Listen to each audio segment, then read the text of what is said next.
At the darkest ducal mansion in the empire, the duke, clutching his head, yelled, "What in the world have you done? Are you even sane right now? What about your ladylike virtues? Have you forgotten you are a lady? After causing such a ruckus, you shamelessly return here?" The girl currently being lectured was named Meliara Darchus. The duke slammed his hand on the table and roared, "You've dragged the ducal mansion through the mud, making it a laughingstock for all. Do you have any shame left? I am the second daughter of Duke Darchus, from a family that has held the ducal title for 3 generations in the empire, and the political fiancé of the crown prince. Specifically, I just had my engagement broken. Even more specifically, I am not Meliara. I am a Korean who transmigrated into this body. Encouraging Goodness, Eradicating Evil. This is a novel, true to its title, Encouraging Goodness, Eradicating Evil, which tells the story of the male lead, the crown prince, who possesses everything from power to good looks, and the female lead is a Saintess, who is kind yet decisive. Just when everyone thought the ending would be a happy one, during the wedding of the 2 main characters, the demon race suddenly appeared and destroyed everything. Although it wasn't complete annihilation, all the side characters died, making it a case of a dragon's head and a rat's tail. No, it was a deadly ending. Meliara clutched the suitcase in her hand. She thought angrily to herself, "It was already sad enough that I was hit by a car and left for dead in my previous life. Why did the world I transmigrated into also have to be one destined for destruction?" Suddenly she paused and turned her head. Moreover, the body I transmigrated into had been abused and confined by its father since childhood. Ultimately, she was disinherited, had her engagement broken off, and was kicked out of the house, a villainess with an unfortunate life. That's why I made a firm decision. I absolutely will not live such an unhappy life anymore. I have to leave the empire, because 3 months from now, the demon race will appear and burn this place to the ground, and yet he chose precisely this moment to kick me out of the house. The duke pointed directly at her face and roared, "Get out of the ducal mansion immediately."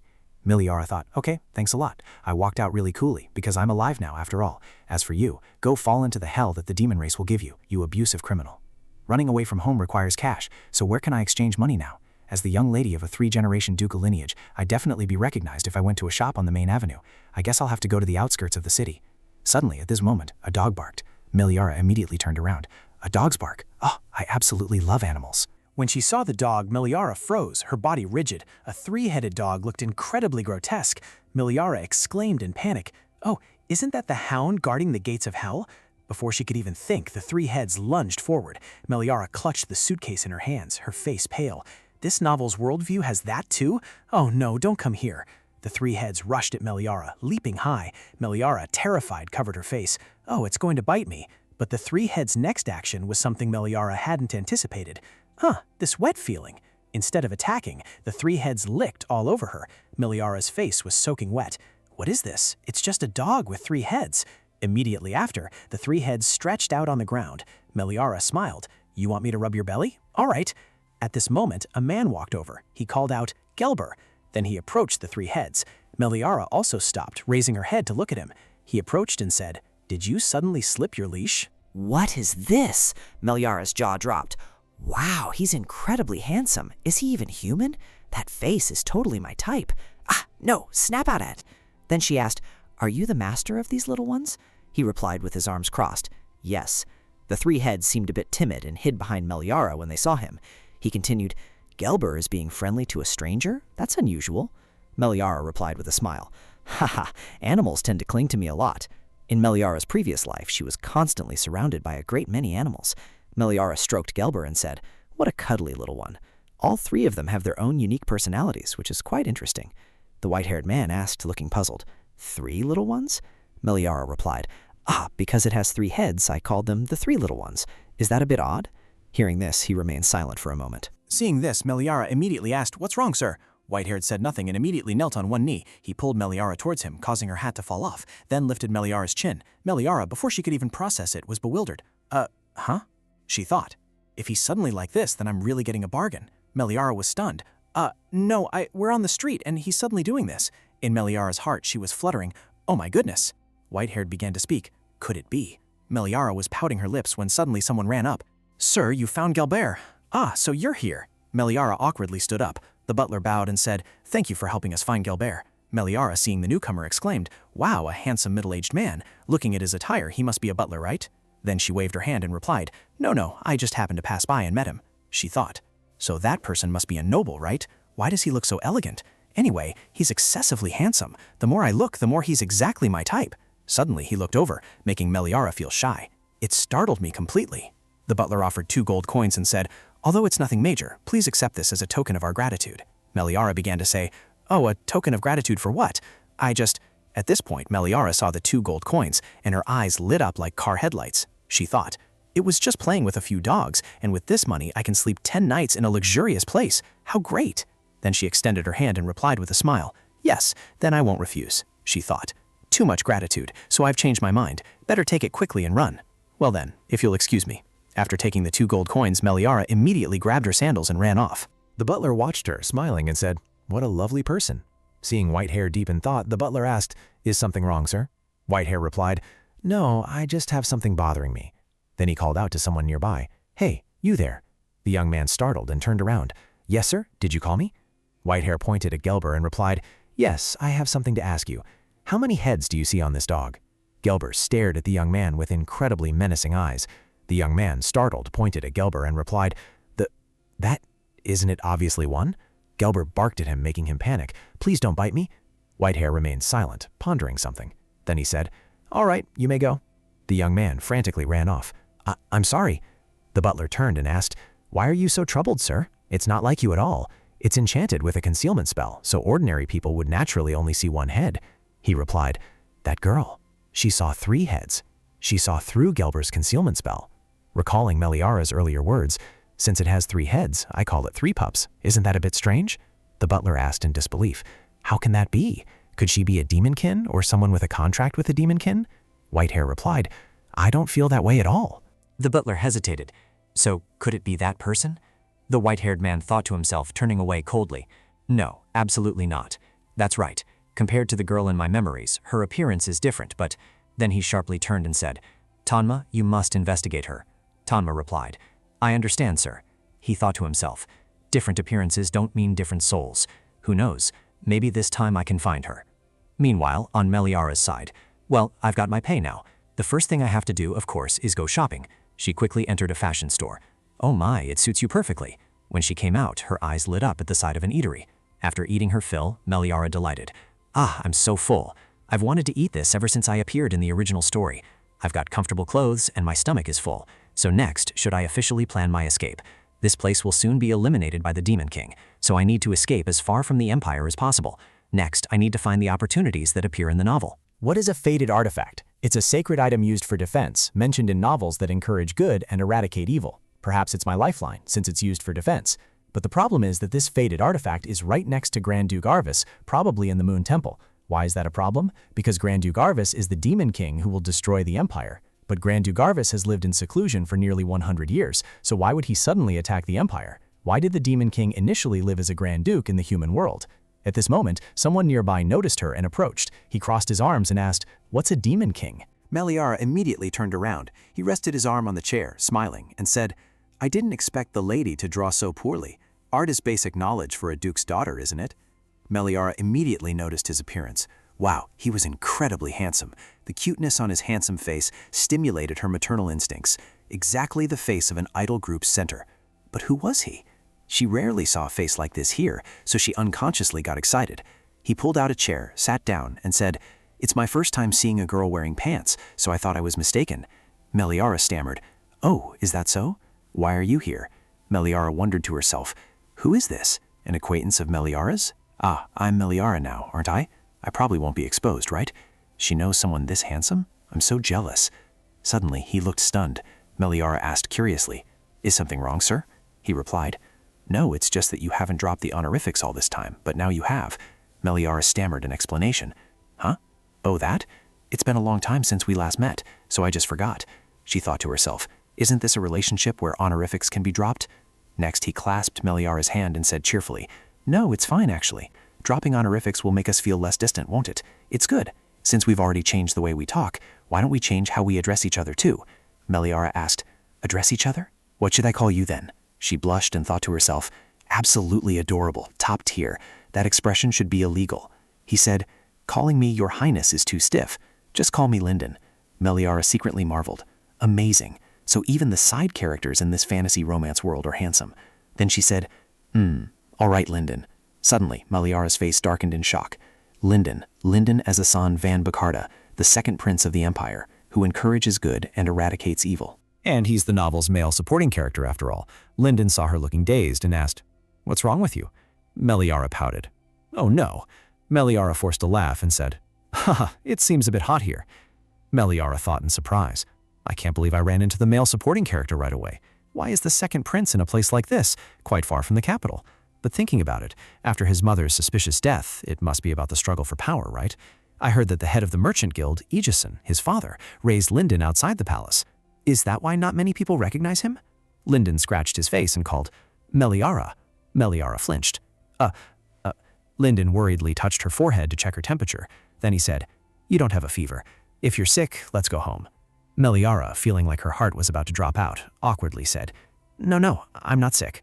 Oh, my heart, don't flutter at that handsome face and affectionate voice. He might look like this, but in the original story, He is a schemer who stops at nothing to win over the female lead, even though Olivia ultimately ends up with his brother, the male lead. Linden asked, "I heard your engagement was broken off. Are you all right?" Linden looked at him and made an assessment. "He's being so friendly with me. Perhaps it's because he thinks I have some exploitable value, given that I'm the young lady from a ducal family of 3 generations, even though now I'm a failure, with no ties to the ducal estate anymore. In any case, it's better to cut ties here." Then she immediately stood up and said, "My mood is a bit volatile due to the broken engagement. Please don't mind me. I have plans tomorrow, so I'll take my leave." Linden tried to hold her back. "Meliara, wait a moment." Meliara sighed in relief. "Phew, this should be enough, right? Was I too decisive? No, even so, it's best not to get involved with a red flag. But what if he was genuinely worried about a friend just now? Moreover, around this time in the original story, Linden lost his grandfather, and he was extremely exhausted, which is why he was with me." Then she turned back and spoke. "Your Highness Linden, thank you for your concern just now, Your Highness. It brought me comfort. If ever Your Highness needs comfort, please come to me. Although I can't say cool things, I'm confident I can listen." Meliara mused. "Anyway, the original female lead will comfort him." Linden hesitated. Then, Please call me Linden again. No need for honorifics. We agreed on that earlier." Meliara replied with a smile. "All right." She thought to herself, "He's more whiny than I thought. What can I do?" Suddenly, the door opened and something darted in, catching Meliara's attention. Its movement was not small, causing Meliara to fall with a thud. Meliara opened one eye and saw Gelber standing in front of her, wagging its tail. "Gelber, why are you here?" Linden came over to help her up. "Meliara, are you all right? Where did this dog come from?" At that moment, the dog's owner approached. "Gelber, come here. Gelber, you're being rude." Meliara looked up. "We meet again, don't we?" The white-haired man looked at her for a moment, then said, "You changed your hairstyle?" Meliara touched her hair and replied, "Oh, it was too inconvenient, so I tied it up. Does it look strange?" He chuckled softly and replied, "It looks very comfortable." Meliara's heart pounded. "Oh, don't jump out, my heart." Then she asked, "Are you staying here tonight, sir?" He replied, "For now I intend to." Linden immediately interjected and asked, "Meliara, who is this person?" Meliara replied, "He's someone I coincidentally met this morning, the master of Gelber." Linden extended his hand. "Pleased to meet you. I am Linden Azison Fan Bakarta." The white-haired man merely stared at him without a word. Linden then said, annoyed, "When greeted, shouldn't one return the greeting out of politeness?" The white-haired man coldly said, "Why should I?" After that, the two exchanged affectionate glances, making Meliara confused. Oh dear, the atmosphere. What's suddenly gotten into them? If he heard Linden's surname, he should know immediately that he's a member of the royal family, shouldn't he? Linden sneered. "Aren't you being quite rude? Such behavior isn't good." Immediately after these words, everyone present also got into a ready stance. Meliara was astonished. "Are all these people here Linden's guards?"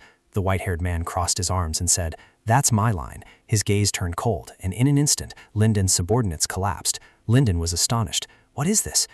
Could it be?" Then the white-haired man approached Meliara. He spoke. "Rhett." "My name is Rhett." Meliara replied, a hint of nervousness in her voice.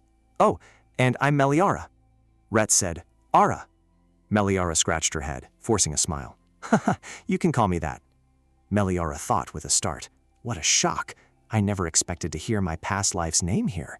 Rhett suddenly asked, "Haven't you ever met me?" Meliara was puzzled. "I don't know. My memory isn't very good." She secretly wondered, could he possibly know Meliara? Then she continued, "Although I don't have any memory of meeting you before, it's fine as long as we get to know each other from now on." Rat looked at her with disappointment, while Meliara, still not understanding anything, merely forced a smile. "But actually, I'm planning to leave here, so I don't have much time left." "What a pity." Rat immediately asked, "Leaving? Where are you going?" She replied, "I'm heading to Shivan village in the east, so if we meet again." Rat immediately interrupted her. "I'll go with you too." Then he rambled on, explaining, "I was already planning to go east. Security outside the capital isn't good, so you'll be safer if you come with me." Meliara was flustered and awkward. But we've only just met. It will probably take several days, and I'll become a burden to you. Rhett said without hesitation. If you can't trust me, then let me swear an oath before the moonlit lake. With that, he drew his sword. I swear before the lake that I will protect you. Meliara was stunned. Huh? Rhett declared confidently. No matter where you intend to go, I will be responsible for your safety until you reach your destination. If I break this oath, the moon god will punish my soul instead. Meliara's eyes widened. Wait a minute, she thought, puzzled. What is this person thinking? Then she shouted, Stop it! Meliara grabbed his arm. You don't need to do that. Let's just go together. She thought to herself, what kind of oath before the moonlit lake is this? For those who worship the moon god, it's almost like an oath pledging one's life. It's like a lover's vow before going off to war. I've heard that if you break such an oath, the moon god will curse your soul. It's just a few days of travel. Why say such grand words? Meliara smiled and said, I felt uneasy thinking about traveling alone, but with you, Sir Rhett, accompanying me, I feel much more at ease. Meliara paused, then she smiled. All right. Lyndon stopped when he saw that, his expression darkening thoughtfully, but he said nothing. The next morning, Meliara, after a good night's sleep, stepped out and stretched. Gelber, did you sleep well? Gelber wagged his tail, greeting her good morning. The butler was also awake by this time. He stepped out and asked, Did you sleep well last night? It's an honor to see you again, young lady. Meliara immediately approached to greet him. We meet again, Mr. Butler. From now on, please feel free to just call me Meliara. Tanma placed a hand on his chest and replied, Yes, Miss Meliara, I am Tanma. Meliara forced a smile, thinking to herself, I meant I wanted to be called by my name, without Miss. Tanma turned. I've prepared breakfast downstairs. Let's go. As Meliara was just going downstairs, an arm was raised. Meliara, did you sleep well? Meliara smiled and replied, Yes, did you two sleep well? Seeing two handsome men, Meliara brightened up considerably. Her eyes had been blessed so early in the morning. Lyndon pushed a plate of food towards Meliara and said, The breakfast here is very good. You should try some. Seeing the full plate of food, Meliara replied, She thought awkwardly to herself, What should I do? I don't normally eat breakfast. In my previous life, I was frantic on my way to work. Normally, I would eat toast and cereal, partly because I was busy, and if I ate too much, I'd feel bloated. But they've already prepared it for me anyway. Thinking this, she picked up her spoon and fork. I will eat it with gusto. Before she could even eat, Rhett pushed 2 pieces of bread towards her, making her pause, stunned. Rhett put down the cup of water and said, If you eat a lot in the morning, it will be inconvenient when you move. Meliara, with an awkward expression, replied, Thank you, Rhett. Meliara took a sip and froze. She was surprised. This is cereal. So this world also has cereal. Rhett rested his chin on his hand, turned to her and asked, Is it good? Meliara stammered, Yes, the cereal powder is very handsome. Rhett, on the other hand, Huh? What are you saying? Meliara put down the glass of cereal and thought to herself, Right, come to think of it, the staple food here is powder, so it's impossible for this place not to have cereal. Rhett offered a suggestion. I heard it's really delicious if you add honey instead of sugar. Meliara's heart pounded. That's right, it's good with honey. Meliara awkwardly thought to herself, saying things like that with that face is against the rules, against the rules. At this moment, Lyndon also spoke up. Hey, Meliara, you said you're going to Chiva village in the east, right? Meliara replied, Why? Lyndon continued, This morning I received a telegram, and coincidentally I have something to do in the east. May I come along? Meliara froze for 5 seconds. Huh? You too? Lyndon's eyes sparkled pleadingly. Can't I? Can't I? Meliara's mouth dropped open at his beauty, causing her to drop a piece of bread. It's not that you can't. Then she turned to Rhett and asked, Rhett, what do you think? Rhett replied, If you're okay with it, then I'm fine. Meliara awkwardly thought to herself, Yesterday their relationship was so bad, and now it's really okay? I felt uncomfortable with the prince coming along and hoped Rhett could stop him, but then again, Rhett doesn't have the standing to do that. Meliara sighed and said, I guess it's fine. So once we finish breakfast, let's depart right away. A moment later, Rhett escorted her to a carriage, an incredibly luxurious carriage. Meliara was surprised. Is this Rhett's carriage? Rhett replied, Yes, it is. Well, get in. Meliara was stunned when she saw him extend his hand. Huh? No, there's no need. I can just take a public carriage. Rhett immediately asked, We're going the same way. Is it really necessary to take separate carriages? Meliara hesitated. Well, but Meliara thought for a moment. Then she said, In that case, I'll be imposing then. Thank you, Rhett. Meanwhile, Lyndon was discussing matters with his guards. Well then, I'll see you all in the capital, Lyndon said, then walked over. The two stared at each other, but neither said a word. Then Lyndon smiled and said, My carriage hasn't arrived yet. May I join you? As he spoke, he exuded killing intent. Rhett was silent for a moment. He recalled the conversation with Lyndon last night. Last night, Lyndon had said, I've heard my father's stories, Grand Duke. I didn't expect us to meet here, and with Princess Darchis. Rhett replied, Prince, you should have said so sooner, the fact that I am Grand Duke Arvis. Meliara thought to herself, it's better not to tell her. As a child, I once overheard a conversation between His Majesty and my brother. His Majesty said, Zykan, no matter what happens, never oppose Grand Duke Arvis. Zykan asked curiously, we are royalty, why should we have to consider his feelings? The Emperor replied, he is not just a descendant of the founding meritorious official. No matter how absurd the situation, you must never ever oppose him. The moment he points his sword at us, the Empire will turn into a wasteland. Lyndon broke out in a sweat. Just what? What was he thinking? Back to the present, the carriage had started to depart. Meliara sat in the carriage, hands clasped tightly, feeling embarrassed, so awkward. Or was it because Lyndon was also coming along? Earlier, Lyndon had approached urgently. Meliara, can I come with you? Can you give me a ride too? Meliara, who was hitching a ride on the carriage, hesitated. I'm sorry, it's not my carriage. Rhett calmly replied, it's fine. If you're comfortable with it, then go ahead. Meliara breathed a sigh of relief. It seemed Rhett didn't find it inconvenient, thankfully. Meliara's flashback ended. Wait, hold on. We'll be traveling together in the carriage for the next 3 days. I don't want to be this awkward. Meliara immediately stood up. So let's have a really fun trip together until we reach Chivon village. Lyndon worried. Meliara, it's very dangerous to stand up like that while the carriage is moving. Meliara excitedly said, let's go. But I overlooked something. To protect the eyes of the channel viewers, we replaced X with adorable chicks. Could it be that I have carriage sickness? Lyndon, holding a bucket, just asked, are you all right? Meliara was clearly not okay. She replied, I'm sorry, Lyndon. Rhett spoke up. Let's stop here for a bit and then continue. A little while later, at a house, Lyndon approached. Are you really okay staying by yourself? Meliara forced a smile. Please don't worry too much. Lyndon continued. Then let me find some good medicine for motion sickness for you. You rest, Meliara. Meliara replied. Thank you, Lyndon. Lyndon walked away, but her heart remained anxious. Meliara waved goodbye, saying, off you go. After Lyndon departed, Meliara mused thoughtfully. In my previous life, I suffered from severe motion sickness, and I can't believe I still have it after transmigrating into another body. If you have motion sickness, you should drink chamomile tea, but it's probably hard to find here, isn't it? As she was pondering, a knock echoed from outside. Meliara spoke up. Oh yes, come in. Reth entered from outside, holding a cup of water in his hand. He said, drink this, then offered the cup of water to Meliara. Meliara reached out and took it. What is this? Reth replied, chamomile tea. Meliara, surprised, held the cup of chamomile tea in her hands, her eyes wide. Meliara immediately asked, how did you… Reth hesitated for a moment, then said, Tanma said chamomile tea is good for motion sickness. Meliara smiled. Ah, so that's it.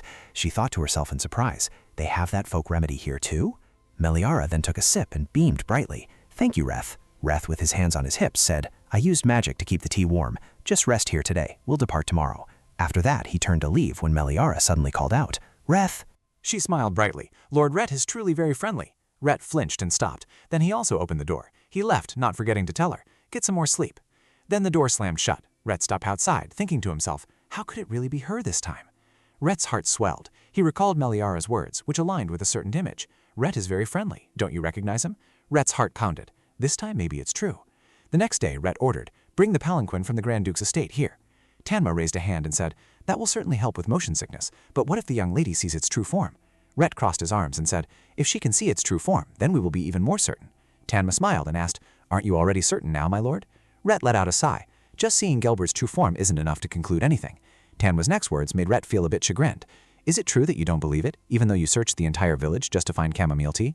The gentleman I know isn't like that. Surely you believe she is the one, don't you? Rhett crossed his arms and said, she doesn't remember me, and her appearance is also different.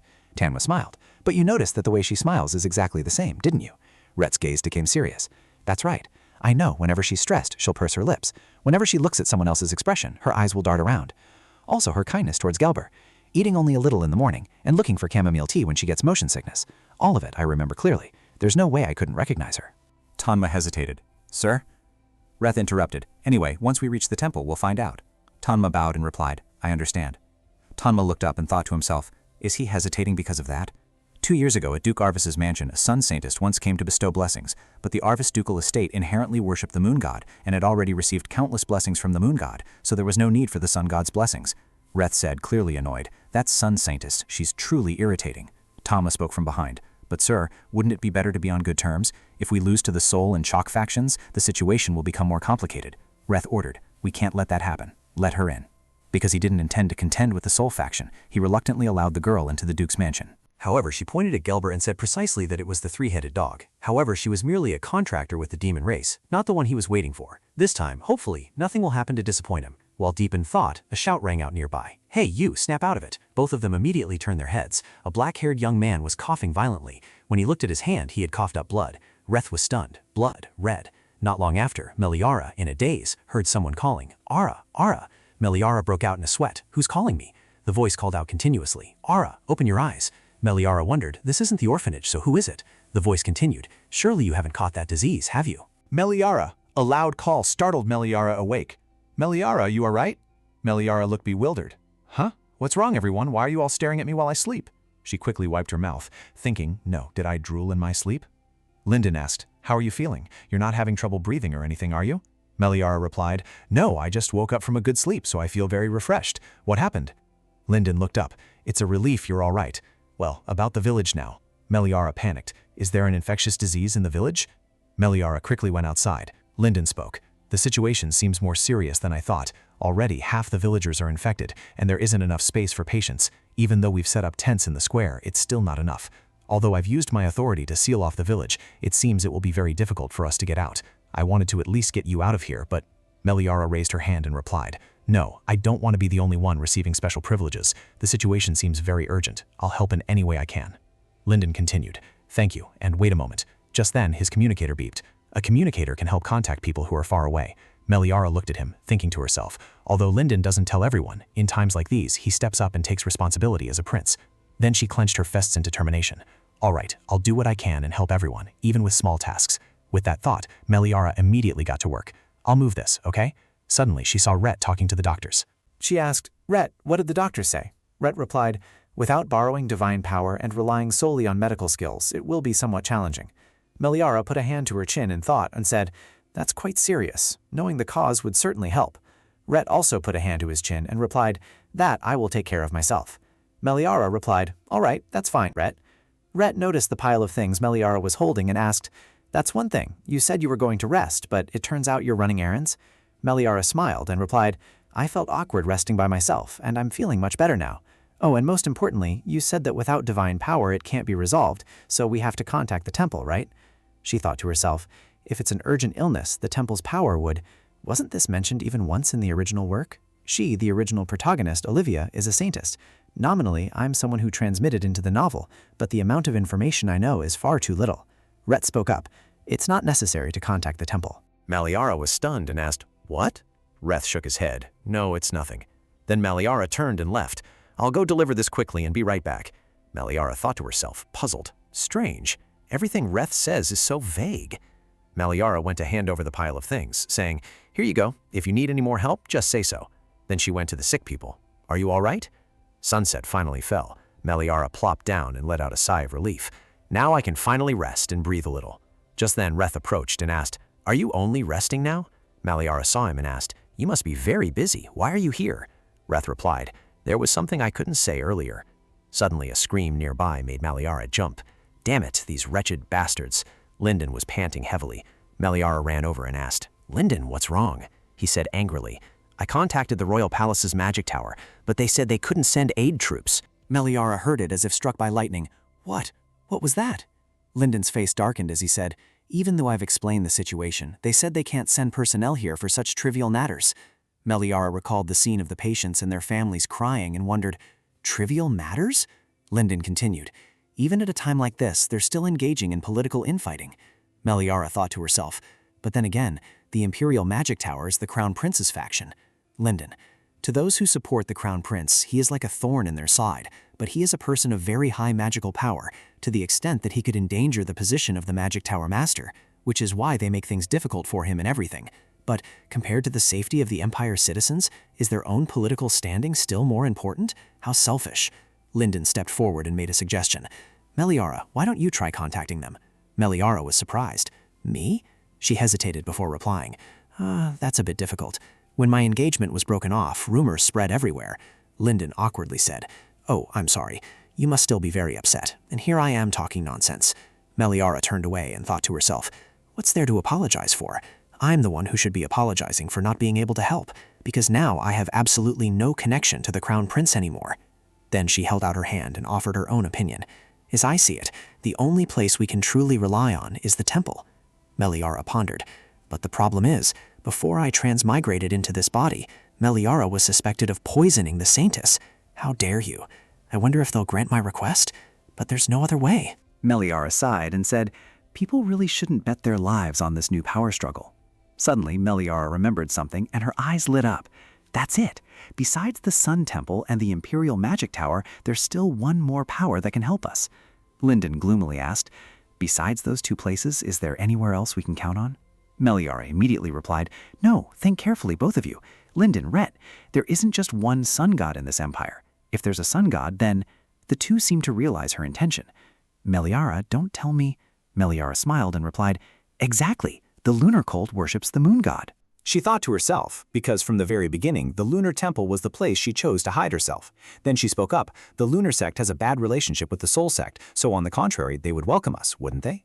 Rhett asked curiously, have you thought of a way to contact the temple yet? Meliara froze stiff upon hearing that. I haven't thought of that yet, she said awkwardly, so therefore I was planning to inquire among the surrounding guilds. Rhett immediately interrupted. No, the lunar sect doesn't use the communication tools that the soul sect uses, so using this will be faster. Then he presented a sparkling necklace. Meliara took it, wondering, this? Rhett handed it to her and said, try blowing into it. Meliara hesitated for a moment, then took a deep breath. Then Meliara blew out a breath, and a remarkably clear sound rang out. Linden was surprised. What a beautiful sound! Meliara turned to look up at the sky and asked, but can this really be used to communicate? Before she could finish speaking, a cawing sound rang out. Red looked out. It's here! Red held out his hand, and an eagle immediately landed on his arm, flapping its wings. A smile spread across Rhett's face, and Meliara exclaimed in surprise, oh! She gasped, oh my goodness! Meliara's eyes lit up. It's so adorable. Can I touch it? Rhett handed it to her and said, you just need to send a message through it, and the priests of the lunar sect will confirm. Meliara happily turned to him. Linden, you should try touching it too. Its fur is so soft. When she turned back, she saw Linden had teleported far away. His face darkened. Meliara, you're really good at touching those kinds of things, aren't you? Meliara looked at him, thinking to herself, Linden doesn't seem to like animals much, while she even liked the dog that looked like a wolf. Meliara handed the eagle to Rhett and said, then I'll go get the letter paper and pen. As she was about to leave, a small hand gently tugged at Meliara's sleeve. Sister, did that sound just now come from the whistle you're wearing? Meliara held the whistle in her hand and asked, this one? The boy asked, yes, it's such a mysterious and beautiful sound, isn't it, big sister? Meliara sat down in front of him and smiled. Do you want to try? The boy joyfully asked back, may I? Meliara took off the necklace and said, of course you may. Suddenly, the boy coughed. Meliara asked worriedly, are you okay? If you're hurting anywhere. Suddenly, the boy coughed up a mouthful of blood, stunning Meliara. The bloodstain still lingering on his hand made her even more stunned. Meliara's face darkened as she thought, dark purple blood.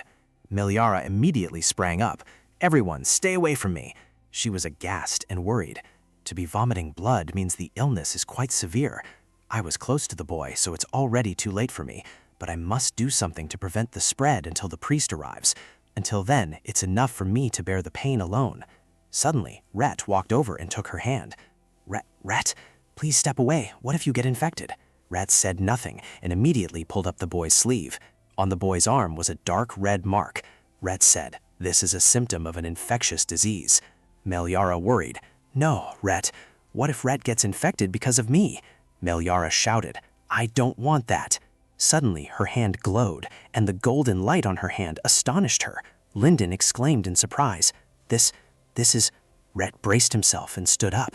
Meliara wondered to herself about what had just happened. Rhett held out his now healed arm and said, look at this. Meliara was surprised, thinking to herself, the black spots, they're gone. The boy joyfully exclaimed, Sister, I don't feel uncomfortable anymore. You helped me get well, didn't you? Just like a priest. Meliara stammered, No, Rhett said, You did it. You didn't mishear. Trust me, you definitely healed the boy. Meliara fumbled. Huh? I don't have any powers. Suddenly, a booming voice rang out. No, it is you. Meliara and Rhett immediately turned their heads to look. A group of 3 hooded youths cheered. Oh, that noble aura, that melodious voice, that graceful figure like the moon. The 3 of them then pointed at Meliara. You are the one we have been waiting for day and night. Meliara was bewildered. Huh? Who are these people? The boy beside her clapped his hands delightedly, while Meliara was too surprised to speak. Meliara was confused. Why are you… The three of them shook Meliara. "Oh, Saintess, oh!" Suddenly someone approached. "Everyone, stop! You're making her unable to speak." Meliara was surprised to see the person approaching. "Oh, I can feel an aura from her." The girl approached. "Please forgive us for startling you." Meliara immediately asked, "I'm fine, but who are you?" The woman bowed, placing a hand on her chest in greeting. "I apologize for the belated introduction. I am Lydia, the bishop of the lunar sect, which worships the moon god." A moment later, Meliara, the bishop, and everyone else went into the living room. Lydia spoke, "We are already here, so everyone can rest assured about the spread of infectious diseases." Meliara sighed. "What a relief, thank you. Come to think of it, I haven't even sent a telegram yet, so how did you all know to come?" Lydia then looked up and asked, "Didn't you blow the whistle?" Meliara replied hesitantly, "Even so, I can't believe the lunar temple could hear it from such a distance." Lydia chuckled. "That whistle contains divine power, so no matter where it is, we can receive the signal. But not everyone can use it. Only one person, a person of immense nobility and specialness, chosen by the moon god. Only the Saintess of the lunar sect can use that whistle. Allow me to formally introduce myself." Lydia knelt down. "I am Lydia, a servant of Lunar, and I have waited a very long time to meet the successor Saintess." Meanwhile, Meliara was still processing what was happening. Meliara then sprang to her feet and shouted, "Impossible! There's clearly some misunderstanding." Lydia smiled and asked, "May I ask why you are so certain?" Meliara replied, "Meliara, no. I once met a priest of the Soul sect, and he told me I have no divine power." Meliara lowered her head and thought to herself. Because of her lack of divine power, Meliara had been abused by her own biological father. That person doesn't deserve to be a parent. I should probably curse them out to vent all my frustration. Lydia put a hand to her chin, pondered for a moment, then said, "A priest of the Soul faith?" Then Lydia chuckled. "That senile old man said that? Of course, the relationship between the Soul faith and the lunar faith isn't good. But to meet the Saintess of the lunar faith and say nothing? What should be done about this old man?" Meliara looked at Lydia's smile and thought, "Her smile is so terrifying." Lydia returned to her serious demeanor and continued, "Even so, that statement isn't entirely wrong. Perhaps it just means that you don't have the ability as a Saintess of the Soul faith." Meliara was stunned.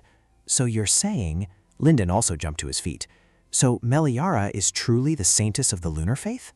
A hooded person immediately jumped up and yelled, "What? Look at what that person is saying. Are you doubting the words of our noble priest?" Lyndon replied, "No, I didn't say that." Two hooded people nearby pulled the other person down. "Calm down." Meliara was surprised. "They can be so casual with the prince?" Lydia spoke up. "According to my judgment, that is exactly the case. There are many reasons if you ask, but the most important reason is the amount of divine power. Furthermore, including the Saintess, there have only been 2 people with such profound and refined divine power until now." Meliara thought of Olivia, pondering, 2 people? So is the other person the female lead, Olivia? Meliara immediately asked, "If someone with more divine power than me appears, will that person become the Saintess?" Lydia replied, "No, ma'am. Even though a Saintess hasn't appeared for several centuries, there are no records of 2 children of God appearing at the same time." Meliara hesitated. "But if I truly am the Saintess, why do I only have divine power now?" Lydia explained, "Divine power doesn't manifest from the beginning. Although, of course, I was born with special power, it took quite a long time to discover my abilities. Lunar's divine power, a power originating from the soul, manifests in the body through an intermediary. Therefore, it can only be discovered when the soul and body are unified. Furthermore, I manifested my talent at the age of 4, but the priests here only become priests in their teenage years." Meliara was surprised. "The body and soul must become one for the power to be discovered? So does that mean the owner of this power is inherently my soul? How can that be? I was just an ordinary employee." Lydia asked, "Have any marks appeared on your body recently? Once power is discovered, a similar symbol sometimes appears on the body." Meliara suddenly recalled her past before transmigrating into this body. A friend of hers approached and asked, "Era, did you get a tattoo on your back?" Meliara replied, "Oh, that's just a birthmark I've had since I was little. It has a unique shape, doesn't it?" Her friend was also surprised. "Really? It looks so naturally beautiful. If you said it was a tattoo, I'd believe you." Meliara smiled. "Awesome, saved me money on a tattoo. Even when I transmigrated into Meliara's body, I saw one in a similar position, but I just thought it was a coincidence. Am I really the moon goddess Saintess?" The next day, people bustled about on the busy streets. Meliara was sitting lost in thought when someone approached and asked, "What are you doing sitting here alone?" Seeing Lyndon approach, she exclaimed, "Ah, Lyndon! I was going to help everyone with some work, but the priests told me not to worry and sent me back." The priests had told Meliara, "It's all right, Saintess. Please go back and rest. We'll take care of it." Lyndon smiled. They truly are people full of willingness to work. Meliara recalled what a priest had said. "Saintess, you held my hand. I won't wash my hand for the rest of my life." Her face darkened. "Huh? Is that so?" she thought to herself. "To be honest, they're a bit too much like a cult, so I'm a little scared." Lyndon continued. Anyway, thanks to the priests of the lunar sect, the situation improved much faster. What a relief. Previously, Lydia had bluntly stated, contact the Sol sect. The Sol sect's divine power heals injuries like bruises and broken bones, but this infectious disease requires the purification ability of our lunar sect. Meliara spoke up. That's right. It's fortunate we were able to contact the lunar sect. Lyndon sat down beside her and asked, so you can also use divine power? Meliara replied, though I can't use it proficiently yet. As she spoke, Meliara extended her hand, and a glow appeared in her palm. But since I've resolved to use it, it seems I've learned a little how to. Here, go ahead and touch it. Lyndon asked worriedly, is it safe to touch? Meliara smiled and replied, of course, of course. Then he pointed his finger at it, and the orb of light shot upwards and exploded like fireworks. Lyndon watched intently, unable to tear his eyes away. Then he turned to Meliara and asked, could you show me again? Meliara looked bewildered. Huh? Lyndon bowed his head slightly. Never mind. I apologize for making you uncomfortable. Meliara waved her hand. No, what's there to apologize for? As she spoke, Meliara's hand created several floating orbs of light in front of Lyndon. She said, you can watch as much as you like. I can show you until my divine power runs dry. Do you think I wouldn't do even that much for you? Lyndon spoke. Meliara. That evening, Rhett stood with his arms crossed in a dark place, his gaze fixed on a snake slithering towards him. As it approached Rhett, it hissed. Beside the snake, a person also stepped forward and said, it's been a while, my brother. Gelber saw this and growled. The other person slowly approached and said, I hear you only have one dog left that you brought with you now. It seems quite useless, doesn't it? Rhett spoke. Interfering with humans without permission is taboo. As for poisoning the well, Pradi, I know it's you, because that poison can only be found in the demon realm. But luckily, the poison was diluted in the water, so it only spread to the level of an infectious disease. You wanted to drive them to mass death. Do you think you can escape punishment? Pradi smiled, raised his hand, and asked, why are you like this? Your plea to form a contract was an exception. We all know that truth. How could I forget that? As he spoke, halos of light appeared around Pradi. Pradi continued, after all, my younger brother is also a great demon lord. How could an older brother like me go against the rules? Flowers flew towards Gelber, making the dog behave strangely. Rat immediately realized that he was using his inherent enchanting ability. Pradi declared loudly, our noble demon lord has been in the human realm for too long, hasn't he? He's even confusing the rules of the demon realm. That's why I said I should fill the demon lord's vacant position. As he finished speaking, a surge of dark energy grabbed Pradi by the neck. Rat spoke. I've left that position vacant for too long, so it seems you've forgotten. How did I ascend to that position? Pradi slumped to the ground, that bastard. Pradi's snakes, seeing their master attacked, immediately rushed forward, but were seized by Rhett's dark aura and pinned to the ground. Rhett continued, I've already shown you mercy. If you don't want to lose your other horn, you'd best stay put. With that, he turned and walked away. Pradi gritted his teeth. Damn it, what an arrogant jerk. Even though I discovered that woman 100 years ago. Suddenly, a necklace with a blue stone fell down. Pradi clicked his tongue and quickly picked up the necklace. He stood up, staggering. Just you wait and see.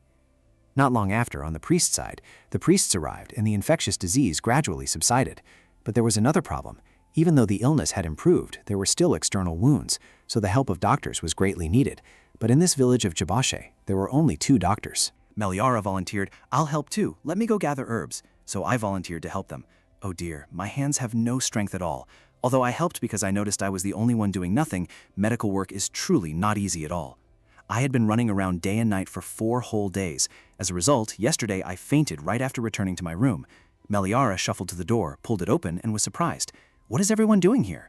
Lyndon anxiously jumped up and asked, Meliara, are you all right? Meliara replied, after a good sleep, I feel much better. Lyndon clasped her hand tightly. Yesterday I was so surprised when you suddenly fainted. Everyone was very worried about you. Meliara turned to look at everyone, and Rhett also offered a faint smile and a nod, which made Meliara bewildered. Then she gave a bright smile. Thank you, everyone. I'm sorry for troubling you all. Lyndon immediately refuted her words. Trouble? Not at all. Rhett stepped towards her, extending his hand, and said gently, you don't have to overexert yourself like that. If you're tired, just say you're tired. With that, Rhett pulled her into a warm embrace. He softly whispered into her ear, it's okay to complain. You are allowed to do that. Meliara looked at him, deeply moved, and remembered her past life. Before Era transmigrated into this body, when she was still young, her friend said, that's why yesterday I was playing a game and my mom hit me on the back. Oh my god, that must have hurt a lot, huh? There might even still be a mark on my back. Meliara immediately chimed in. Yesterday, while I was eating, I kept my eyes glued to my phone watching YouTube, so the preschool teacher hit me. Upon hearing this, the two friends froze. Meliara wondered, what's wrong with you guys? The two friends, wait, an orphanage teacher hit you? This needs to be reported, doesn't it? Meliara replied, it's just that the orphanage teachers and I have known each other for a long time, so they treat me casually. The two friends continuously asked questions. Do they often hit you? Do they hit hard? This is really unsettling. Do they threaten you? We'll report them for you. Meliara hesitated. No, it's not like that. It's just like when your mom scolds you. The two friends immediately said, what? They're not mothers. They're orphanage teachers. You really are something. If this becomes serious, you absolutely must tell us. That's right, we'll protect you. Meliara stared blankly, confused. What are they talking about? Jian, let's go eat tteokbokki. That's a great idea. Absolutely wonderful. My dad just gave me some pocket money yesterday.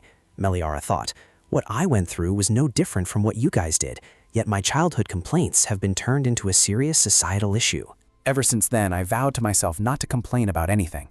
In truth, it seems I truly once longed to hear the words Rhett said to me. Meliara was moved and she burst into tears on Rhett's shoulder, sobbing. Lyndon, seeing this scene, was stunned, then gloomily lowered his head. He recalled his previous conversation with Meliara. As Meliara was sitting and drinking tea, Lyndon approached and called out, Meliara, long time no see. I had already heard the news of your arrival in the capital. Why didn't you tell me? Meliara stammered in response. Your Royal Highness, I'm very grateful that you came to see me directly, but many eyes are on us. My father would not be pleased about us speaking privately like this. Lyndon's gaze darkened, then he smiled faintly. Princess Chest, you are also the Crown Prince's fiancée, and the entire populace of the Empire knows of your affection for my older brother, so what are you still worried about? And besides, I always thought we were friends. It's just that I'm very happy to occasionally meet you and talk like this. If you don't want to, then so be it. Meliara immediately held him back. Wait, it's not that I don't like it. In fact, I'm also very happy to talk with your Royal Highness. I also want to hear about Sir Zicken. Lyndon smiled brightly. All right then, let's stay like this forever. Lyndon thought to herself, look at that, it's so easy. A woman starved for affection can't even refuse fake affection, just like me. Meliara Darches, the first time I met her was at the temple. Back then, amidst the commotion of the crowd, Meliara was kneeling on the ground. No, I didn't steal that necklace. Someone framed me. Lyndon, standing nearby, mused. Lady Darches, her face is beautiful, but her habit of petty theft is terrible. Suddenly, the Duke slapped her, making Lyndon flinch. He angrily yelled, have you no shame? Go apologize to the Saintess immediately, you disrespectful wretch who doesn't know her place. Lyndon broke out in a cold sweat, thinking to himself, isn't this a bit too much? After all, she is his daughter, the only Duchess of the Darches family, one of the 3 great ducal families of the Empire, the Crown Prince's fiancée. The only reason he approached her was this, a girl with exploitable value. Lyndon rested his chin on his hand, lost in thought, when something suddenly caught his attention. He said in surprise, Meliara, your wrist. Meliara immediately covered her wound. Oh this, I accidentally spilled hot tea on myself. Lyndon pondered. She didn't treat the burn and just left it like that? The Meliara he knew was living a tragic life no less than his own, precisely because of her father's coldness and abuse. She was always desperately clinging to a little bit of attention, a woman who easily opened her heart even to false affection. That was the Meliara he remembered. At this moment, Lyndon was stunned as he recalled Meliara's previous words. Sometime, if your highness needs comfort, just come find me. Even if I cannot speak eloquent words, I am confident I can listen to your story. Was Meliara truly a girl who knew how to say such things? Returning to the present, Lyndon stood thoughtfully, looking towards Meliara without saying a word. A priest, deeply moved, sobbed, did I truly dine with the Saintess? Even if I were to die now and fall into hell, I would have no regrets. Meliara replied, why would you go to hell, father? Lyndon saw her flash a bright smile and thought to himself, Meliara knows how to smile like that too, huh? Initially, I only started accompanying them because I wanted to know why Duke Arvis cared about her. But how did things turn out this way? Lyndon's memories flooded back, of when he was a child, always lonely. Hey, is anyone there? No one? His mother had passed away when he was young. Only his grandfather stood by him.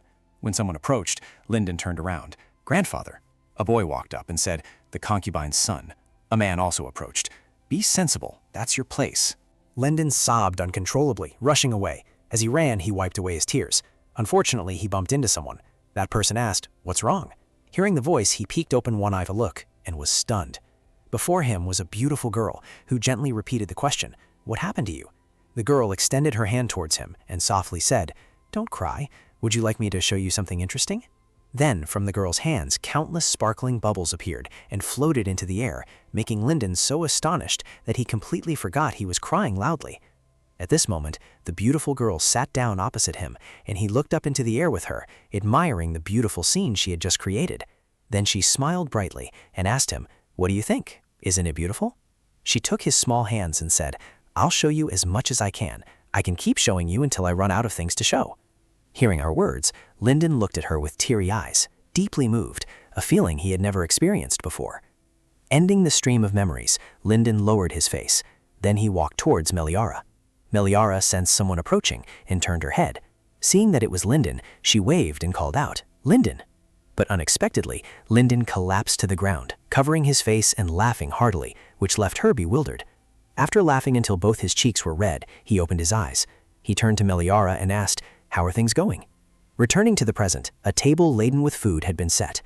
Lyndon smiled brightly. "Meliara, try this. I heard this is juice made from a type of wild berry that only grows in this village."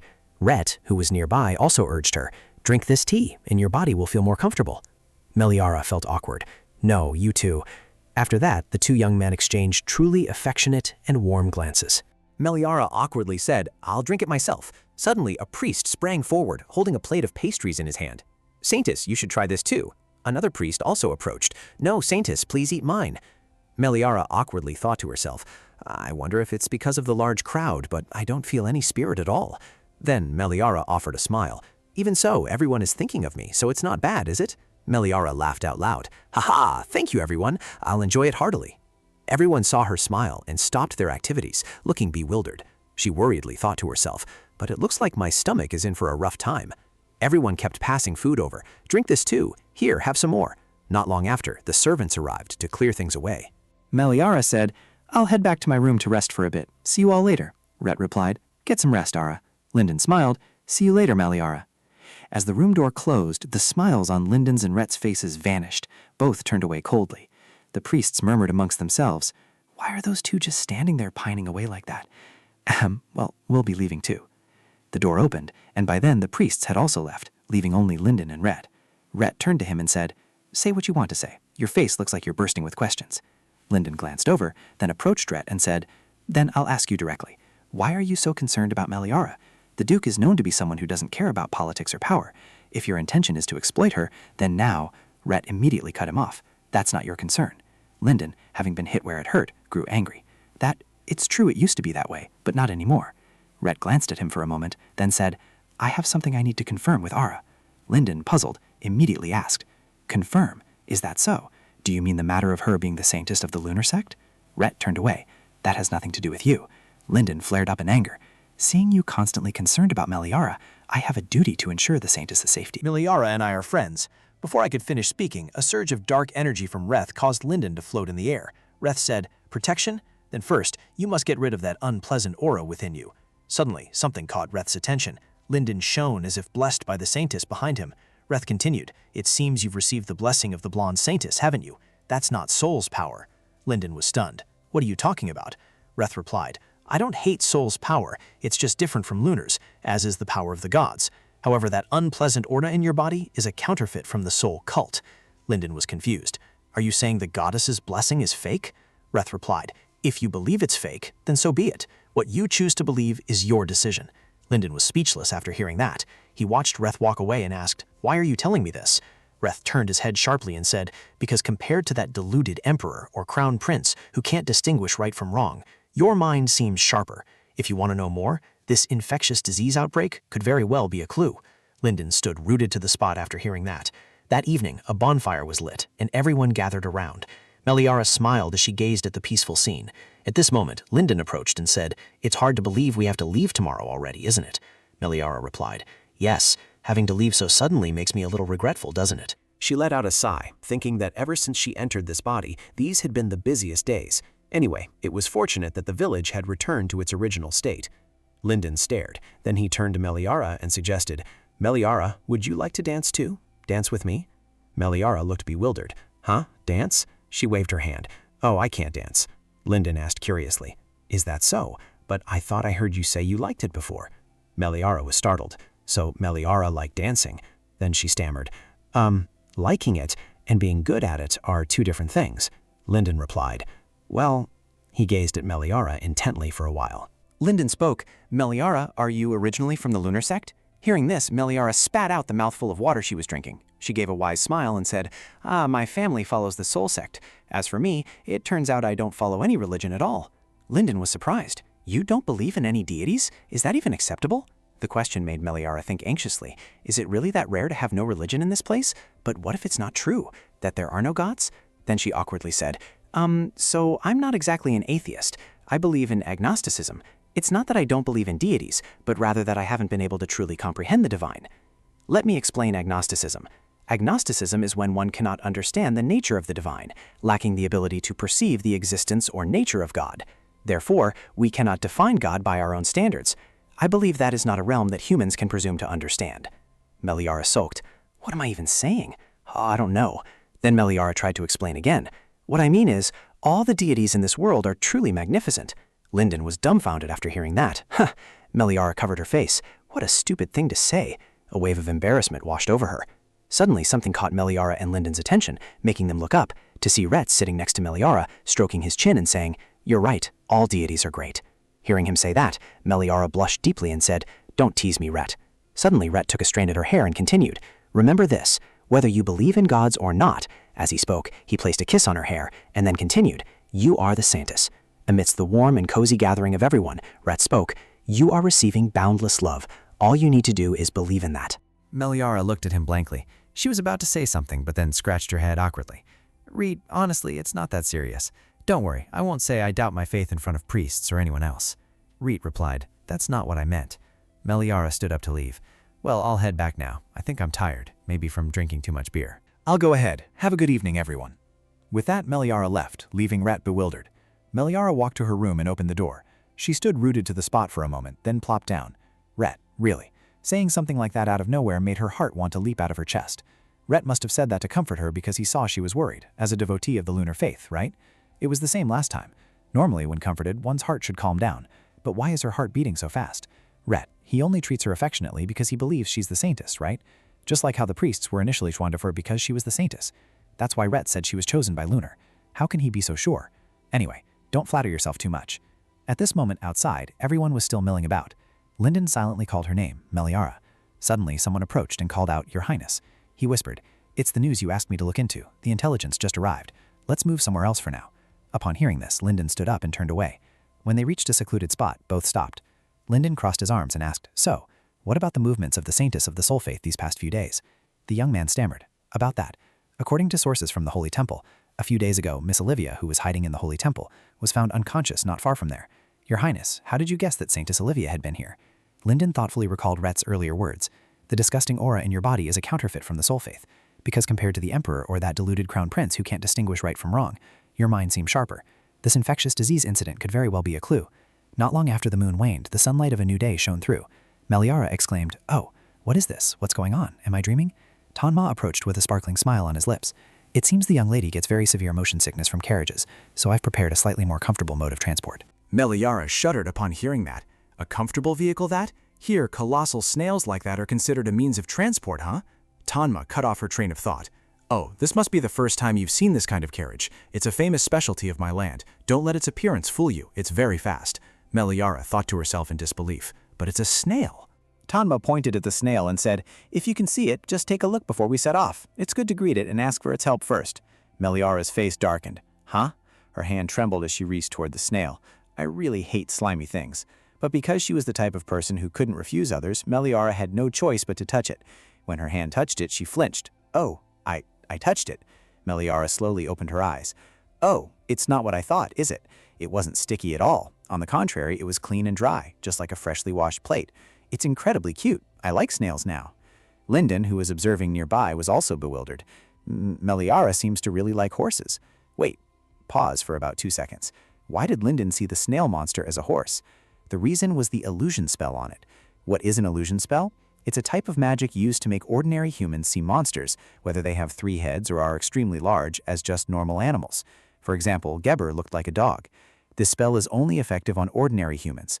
Demons, those with contracts with demons, and saints can all see the monster's true form. Meliara saw Gelber in tears and laughed, saying, "Ha ha, Gelbert, don't worry, you're the cutest." Rhett also approached at this moment.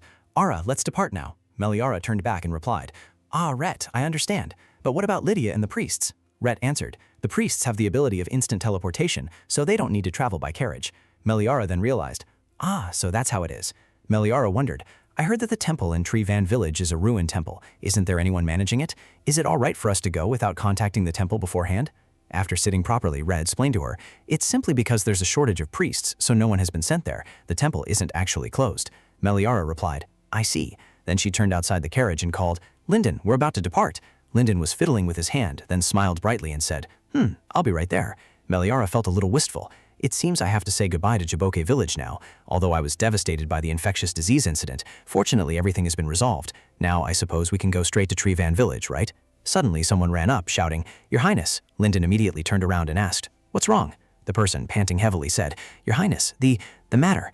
Azison Merchant Guild Master reported that Your Highness's grandfather is on his deathbed. Linden was thunderstruck upon hearing this. Seeing the noisy chatter among themselves, Meliara worried if Linden was all right. In the original work, it was clearly written that this period when Linden's grandfather passed away. Meliara approached Linden and cautiously said, Linden, are you all right? What did they say about his symptoms? Linden, flustered and worried, said, He faints occasionally, but nothing has happened recently, so I'm sure he'll be fine this time. Meliara was surprised. He looks completely unwell. Then she became extremely worried about him again. Linden offered a reassuring smile. Don't worry, he has many renowned doctors by his side. Let's go quickly, we've been delayed for too long. If we keep this up, the sun will set. Meliara immediately grabbed his sleeve. Linden stopped short and asked, Meliara? Meliara said, Linden, you should go to him. Linden chuckled in response. Meliara, I just said I'm fine. Meliara sighed. I know you're not fine. Linden, you only want to go to the east because of me. Linden's face flushed, his heart pounded, and he stammered. That, Meliara immediately said, because I broke off my engagement with the Crown Prince, you want to bring me to your side, don't you? Linden was startled upon hearing that. That, Meliara with a bitter look in her eyes said, Linden, though I'm only saying this now, I'm actually the one whose engagement was broken off. Father said I disgraced the Darches family, so he will remove my name from the ducal estate, and I agree to that. Linden was stunned. How could that be? Meliara replied with a smile. That's why I'm going to the east, because I want to live a new life. I am no longer a lady, and for you to expend so much effort trying to use me for political purposes is a waste of time, so you should quickly go to him. I'm sure he misses you very much. Linden was surprised, then he lowered his head. No. Meliara, not hearing clearly, asked again. What did you just say? Linden replied with a sad look in his eyes. It's not because you're a princess that I befriended you. Of course, it might have been that way at first. Meliara smiled and said, I'm not complaining about you at all. I just want to say that the time you dedicate to your own people isn't even enough. Don't waste it on me. Linden immediately interrupted her. Don't say that. Don't talk as if you mean nothing to me. Where my time is spent is for me to decide. Who is important to me is for me to decide. So don't say such things. Meliara was stunned. Oh, Linden. Linden called. Meliara. Could you show me those bubbles you create with magic again? Meliara didn't understand what he meant, but still replied, Sure. As soon as she finished speaking, Meliara created sparkling bubbles that floated into the air, and Linden closed his eyes tightly, taking it all in. Then he opened his eyes and said, It was the same before. You didn't ask me why I wanted to see them? Meliara replied, Well, whatever the reason, it's not difficult, and besides, I can easily show them to you. Linden continued, I see. I can't be like that. Ever since I was little, I've been surrounded by people who sold my information to the royal family for profit. I had to prove my worth to those people. Linden, as a child, would write and mutter to himself, forged land deeds, handing over large sums of money like an idiot, and then being accused of fraud myself. If you're going to make things up, at least make them plausible. Without this, your situation would be quite difficult, wouldn't it? If I help you this time, what can you do for me? If the other party needs something I possess, I will plan to exploit it. Finally, I got what I wanted from those who once looked down on me. I always calculated even the smallest things for my own survival. But you are the first person, the very first person I want to treat sincerely, no matter the cost. When we met again at that inn, if I were you, I would have understood the other party's intentions and wouldn't have let them follow no matter what. Meliara realized this too, thinking to herself, well, I had intended to do that initially. Then she forced a smile and replied, Oh, is that so? Linden continued, Either you ask me to come back in exchange for you showing me the magic bubbles. Meliara looked puzzled. Huh? Isn't this an uneven exchange? Linden replied, Well, yes, only I benefit. I get to meet you, and I get to see the magic bubbles. It's what you call killing two birds with one stone. It's tough. You're the first person I haven't bothered to calculate with, after my father and mother. I will go see him. Hearing him say that, Meliara immediately smiled brightly. Really? You're absolutely right. Linden puffed out his cheeks and asked, Is breaking up with me something to be happy about? You're a bit too happy, you know. Meliara stammered, Huh? No, Then he gave her an affectionate smile. I know, you're worried about me, that's why. Meliara's heart pounded as she thought to herself, is this what Linden is truly like? Linden took Meliara's small hand and then placed a sweet kiss on the back of it. He said, you have to be obedient to be liked. Hearing his flirtatious words, Meliara's face flushed crimson. Suddenly, someone walked over and swatted Linden's hand away. Meliara flinched. Rhett? Linden immediately spoke up. Sir, you. Rhett exuded a murderous aura. Go on, you're done talking, aren't you? Seeing this, Linden also felt intimidated and could only force a smile. The butler stood there, witnessing everything. He hummed and mumbled. The Duke is quite flustered, even stepping in to intervene like that. Meliara looked over and said, well then, Linden, please take care until you reach the capital and meet him. Linden replied, all right. As Meliara was being helped into the carriage by Rhett, Linden suddenly called out, Meliara. Meliara turned back. Huh? He said, next time we meet, can I call you Era? Meliara was momentarily stunned. She smiled and agreed. Of course. Linden looked up, watching the carriage with regret. At this moment, Meliara was settled in the carriage. She sighed and thought to herself, although it was a short time, I might have developed a lot of feelings, and now I suddenly feel so sad. When she looked at Rhett, his face was grim, as if he had just stepped in shit. Meliara hesitated for a moment. Then she spoke up. Hey, Reth, is something bothering you? Reth turned to her and replied coldly, no. Looking at Reth's expression, she immediately realized that face absolutely wasn't saying no. Meliara hesitantly asked, Perhaps I said or did something that upset you? Reth suddenly realized something, and he spoke up. It's not that. You didn't do anything wrong. It's just... He hesitated for a moment, then decided to turn his face away without stating the reason. In short, it's not your fault. In his heart, Reth was regretting not preparing the carriage a little earlier. The carriage continued to speed along. Meliara suddenly remembered and asked, Reth, what's in the east? Reth replied, my home is there.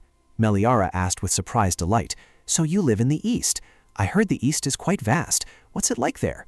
Reth replied, a place where the Milky Way is clearly visible and there are many mystical animals. You'll like it too. Hearing this, Meliara's eyes widened with immense anticipation. She joyfully said, just hearing about it makes it sound like a beautiful place. I really want to visit it once. Reth naturally agreed, welcoming her any time. Meliara bowed slightly and said, even though it's just words, thank you, sir. If I have time, I'll come immediately. She thought to herself, I must go to the ruined Temple of the Moon to be certified as a Saintess, and I also need to find my fated opportunity. Wait, fated opportunity? That's right, I was supposed to be seeking refuge. I completely forgot. This world will be destroyed by the Demon King.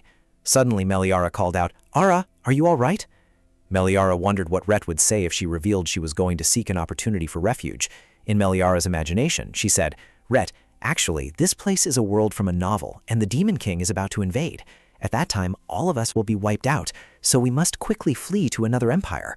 Rhett would coldly turn away. I don't understand what you're saying.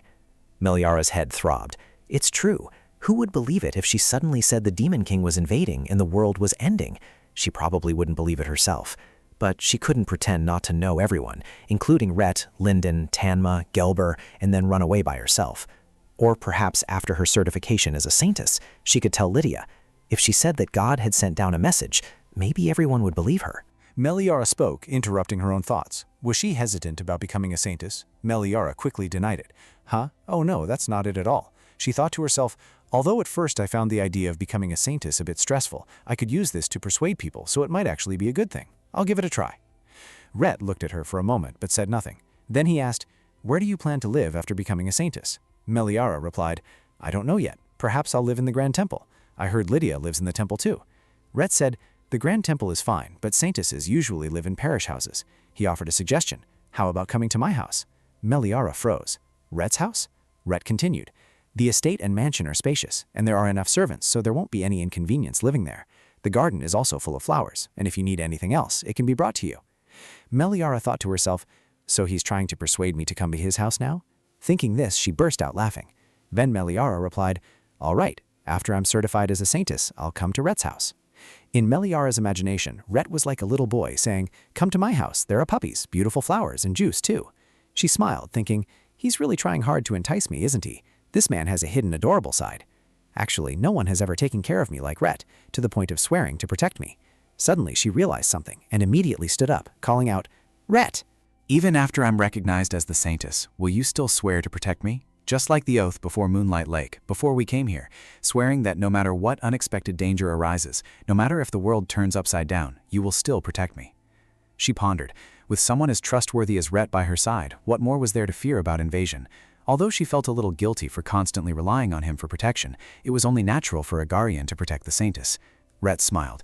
He took her hand and said, "Of course, if you wish." Then he pulled Milvan's hand closer and placed a kiss upon it. I swear to give everything I have to protect you. Suddenly, the carriage braked sharply, and Meliara fell into Reth's arms, her face flushing with embarrassment. She immediately flustered. I'm sorry, it's because the carriage suddenly stopped. The coachman spoke. We've arrived, sir. Having reached Cheven village, both quickly dismounted, with Gelber trailing behind. Meliara turned and asked, Have Lydia and the new priests arrived yet? She then mused, They've probably arrived ahead of us and finished preparations. Meliara put a hand to her chin, pondering. Indeed, they have teleportation magic, so they're very fast. Maybe next time I should ask them to take me along. Reth, who was beside her, spoke up.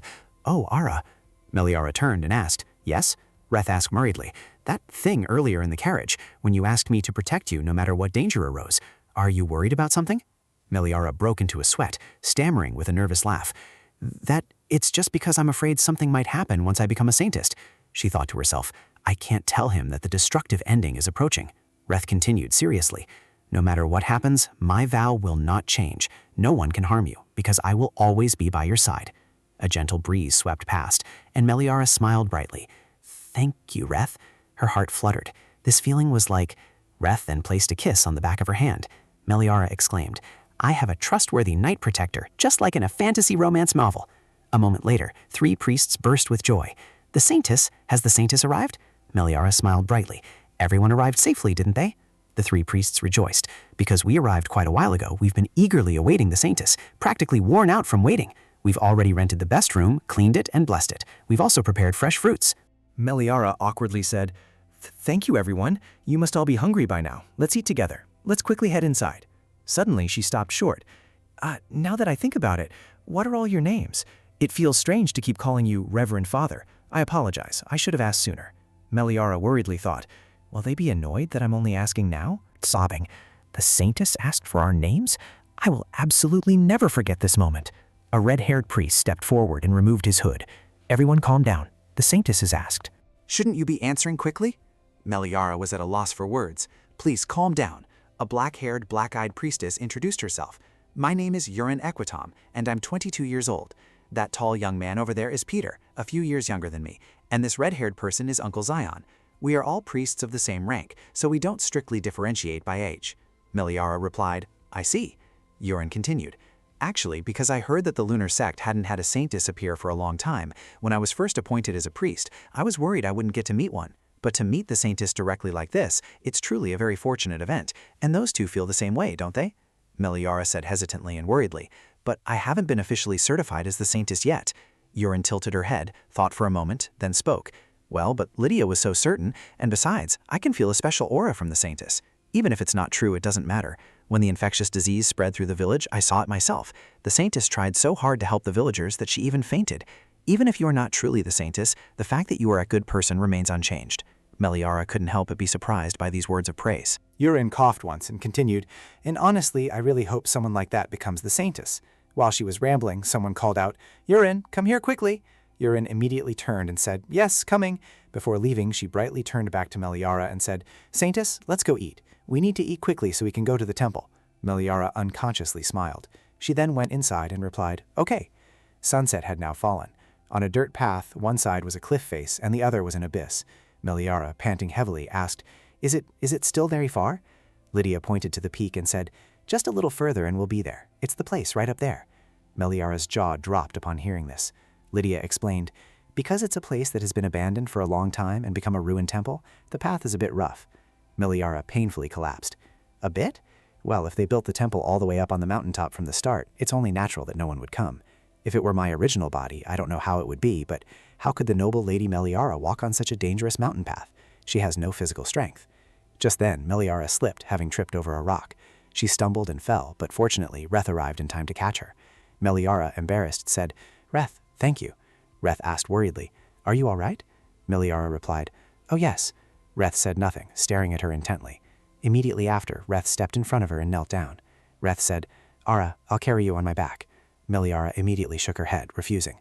Huh? No need. I can walk by myself. Tanma approached. Just let him carry you, lady. The mountain path is dangerous. If you accidentally sprain your ankle, it would be a big problem. Meliara was worried, however. Suddenly, Peter turned around and shouted oddly, What? The Saintess sprained her ankle? Saintess, let me carry you. Just think of me as a carriage. I'm the carriage of this area. Meliara had no other choice. I'll let Rhett carry me. Quickly, she was carried on Rhett's back. Meliara asked, I'm sorry, I'm very heavy, aren't I? Rhett chuckled and said, I didn't expect you to let me carry you. Meliara forced a smile. What are you joking about? You're making me embarrassed. Rhett replied seriously, I'm serious. Do you eat your meals on time? Meliara said apologetically, It seems I'm always indebted to Rhett. Rhett smiled, seeing her silly worries. It seemed she was a little more comfortable with him now. Meliara clung tightly to his shoulder, hoping that she would soon be confirmed as the Saintess so she could order Rhett to be her guardian knight. Rhett also smiled when he heard her say that. Meliara's heart was full of anticipation, and besides, only when she was the Saintess could she see Rhett's affectionate side like this. A moment later, everyone arrived. The priest turned around and said, We're finally here. Hearing this, Meliara looked up. By the time they arrived, the sky had already darkened. Meliara excitedly stepped down. Wow! Lydia said, Follow me this way. Meliara followed, unable to help but exclaim, I thought it was a ruined temple, so it would feel eerie, but this place is so beautiful. Lydia added, Even so, this place hasn't been cared for in a while, so please be careful not to get your clothes dirty. After a few more words, they arrived. Lydia approached a holy relic. Meliara wondered. This is, Lydia explained, that is the holy relic of the temple. Try picking it up. Meliara replied, Ah, yes. With that, her hand touched the holy relic. From within the holy relic, a sacred light shone. A shimmering wave of water also appeared from inside. Meliara immediately turned to ask, Suddenly there's water in the bowl? Lydia replied, When Lunar's power touches it, it will automatically fill up.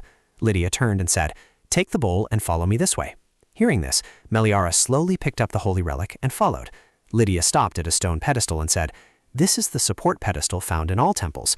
When building a temple, this pedestal is erected first. If this pedestal is destroyed, the temple will also collapse. Try pouring the water from the bowl onto this. Meliara immediately followed Lydia's words. She began to pour the water, and it flowed with a trickling sound, accompanied by shimmering lights. Lydia continued, Now use your divine power on it. Slowly channel your spiritual energy into it. Meliara then also slowly began to do so. She slowly channeled her energy inside, and suddenly the water glowed. Immediately after, a pillar of light shot straight upwards. Inside, the water began to ripple, and a whirlpool started to spread out around Meliara's feet in a circular pattern. Then, through the gaps, the water spread everywhere, creating pillars of light. When these pillars of light converged, a brilliant radiance burst forth, making everyone look up. Within the light, the water also spread inside, and Meliara was surprised as the water slowly formed into a shield. Meliara was bewildered. Is this a shield? Lydia spoke. This is the sacred artifact that has been passed down for 100 years. Only one person in this world can control it. Meliara froze, speechless at the shield before her. She thought to herself, Why? I don't feel unfamiliar at all. This is a feeling I've clearly encountered somewhere before. Once again, the shield glowed brightly. Meliara closed her eyes and felt. She gradually sensed the emotions of the person who created the shield. Utterly devoted, it felt as if all their thoughts and feelings for someone had been poured into its creation. Honestly, I'm still not sure if I'm qualified to be a Saintess. I'm not a good enough person to become one, because from the very beginning I knew the novel's ending and intended to run away alone. But then, she recalled the images, the smiles of everyone. I don't want to disappoint those who trusted me, so I want to try just once. Meliara stepped forward. Give me more courage, won't you? Meliara closed her eyes tightly, and the light once again flared up in the darkness. The commotion around them was not subtle. Meliara still held the shield, hovering in her hand. Then the shield transformed into a streak of light, whizzing around Meliara. She let out a sigh. Everyone was dumbfounded, their mouths agape. Lydia immediately knelt down. Congratulations, Saintess. Everyone present immediately knelt down after Lydia and said in unison, Congratulations, Saintess. Meliara quickly waved her hands. Everyone, please stand up. At this moment, Reth approached her. Ah, Reth. Meliara smiled. Now I can fully exploit your labor as my guardian knight, right? Red said, Just as I thought. As he spoke, his hand snaked around her waist, then he embraced her tightly, much to her surprise. Rhett held her even closer. It really is you, just as I thought. Before pulling her into his arms, Rhett had silently observed her every move. He froze when Meliara's figure resembled someone who had long been in his mind. That figure turned, and at the same time, Meliara also turned. He pressed his lips together and then embraced her tightly. It really is you, just as I thought. Meliara looked bewildered. Rhett? Rhett said, I promise, until the day this world forever closes, I will be by your side and prevent all evil in this world from reaching you. Rhett knelt down, looked up into Meliara's eyes, and said, only if you allow it. Not long after, Rhett carried Meliara on his back as they descended. Lydia spoke up. Well then, after the preparations for the Saintess's announcement ceremony at the main building of the temple are complete, I will contact you. See you later. Tanma came over and said, the young lady is asleep. It's understandable that she's exhausted from using divine power. Rhett then quickly carried her into the carriage and gently laid her down. He turned to Tanma and ordered, bring the blanket here. Seeing Tanma smiling to himself, Rhett immediately asked, Tanma, you seem quite happy. Tanma replied, how could I not be happy? The person you've been waiting for over 100 years has finally appeared. In the Demon King's castle, abandoned for 100 years, will finally see its return day drawing near. Rhett grumbled, it sounds like your words have thorns. Tanma clearly stated again, besides, I've been looking forward to this moment no less than you, so I'm very happy. Recht smiled. Then he entered the carriage and saw Meliara still breathing steadily. Recht gently placed Meliara's head on his shoulder. He softly called, Ara. Suddenly, a flickering light appeared, accompanied by a voice. I told you to just wait and see, didn't I? Later, you'll surely be so captivated by me that you won't be able to leave my side. I told you, didn't I, that we would definitely meet again, and then I won't leave you alone. Recht mused vaguely. I've waited 100 years. Even if her appearance has changed, it's still her. Why am I hesitating, uncertain, and wasting time? This time, I will definitely protect you. You just need to stay by my side. The next morning, sunlight streamed into the room, and Meliara finally opened her eyes. Meliara sat up abruptly and stretched, thinking, it seems I had a very happy dream, but I can't clearly remember what the dream was about. Moreover, it seems they use good quality beds here. Unlike other inns, the bed here is very soft. Suddenly, she realized something and froze. Oh, she looked around bewildered. Where is this? No matter how I look at it, it's not a normal inn. Did I get dragged to the Grand Duke's mansion while I was sleeping? What's with this extraordinary room? Just then, a maid appeared. Are you all right, young lady? Meliara flinched. Who are you? The maid bowed and replied, allow me to introduce myself. I am Salt, and starting today, I will be in charge of everything and attend to you, young lady. Meliara stammered, yes, I apologize for shouting, but in charge of everything? Where exactly is this place? Salt looked surprised. It seems you haven't heard anything from the master. Meliara recalled Rhett's earlier words, how about coming to my house? She thought to herself, if he's the master, then could this be Rhett's house? Then she spoke, so this is Rhett's mansion in the east. Salt politely replied, this is a bedroom in the main building of Grand Duke Arvis's estate. Meliara let out a sigh of relief. So that's how it is. Then, as she realized, she became utterly terrified. What? You said Grand Duke Arvis's estate, right? Salt replied, that's right. Meliara immediately realized that Grand Duke Arvis was the Demon King who brought about destruction in the original story. No matter what, she had to escape from here first. Thinking this, Meliara got out of bed, making the maid confused. Young lady? Meliara put on her coat and asked, what about Rhett? Did you see the man who came with me? Salt replied, I don't know about anyone else, but Grand Duke Arvis is waiting outside the door right now. Just then, a knock echoed from outside. The door opened and someone entered the room, making Meliara jump and look over. Rhett, looking cheerful, stepped inside. Seeing Meliara awake, he asked, are you up? Meliara couldn't help but recall the vision she knew, a desolate scene, flames burning everything to ashes, Gelbert relentlessly slaughtering, and there was Rhett, holding a blood-soaked sword in his hand. He opened the room door and saw two people sitting inside. The man shouted, Grand Duke Arvis, why did you suddenly do this? I followed the previous agreement, not touching the Grand Duchy, didn't I? So what do you want from me? Rhett said coldly, because the roses have withered. The man trembled. What does that mean? Rhett raised his hand and a light flashed in it. Something shattered in his grasp. He clenched his hand and said, I have waited 100 years, so I intend to erase every trace. If I don't, I will truly go mad. Immediately after, a blood-curdling scream echoed. Returning to the present, Rhett stepped inside. Meliara thought in disbelief, I can't believe it. How could such a handsome and perfect man be the Demon King? From Ara's perspective, Rhett said, truly foolish humans, daring to follow me all the way here. Before turning the Empire into a fireball, should I use her as a test subject to adjust my firepower? Salt, standing nearby, also held a sharp knife in his hand. What do you think, my lord, if we play human dart-throwing as entertainment before dinner? Meliara's face darkened in horror. What should I do? After learning he's the Demon King, I suddenly see him completely differently. Then she abruptly turned away. Meliara repeatedly hit her head. This is insane, she thought. Forget about seeking refuge. How can I possibly manage running headfirst into the Demon Lord's territory like this? Rhett, puzzled, turned to Salt and asked, "What's wrong with her? Is she hurt somewhere?" Salt replied, "Perhaps she's just not fully awake yet." Then Rhett turned back to Meliara and said, "Ara, breakfast is ready, so if you're feeling better, let's go to the dining room." Meliara immediately raised her hand, awkwardly refusing. "It's fine, actually. I don't feel hungry right now." No sooner had she finished speaking than her traitorous stomach rumbled loudly. Rhett said, "Then I'll tell them to prepare a few simple dishes." Meliara replied, "Yes." Her eyes welled up with tears as she thought, "I've been eating 3 meals a day lately, so my stomach automatically growls whenever it's mealtime."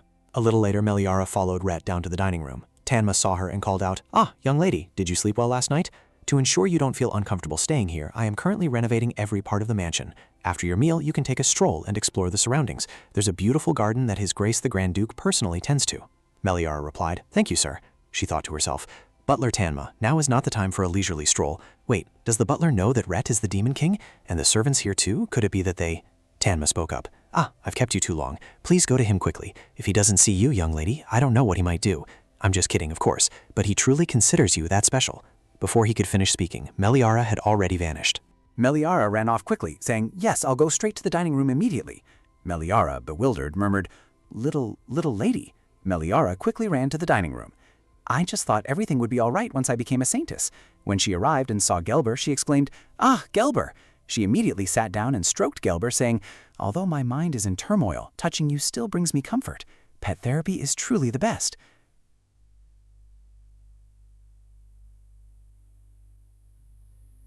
Hold on. Pause for about 5 seconds. Wait a moment. What is the probability that an animal raised by the Demon King is not a demon beast?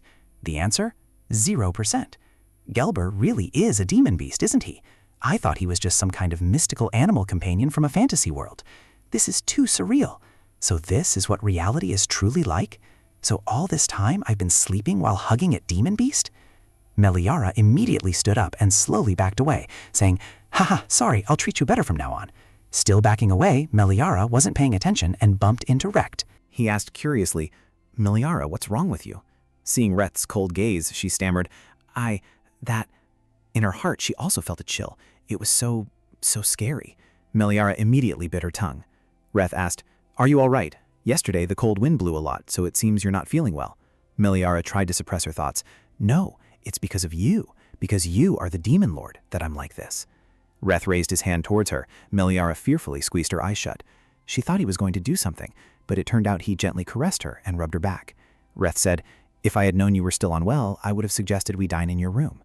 Meliara stared blankly at him, thinking to herself, "This is truly the Rhett I know, the one who was by my side the entire journey here, a Rhett who was always warm and affectionate. That's right, there's no way Rhett could be the Demon Lord. Or perhaps there's another Grand Duke Arvis. There must be some misunderstanding." Meliara uttered, "Reth, there's something I really want to do with you right now." Reth stared at her for a moment, then asked, "May I?" Reth put his arm around her waist. Meliara wondered, What is it?" Looking directly into Meliara's eyes, he said, "Kiss." Then his face slowly moved closer to Meliara's, when suddenly a voice spoke up. "Quite passionate in broad daylight, aren't we?" Both of them startled and turned. Prody spoke, "Since when did our Demon Lord become so actively involved in dating? But in my memory, it wasn't like this. Is that my brother's new lover?" Meliara wondered to herself. He said, "Brother?" Reth said, "Prody." Meliara wondered, "If so, is that person also a demon?" Reth stepped in front of Meliara, shielding her, and said, "Why did you suddenly burst in through the window and speak so disrespectfully?" Prody shrugged slightly. "Oh, I should have politely knocked, shouldn't I? That's why I called you rigid." His snakes immediately slithered over and hissed at Rhett. Immediately after, something darted past. Dilber advanced and hissed at Solo and those snakes. Meliara was surprised. "Gelber?" Prody glanced at Gelber and said, "I know that dog only protects the person it thinks it's its owner, and there's no way a rigid person like you would have another lover. Oh, is it the Saintess? It's a pleasure to meet you, new Saintess." Rhett immediately pushed his hand away. "Don't come any closer." Prody's hand stung as he pulled it back. "What's wrong? Already possessive? Anyway, this Saintess is much gentler than the strong Saintess from last time. Haven't your preferences changed?" Prody sneered. "Or is it just any Saintess?" Hearing these words, Meliara couldn't help but be astonished. Rhett gritted his teeth. "It seems my warning last time wasn't enough. Get out of here before I tear that mouth of yours apart." Prody chuckled. "What's wrong with you? I was just going to give you some advice. It seems this Saintess is a pitiful person who knows nothing at all, doesn't she?" A surge of dark energy appeared from beneath Rhett's feet, and Gelber emerged. His eyes turned deep red, filled with killing intent. Gelber growled, and the three-headed snake was not to be outdone. Prati continued, Saintess, I advise you to be more careful because the man beside you is actually the Demon King who has lived for hundreds of years. The previous Saintess also acted naively and was deceived. Now she has vanished without a trace. Meliara thought in surprise. He said Rhett once loved the previous Saintess, and now she's gone? In the original story, Rhett was the Demon King who brought about the downfall of the Empire, so it would be more convincing to say he was inclined to eliminate the Saintess rather than protect her. Rhett saw her looking distracted and suddenly felt worried. He spun around towards Prati, thinking, what nonsense. Rhett's dark aura flared intensely. Prati said, this time I wanted to find you first, but it's not like there won't be another chance. Then Prati snapped his fingers, creating flowers that intertwined with Rhett's dark aura. Meliara suddenly realized, oh, this scent. Then she felt dizzy, stumbled, and began to fall. Rhett caught her just in time. He asked, Aura, are you all right? Rhett glared at Prati with murderous intent. Prati hesitantly retreated. Whoa! Just then a pair of hurried feet ran over. The door burst open, immediately catching Reth's attention. Seeing this, Prati also clicked his tongue. That person took a deep breath and shouted, don't you dare tease my lady. His face was flushed with anger, veins bulging. Prati sneered. The fool has arrived. Reth clutched his head and asked, Tanma, why did you bring him here? Tanma pulled him back and said, there's an old saying, a mad dog is best suited for hunting a madman. Prati snorted, then raised both hands and said, all right, that's enough talk for today, because it's very difficult to talk any further with that idiot. The young man yelled, what? You bastard, where do you think you're going to run off to? Proti jumped onto the door. Well then, until we meet again, Saintess. Sooner or later, we'll meet privately. With that, Proti left. Meliara wondered. He's gone? The young man clenched his fists in frustration. Meet again? Try lingering around my lady one more time. Tanma looked at his boisterous demeanor and thought, that look is just like... Reth called, Tanma, Muso, both of you go outside. I have something to discuss with Era. Muso naturally didn't want to leave. But your majesty, I also wish to greet the lady. Tanma picked him up. As your majesty commands. After they left, Wrath let out a sigh. Meliara recalled Proti's earlier words. Saintess, I advise you to be careful. She hesitated, thinking, those words just now keep bothering me. She spoke, Wrath, are you truly the Demon King? Wrath replied frankly, yes. Meliara immediately questioned angrily, why? Why didn't you tell me all this time? No, even if you are the Demon King, Wrath even hid the fact that you are Grand Duke Evisk. She thought to herself, it was clear he had plenty of opportunities to speak up, but why did he deliberately hide it? Reet, say something. Why on earth did you do this? Reet clenched his fists, remained silent for a moment, then suppressed his emotions and said, I can't say I had nothing to hide from you. If people knew I was Grand Duke Arvis, they would fall into two categories. One type would approach me calculatingly, hoping to gain something from me. The others would flee or avoid me out of fear. Meliaria pondered. It was true. Grand Duke Arvis of this world, in the original story, was known only as a descendant of the nation's founding hero, and nothing more. The Grand Ducal estate not only possessed vast territories, but also commanded a powerful army. So people's reactions when faced with such overwhelming power would naturally not be favorable. But Meliaria's heart ached. She spoke, so you think I'm like them too? Reet continued, at first I wasn't sure about you, so I couldn't reveal who I was. Meliaria asked, puzzled. Sure. Do you mean whether I was the Saintess or not? Recalling Proti's words, or just being the Saintess? Meliaria lowered her head again, looking gloomy. Reet replied, I needed to be sure you were you. Whether you were the Saintess or not didn't matter. Meliaria clutched her skirt in her hands. She shrieked loudly, liar, you were the happiest when you found out I was the Saintess. Meliara's eyes were also welling up with tears at this moment. In fact, wasn't it because I was the Saintess that you treated me well from the very beginning? Reth reached out his hand towards her, calling, Ara! She thought to herself, I know, the person Reth truly treated well wasn't me, but that other Saintess. Reth said, it's not like that. I just thought it wasn't the right time. I didn't intend to deceive you. Meliara immediately replied, isn't intentionally not saying something a form of deception? Because I trusted Reth. At least I thought every aspect of your demeanor you showed me was genuine. If I had known you were deceiving me, I wouldn't have followed you here. Reth was startled by her words. Meliara turned and walked away, saying, I will leave before nightfall. Reth immediately stepped forward and grabbed her sleeve. He said, no, I had such a hard time finding you. Meliara's tears were already falling profusely. Reth stared at her tear-filled eyelashes, and his hand slowly dropped. Meliara shook his hand off and continued walking. As she reached the door, Meliara turned back and said, I told you I hate men who lie. The door slammed shut, leaving Reth standing rooted to the spot. Not long after, in Meliara's room, she lay on her bed, sobbing.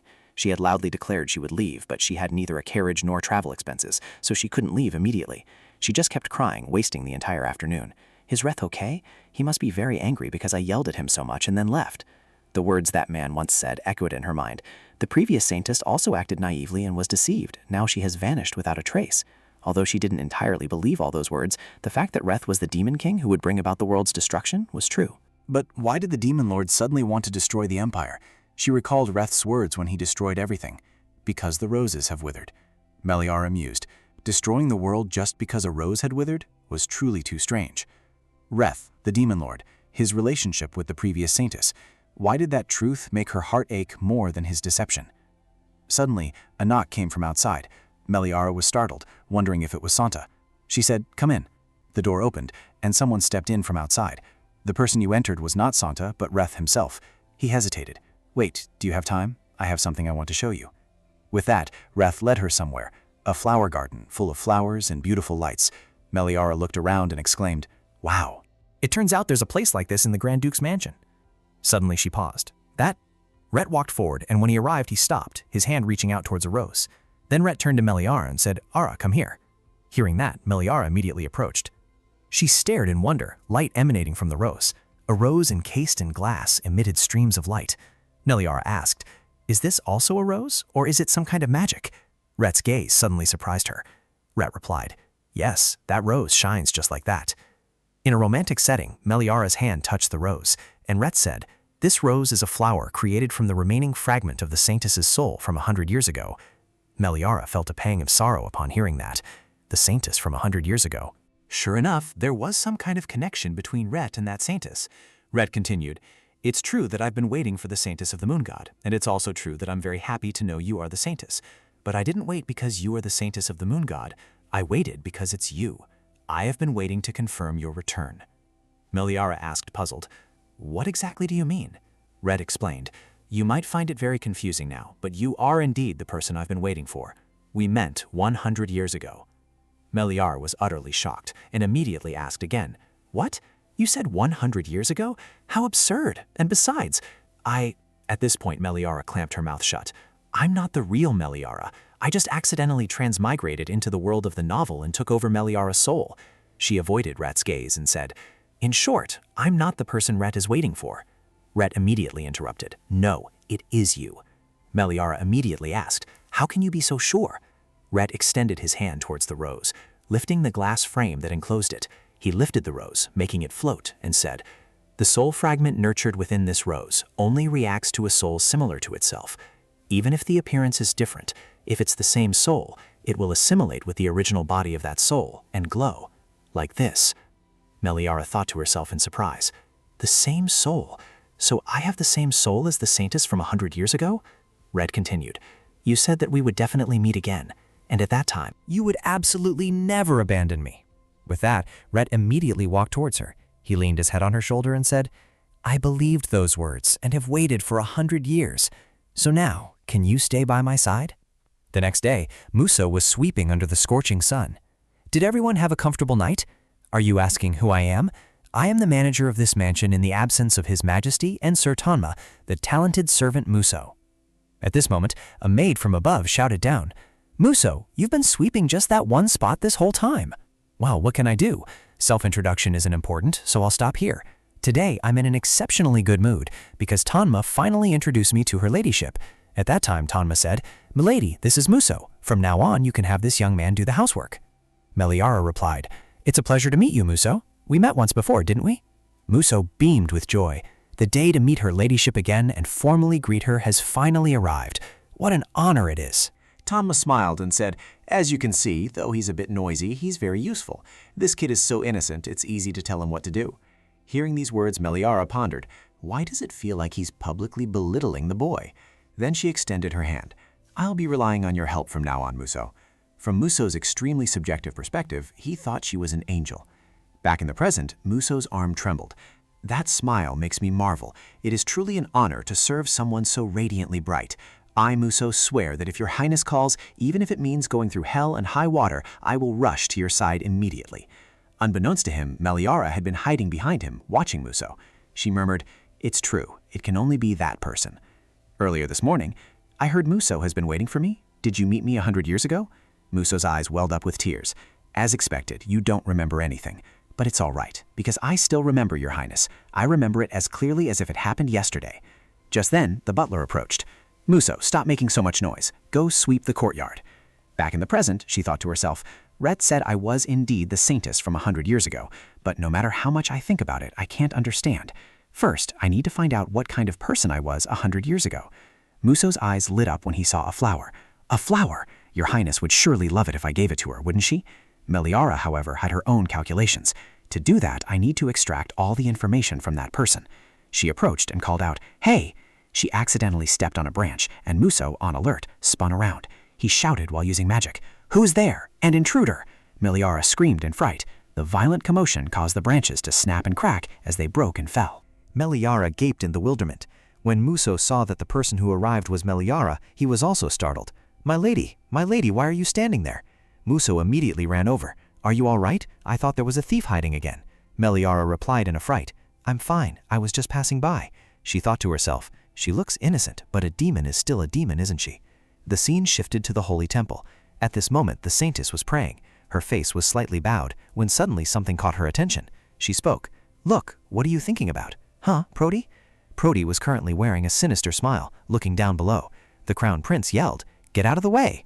The priests immediately intervened. The Saintess is currently praying, so even His Royal Highness the Crown Prince cannot disturb her. The Crown Prince continued to shout, "Won't you move out of my way immediately? I told you Livy is still unwell." From above, Prody stared at him from the window. Olivia approached and asked, "What's wrong, Prody? You're not saying anything. It's not like you at all." Prody turned back and asked, "What's wrong? Sad because I didn't pay attention to you?" Olivia stammered, "No, it's not like that. Your expression looks too serious, so I'm worried." Prody immediately lifted her chin. He said, "Lies. You're afraid I'll leave you behind, aren't you, Saintess?" Saying so, he flashed another meaningful smile. The wind from outside the window blew in, making her cloak flutter in the sunlight. Olivia turned sharply away and said, "Prody, this is the holy temple. You can give me power elsewhere." Prody turned her face back. "Since when have you cared about such things? We used to do it in the holy temple before. What's wrong? No one comes here anyway. Isn't that right, contract holder?" Olivia mumbled in response, "Yes, Then a beam of light enveloped the two of them. Olivia gasped. She smiled contentedly and said, "Ah, Prody, a little more." Prody smiled. "It's not a bad thing for you to truly be the Saintess." As soon as he finished speaking, another beam of light surrounded the Saintess. She trembled and said, wait a moment. This is too much." Prody gave a faint smile. "That's true. Although, if that's the case, my temptation won't work anymore." The Saintess was dazed. Stop. Saying so, she staggered and collapsed. Prody caught her and said, "That's why I say love is truly a useless thing." He stared at the aesthetic Saintess. After 100 years of waiting, he only now craves power and seeks another Saintess. It's a bit strange. He used to be someone who seemed not to care about maintaining his position as the Demon King. Furthermore, he acted as if he cared quite a bit about that woman. At this moment, the Crown Prince's voice echoed from outside. Livy, it's me. I have something to tell you. May I come in?" Prody clicked his tongue and smiled. Psst, he thought. Even so, it seems worth trying to stir up trouble and see what happens. At this moment, the Crown Prince had rushed inside. Livy, are you all right? You've overexerted yourself with prayer again. I told you to rest more." The Saintess smiled and replied, "Your Highness, I'm fine, just a little tired. Please don't worry." The Crown Prince bristled. "What do you mean, fine? Your body hasn't fully recovered from the previous poisoning. Meliara Darcius, that woman, I will definitely make her pay." The scene shifted to Meliara. Meliara's ears tingled as if someone had just cursed her. Muso asked, "Your ladyship, what's wrong?" Meliara forced a smile. "Oh, it's nothing. My ears just feel a bit itchy for some reason." Muso said, "Oh, that happens sometimes, I get that quite often myself. By the way, your ladyship, why do we have to be like this?" Meliara started, flustered. Well, because..." She recalled her previous conversation with Reth. Reth had said, "Well then, you must be tired. Go get some rest." As Reth left, she immediately called out, "Reth, what kind of person was I 100 years ago?" Reth smiled. "Back then, you were a very strong, emotional, and confident person, because right from our first meeting, you declared that I would definitely fall for you." Meliara's jaw dropped as she thought to herself, "Isn't that just being delusional?" Reth continued, "And in the end, I truly did." Hearing him say that, Meliara's heart ached. She bowed her head slightly and replied softly, Well then, about the rose I just saw, which is said to contain a fragment of my soul, you said it has been there, unfading, for 100 years. If that rose withers, what will you do?" Rhett bowed his head slightly and said, "The rose withering means your soul is destroyed. You no longer exist anywhere in this world, unable to be reborn, nor to reincarnate. Ultimately, it means I have completely lost you. If that truly happens, perhaps I will endlessly resent this world for taking you from me. After despairing for too long, I will erase everything that exists in this world." Meliara immediately asked, "Why would you go to such an extreme?" Rhett smiled. "Isn't that obvious?" Rhett recalled the image of the person he held dear. Rhett, look, the flowers are so beautiful, aren't they? Here, people say you should give flowers to someone you like. Thanks to you, for the first time, I realized flowers could be so beautiful. For the first time, things other than war, bloodshed, or hatred existed in this world. And it was also the first time someone looked at me with eyes so full of affection, as if the moon and sun rose for her and everything in this world existed for her. Because you said we would surely meet again, and because that rose hasn't withered all this time, I was able to wait until now. If I could never see you again, neither the flowers, nor the moon, nor this world would have any meaning. What good would their existence be? This world would no longer have you. His gaze turned hateful. Meliara immediately called him back. Rhett. Then his gaze softened. Just then Meliara's coat slipped off her shoulders. He stepped closer, pulled her coat back up, and said, "But now you are here with me, so I don't want to imagine such a horrible thing." Good night, Era. After wishing her good night, he also left. Meliara remained standing there, watching his retreating back. Meliara quickly returned to her room and took off her coat. Meliara sat down on the bed and sighed. That night she tossed and turned, unable to sleep. It seemed that only now did she truly understand Rhett's fervent and passionate feelings, something she had pretended not to know all this time. Back to the present, Muso called out, "Your Highness, are you all right? You've been spaced out for a while now. Your Highness, you don't seem well." Meliara interrupted him. "I'm just thinking about something else, so—" Meliara pondered. "After thinking all night, I've come to a conclusion. All right, I'll just stay here then. After all, I was originally running away to avoid destruction. And furthermore, after learning that I was the Saintess from 100 years ago, Rhett doesn't seem to have any intention of destroying this world. So first, I'll gather information about myself from 100 years ago, even if it's just a little. If I can't remember, I'll just imitate." Muso spoke up. "So your Highness wants to know what you were like 100 years ago?" Meliara nodded. "Yes, that's right." Muso asked. "You could just ask His Highness." Meliara immediately felt a pang of unease. "Why must it be me?" She replied shyly, saying it would be too embarrassing to ask Reth directly. For that matter, Muso seemed the most trustworthy, so Muso's mouth fell open. "I'm the trustworthy one?" He grabbed Meliara's hand. "I, Muso, will do my utmost to help your Highness regain your memories." Meliara replied, Thank you." She thought to herself, "I absolutely can't tell him it's because he's the easiest one to deal with here." Suddenly Muso stopped. As he rummaged for something, he said, "Your Highness, you won't be comfortable sitting like that. Please sit on this handkerchief." Then he offered Meliara a handkerchief. Meliara took it and replied, "Muso, thank you.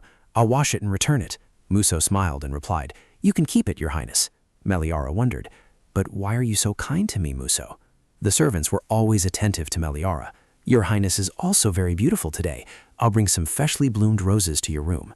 Another maid said, "Your Highness, you'll be more comfortable with this bedsheet." She thought to herself, "Actually, it's not just Muso. Everyone here treats me very well." Muso spoke up, "That's because Your Highness is my lifesaver." Meliara was stunned to hear that. Muso bowed his head and said, "And my name, Muso, was also given to me by Your Highness." Meliara stammered, I did? The me from 100 years ago was truly special." She thought to herself, "Even if he looks as tough as a rhinoceros, how could I have named him Muso?" Muso smiled and replied, "Yes, Your Highness is indeed a special person. Your Highness saw me rolling around in the trash, looking wretched. At that time you said that with the meaning of becoming an omnipotent person who can do anything, your name would henceforth be Muso. That's what you said, Your Highness. Of course, besides me, many others have also received favors from Your Highness." Butler Tanma had always worn an eye patch due to a pigment disorder. The pigment disorder was considered a symbol of bad luck in the lower demon realm, but Her Highness said that uniqueness would bring good fortune. After she said so, the butler switched to wearing a monocle. Meanwhile, Muso was suddenly surprised when he saw Meliara had started to cry. He stammered nervously, Your Highness, why are you crying?" She fell into deep thought. "No, it's no good. I absolutely cannot win against her. She is the benefactor who gave someone a name, and also the one who transformed someone's insecurity into a symbol of good fortune. And for another, she made him fall so deeply in love that he was willing to wait for 100 years. Meliara's sobbing made Muso flustered. My lady, please wipe your tears, lest someone sees." Suddenly something appeared, startling Muso. Meliara quickly wiped the tears from her face. Someone approached. Rhett approached full of murderous intent and asked, "What's going on here, Muso?" Meliara flinched. Your Highness," Rhett asked coldly, "I ask you, what exactly is going on here? Surely you know that even taking your life wouldn't compensate for Ara's tears, right?" Muso immediately knelt down. Your Highness, you've misunderstood. I didn't make my lady cry." He then turned to Meliara. "Oh no, my lady, did I perhaps make you cry?" Meliara spoke up. "Rhett, no, it's not that. This matter—" The atmosphere became silent. Meliara called. "Rhett, Rhett walked towards her and picked her up, surprising her. Rhett, Rhett said. Whatever the reason, let's go inside first. Then Rhett turned to Muso, who was trembling, and said, I'll deal with you later. Muso was thunderstruck. Your Highness. A moment later, the two had returned to the room. Rhett draped a coat over her and handed her a steaming cup of water. Meliara looked bewildered. Rhett, what exactly is this? Rhett said, They say that when you're sad, you should wrap yourself in a blanket and drink something warm. It makes you feel better. Meliara asked, Who said that? Rhett replied, The lady from 100 years ago. Meliara was flustered. It was the girl from 100 years ago. Reth asked curiously, Can you tell me why you were crying just now? If it's truly because of Muso, then I will punish him accordingly. Meliara immediately worried. No, it's not because of Muso. The truth is, it's because of you, Reth. Because you are so affectionate, Reth, I found myself crying without realizing it. Reth let out a sigh of relief. You're the only one who says I'm affectionate, whether 100 years ago or now. Meliara froze upon hearing that. She gripped the glass of water in her hand once more, and her thoughts went to that girl first again. Then she looked up and said, Reet, the thing is, what do you think if we start over? I mean, regarding this ambiguous relationship that's neither lovers nor strangers. Reet was stunned to hear this. She continued, It's not that I don't understand you. The person you've waited for 100 years has appeared, and you must be very happy and joyful. But I'm not so sure anymore. I don't recognize the 100-year-old me in Reet's words. So gradually, I've grown afraid of Reet's love for me. I'm afraid you'll be disappointed when you see how different I am now compared to 100 years ago. Reet hesitated. Ara. Meliara propped herself up, stood, and continued. Therefore, let's start over. I want to understand more about who Reet is, as much as Reet knew about me 100 years ago. So Reet, please see me as I am now, instead of the me from 100 years ago, okay? As Meliara finished speaking, the conversation reached an impasse again, and silence filled the air. Meliara blushed shyly. Did I speak too frankly? Suddenly, Reet smiled, making her even more anxious. What is it? What does that smile mean? Then he burst out laughing. So this is what it feels like to hear those words. She mused. It seems this is the first time I've seen Reet laugh like that. Reet continued. Don't worry. Even if this world were to split into two, there's no way I'd be disappointed in you. Even if your image is completely different from 100 years ago, my heart will not change, because what I love is your very existence. But if you still have reservations in your heart, then I promise, I will only look at the you of now. If you feel pressured, I will try not to go too far. However, I hope you can forgive this heart of mine, which occasionally beats so wildly it feels like it wants to burst from my chest, okay? Because you are just too lovely. These words were like an arrow shot straight into her heart, making it pound. The next morning, as the sunlight streamed into the room, Meliara sat up, yawning widely. Salt, who was tidying up at the time, saw Meliara wake up and immediately asked, Did you sleep well, miss? Meliara replied, Good morning, Salt. Those flowers were brought by the gardener, weren't they? They're so beautiful. Salt said, No, miss, these are flowers from the master. Meliara was surprised and hesitantly asked again, Reft? Salt replied, Yes, at this time of year, tulips bloom very beautifully. Actually, he told me not to tell the young lady. She then remembered what Meliara had said. I will try not to go too far. Meliara poked at the blushing flower. Rhett really is... Salt approached with a letter and said, Oh right, a letter arrived for the young lady this morning. Meliara took the letter, wondering to herself, Who could it be? Not many people know I'm here. Or did something happen at the temple? Meliara opened the letter, her face darkening in alarm. 2 days later, in the capital of the Bacchatus Empire, under a torrential downpour, Meliara stepped out of a carriage. Seeing her, the people there couldn't help but whisper, Isn't that girl Princess Darchus? After her engagement was broken off, she's been in seclusion. What's going on? The room door opened, revealing Meliara's bewildered face. The person who appeared before her was Linden. Meliara approached, asking anxiously, I came because I heard the news. Are you all right? Linden smiled and replied, Meliara, you've arrived. I'm fine. She glanced over, thinking to herself, how could he be fine? Merchant Guildmaster Azazin was like Linden's only family.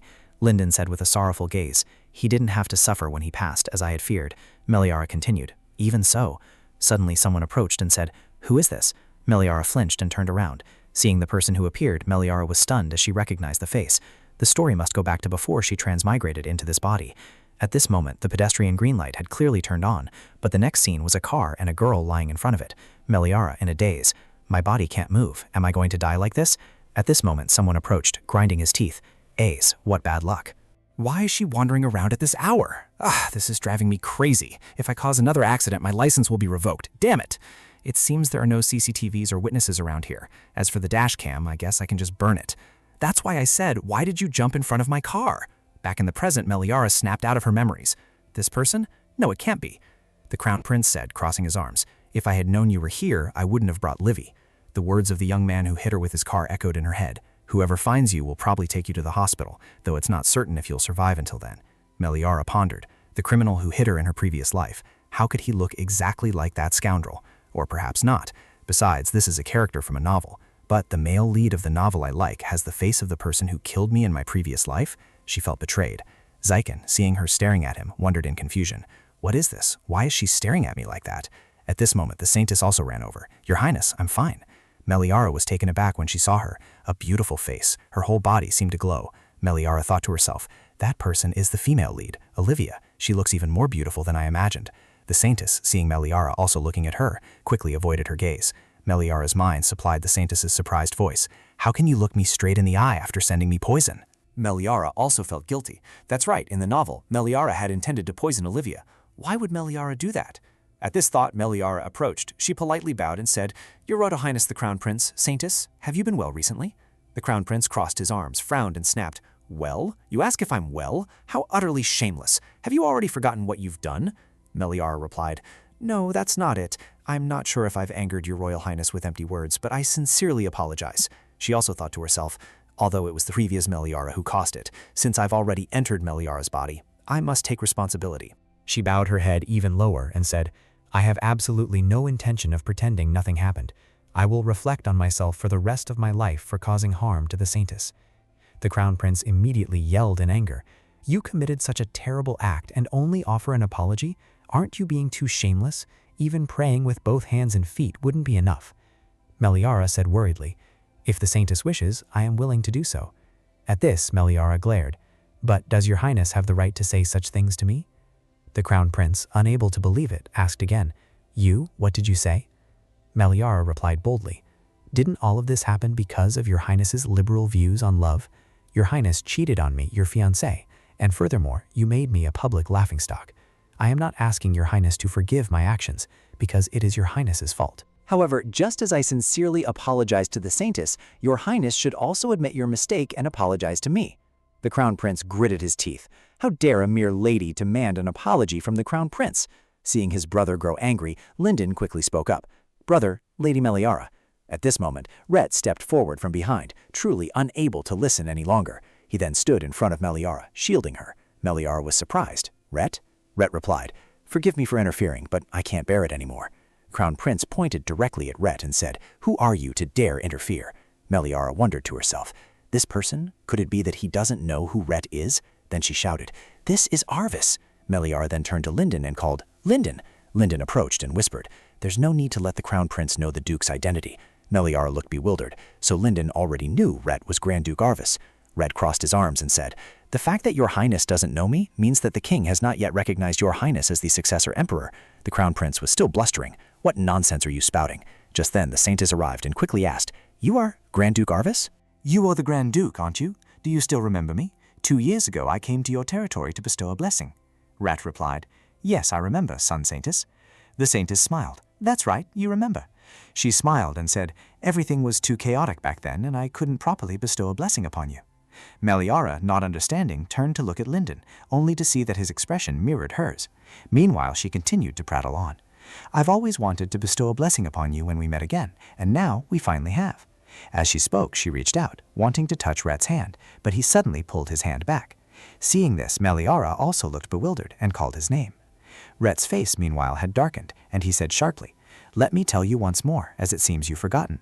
When we were at the Temple of the Moon God, I said that we were fully blessed by the Moon Saintess, so don't try to mix it with anything else. She still wasn't done with her act, lowering her face and replying in a low voice. However, isn't Sol's blessing superior to Luna's blessing? Rhett asked imperiously, What does that mean? She said, The lunar sect has fewer priests, so its blessing power must also be weak. The proof is that no Saintess has appeared in the lunar sect for the past 100 years. Rhett immediately sneered. No Saintess has appeared, you say? Can't you recognize the person right before your eyes? Seeing this, Rhett turned to look at Meliara. He smiled. She's right here. Son Saintess Olivia was stunned. You mean... Meliara whispered anxiously, Rhett, why would you reveal that here? It's not even time for the Saintess's proclamation ceremony yet. Rhett asked gloomily, Is there a law that forbids revealing the Saintess before the proclamation ceremony? Meliara clenched her hands, thinking to herself, No, but... Suddenly, the Crown Prince shouted, startling Meliara, Lies. Plotting to harm Livy with poison wasn't enough, and now you intend to play the role of a Saintess too? Even shamelessness has its limits. How dare you blaspheme the divine? Meliara closed her eyes tightly. Then she said, Your Royal Highness, it's true that I don't possess the divine power of the Soul Sect, but I have been recognized as the Saintess of the Lunar Faith. The Crown Prince shouted again. Furthermore, how dare you even think of deceiving Grand Duke Arvis? Meliara, furious internally, wanted to scream. Does he think being loud makes him right?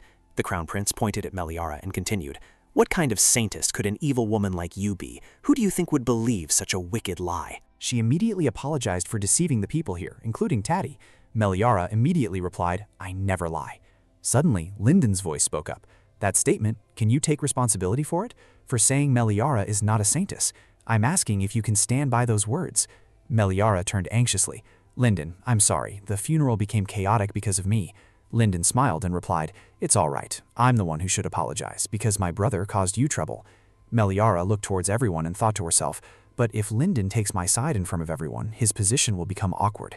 The Crown Prince said nothing, only staring at Linden. After a moment, he crossed his arms and said, Since when did you two become so close? Linden shrugged lightly and replied, I'm not sure. Perhaps since you broke off the engagement? Now that she has no relation to you anymore, I thought I'd try to be a bit charming. But don't misunderstand. Our relationship isn't close enough to be a concern. Because unlike someone else, Ara was the one who tried to maintain some decency with her former fiancé. For the umpteenth time, the Crown Prince bristled again. What? How dare you belittle me and side with that fake Saintess? You must have truly lost your mind. It seems that clever head of yours doesn't work so well in front of women, does it? Linden replied, Whether she's fake or real, you'll know once you see for yourself. Oh, and you'll also know who truly has an unclear mind when standing before women. The Crown Prince angrily said, You... Olivia, standing nearby, called out, Your Highness. Linden turned and said, Ara. Meliara looked bewildered. Huh? Linden asked, Could you bless my grandfather on his final journey? Meliara was stunned. That's right, if I use my holy power. At least the people here will understand that I am the Saintess.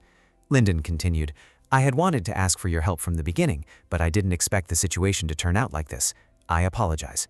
Meliara immediately took his hand. She smiled and said, No, not at all.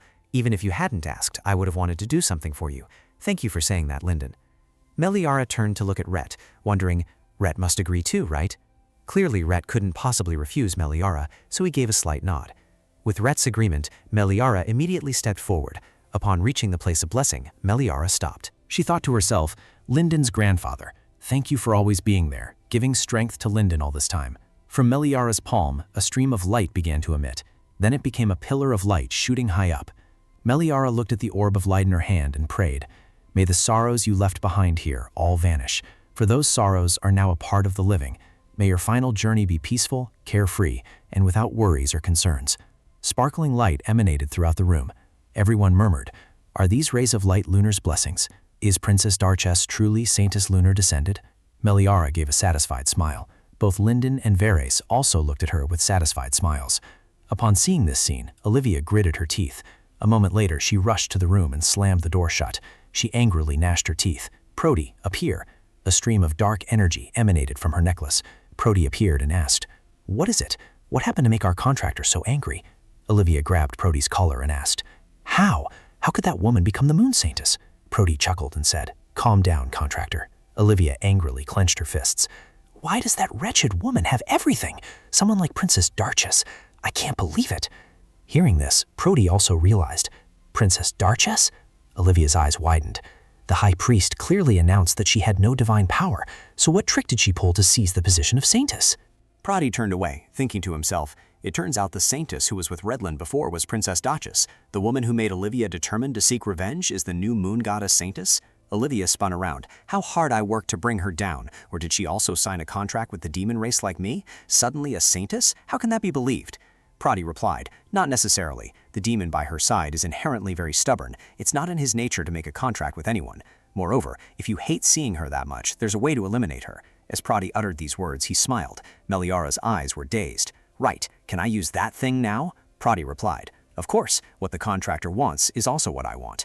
That afternoon, as the sun set, Urin angrily slammed his hand on the table and shouted, Just hearing about it makes me furious. There really are all kinds of people, aren't there? Just because he's the Crown Prince, he thinks our Saintess is fake? What basis does he have to dare say such a thing? Meliara thought to herself, openly scolding the crown prince like that. What if he gets arrested for offending the royal family? Oh, then she spoke. I'm fine. Sion spoke. Stop it. Meliara was satisfied. That's right. Only Sion is truly trustworthy. But Sion's next words shocked Meliara. Our bickering among ourselves won't achieve anything. The only way is to talk to Lydia and formally reprimand them about the matter between the Emperor and the Lunar Church. Meliara imagined Lydia's angry scene. They dare to insult and disrespect our Lunar Church? She broke out in a cold sweat. The situation was becoming more serious by the minute. Although I was very grateful when the priest heard the news and came immediately, at that moment they frantically ran over. Saintess, are you all right? As soon as we received the telegram, we rushed here immediately. Meliara wondered, how did the priest get here? All three of them fidgeted. Ice, clearly annoyed, said, Saintess, don't worry. But from then on, they remained in this state. This surely won't get them arrested for treason, right? Someone needs to stop them. Meliara turned to plead for help. Rhett, please say something. When she turned, she saw Tanma speaking to Rhett. No matter how you look at it, it seems the Crown Prince is declaring war. Shouldn't we also slowly prepare for war? Rhett immediately replied, let's do that. Meliara quickly intervened. Sir, Butler, what war preparations? Everyone is overreacting. I have clearly proven myself to be the Saintess of the Lunar Church at the funeral. Once the announcement ceremony is held, then neither the Crown Prince nor the Soul Church will be able to say anything. The three Meliara-obsessed priests, upon hearing this, exclaimed, Indeed, she is our Saintess, so different from someone else and more capable than someone else. Meliara froze stiff, thinking, even at this point, I hadn't foreseen the war was imminent. The sky had already darkened by this time. Yurin said, once the sanctuary is arranged, we will escort the Saintess back, but we are extremely busy with the announcement ceremony. If we have time, we will contact you immediately. Meliara smiled and replied, No, it's fine. There are plenty of amenities here. The three Meliara fanatics smiled brightly. Then we'll see you again, Saintess. Saying this, they turned and left, and Meliara also waved goodbye. Meliara forced a smile and said, Anyway, they're worrying too much.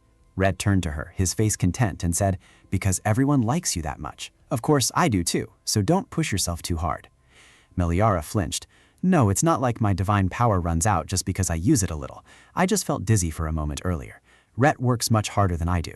Rhett replied, I only do what needs to be done. She thought to herself, I'm very grateful that Rhett stood up for me earlier, but revealing that he is Grand Duke Arvis must not have been easy.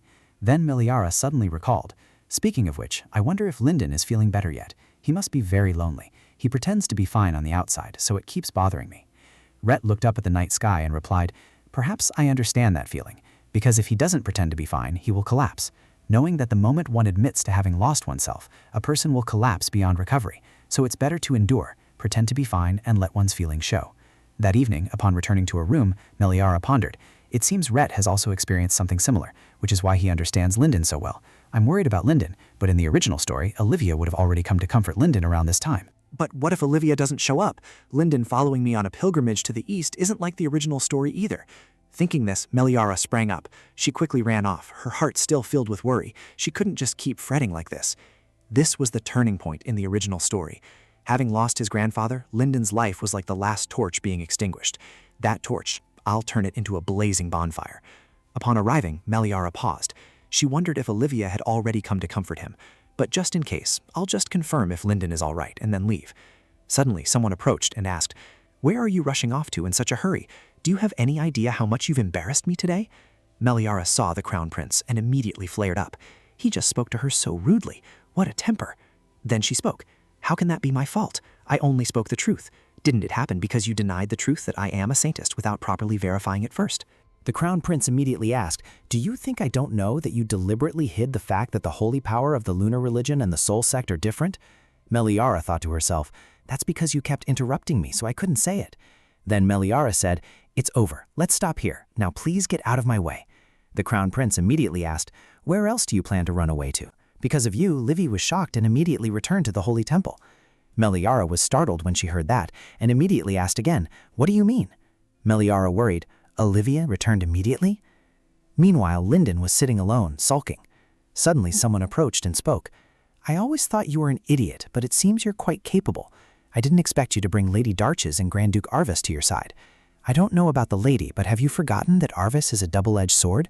Father said so too. It's very dangerous to use him. Lyndon remained silent and pensive, saying nothing. The Crown Prince asked, Since when have you cared about the lady? No matter how hard you try, Duke Darches is still part of my faction. You haven't forgotten that Duke Darches and my mother are cousins, have you? The lady is the moon goddess Saintess? Excellent. Livy is mine, so the soul sect also belongs to me. The lady certainly cannot resist the ducal mansion, so she will soon become part of my faction as well. What now? You have nothing left again." Linden trembled with anger when he heard him say that. The Crown Prince continued to mock. "Who told you to be like your mother, coveting things that don't belong to you?" At this, Linden couldn't take it anymore and grabbed him by the collar. "Shut up!" Seeing the Crown Prince being grabbed by the collar, the guards immediately rushed in. "Your Royal Highness!" The Crown Prince sneered. "Do you want to hit me? This nickname suits you well, for a prince who couldn't control his anger and turned his grandfather's burial site into a mess." Linden turned and was startled to see his grandfather's coffin. He calmed down, but his anger didn't subside, and then Linden released the Crown Prince's collar. The Crown Prince adjusted his collar and snorted, saying, "No different from a jinx." Then he turned sharply and left. "Let's go," Linden muttered, gritting his teeth in frustration. A moment later, the scene shifted to a small box. Linden approached, placing his hand on the box. "Grandfather, I felt this same way when Mother passed away. The feeling of having nowhere to go in this cold and harsh palace. When I was sad, thinking I was left alone in this world, my grandfather came to me and said, 'Linden, do you want to come with me?' The next morning, Linden woke up and opened his eyes. 'Grandfather?' His grandfather came over and asked, 'What's wrong, Linden?' Linden asked curiously, 'Why did you kick me out of the palace? Now that Mother is gone, I can't possibly push my brother aside and become the Crown Prince. You always said merchants must calculate their benefits.' 'What's in it for you to take me away?' Linden's grandfather sat down, smiling, and said, 'No benefit? Is there any child in this world as intelligent as you? Besides, people can't always be calculating. Sometimes they are willing to endure losses. If you ask when that is, it's when you love someone. One day you'll realize it, Linden.' Linden recalled what the Crown Prince had said. The princess certainly cannot resist the ducal palace, so she will soon become my force. He looked up at the sky and wondered, force? I've never been sad about losing power, because I started with nothing. If I lose it, I just need to find it again. But with Aura, there's no way Duke Dachis, a man who values his reputation, would let his daughter be expelled from the family. He will bring the princess back to the ducal palace by any means. But what if that's not the case? Then Aura won't be herself. I don't want that, even if she will eventually leave me. But right now, can she come to my side?" Just then, the room door opened. Meliara stepped inside. Linden was incredibly surprised to see the person he most wished to meet at that moment. She walked over and asked, "Are you all right?" He asked in surprise, "Aura, why are you here?" Meliara replied, "I'm sorry, am I too late? I couldn't get your expression this morning out of my mind. How could I rest easy?" Linden said nothing, slowly walking closer. Meliara was bewildered, and the lamp she held in her hand fell to the ground. Linden said nothing more, and immediately embraced Meliara. Meliara, bewildered, called out, Sir Linden?" Linden softly replied, "I'm sorry, just stay like this for a little while." Then his tears fell profusely. Don't leave me alone." Meliara called, "Linden." She closed her eyes and comforted him. "You are not alone, you have us." The next morning, under the dazzling sunlight and the chirping of birds, Rat stood towering before her. Meliara was so anxious she broke out in a sweat. If you asked what the situation was, the answer was that last night, worried about Linden, I had gone to the burial ground late at night. Meliara had pushed the Crown Prince aside. "I'm in a hurry, please move aside." Then she ran to Linden and called, "Linden!" Linden tearfully cried, "Meliara!" I had found Linden crying like a puppy abandoned in the rain and sat comforting him, unaware that dawn had broken. It was understandable that he was angry since I had spent the night outside without informing anyone. Oh, do I always have to pay so much attention to his expression? Although I felt very guilty for making him worry, I was merely comforting a friend in distress. Naturally, in this situation, she couldn't help but constantly observe his expression. Rhett asked, "What about breakfast?" Meliara stammered, "Breakfast? Not yet." Rhett continued, "Then let's go have breakfast first. You disappeared without a word, making me worry all night. But anyway, I'm very glad you've returned safely." Meliara was surprised that she wasn't scolded at all. Rhett didn't ask what she had done last night. Then she took Rhett's hand. His hand was as cold as ice. Could it be that he had been waiting outside for her all night? Soon both of them were seated at the dining table. Meliara spoke. "Rhett, actually I went to see Linden last night, but it wasn't anything major. I just comforted him, telling him to cheer up a bit." Rhett replied, "I see." I knew she'd do that, he thought to himself, but that doesn't mean I'll forgive the prince. Meliara, too, pondered in confusion. Rhett didn't seem to care much. Was she overreacting? Just then the door opened, and everyone's attention turned to it. Meliara, taken aback, asked, Linden? Why are you here?" Linden approached with a smile. Meliara sprang to her feet. "Are you feeling better? You should go back and get some rest." Linden said, "I have something to do first." With that, he rummaged in his pocket for something. Meliara asked curiously, "Something to do?" Linden held out a piece of paper in front of her. Meliara saw the paper and murmured, "Night market? Festival?" Linden smiled. "That's right. Are you free tonight? I'm here to ask you out on a date. Meliara looked bewildered. A date? A date? The butler stood by, eagerly watching the drama unfold. Oh my! While Reth's face was grim. Not long after, Meliara went outside, recalling Linden's words that starting today, a night market would be held to celebrate the Harvest Festival, with many interesting things to see, so she would surely enjoy it. She thought to herself, a festival night market? Thinking back, she realized she had never truly enjoyed herself since arriving here. This was her chance to eat many delicious foods and truly indulge in the night market cuisine. Just then, Linden approached and called out, Meliara. Meliara turned to him. Linden! Linden asked, I apologize for being late. Have you been waiting long? Meliara smiled and replied, It's all right, we just arrived ourselves. A cold voice spoke up, You're late. The other two froze stiff upon hearing Reth's voice. They were like two rivals ready to clash. Reth said, You were the one who suggested we go out together first, yet you made us wait. Your manners leave much to be desired, don't they? Linden immediately retorted, At most, I was only 3 minutes late. Your concept of time is quite strict, isn't it? Reth countered, Visiting the night market with me would be much more fun. What do you think, Ara? Linden shot back, I was the one who invited her on a date first. Why don't you just leave us alone? Meliara felt dizzy. Wait a minute. Come on, stop arguing. We can all go together. At a festival like this, it's more fun when everyone enjoys it together. Linden looked at Reth, pondering. Duke Arvis and a night market? The sky was gradually turning to dusk, and the night market atmosphere was already becoming lively. Both of them held ice cream cones in their hands. Linden smiled and said, I heard this place has the best ones. Meliara chewed noisily and exclaimed, So delicious! Linden pointed nearby. Ara, look! A wood carving shop caught their eye. Meliara excitedly walked towards it. She pointed at a wooden statue and said, Ret, look! It looks like Kelber. So cute, isn't it? Ret stared at the wooden statue. Then he smiled. Next to the wooden statue of a 3-headed dog, there was also a wooden statue resembling a snake. The sky had already darkened by then. Meliara and Ret sat down on a nearby wooden bench. Meliara stretched and said, We've been to so many places. Ret turned to her and asked, Are you happy? Meliara immediately replied, Of course. I was so happy running and jumping everywhere that now my whole body is sore. Suddenly she recalled her previous life and thought to herself, When was the last time I went out and my legs hurt so much? In my previous life, I couldn't even dream of going out to play because I was too busy with work every day. Not long after, Linden also approached. Meliara, so here you are. Meliara asked curiously, Linden, where have you been all this time? Suddenly she noticed something and asked, What you're holding in your hand? Linden smiled faintly, holding 2 lanterns in his hands. He walked over, handed her a lantern, and said, Isn't the final highlight of tonight's fair the lantern release? Meliara suddenly remembered. I've released lanterns before at the Zabache Village Festival. It seems that's the custom here. Then he grumpily handed a lantern to Ret. I've also prepared one for your highness, a lantern with a design perfectly suited for you. Quickly, Linden grabbed Meliara's hand and pulled her along. It seems everyone is starting to release their lanterns. Let's go too. Meliara released the lantern, and it began to float, then soared into the air. Nearby, people were also releasing lanterns, creating an incredibly lively yet very peaceful atmosphere. With sparkling eyes, Meliara exclaimed, It's strange. Ever since I came here, I've always felt like this isn't reality. Why does it have to be in such a beautiful, unreal moment like this?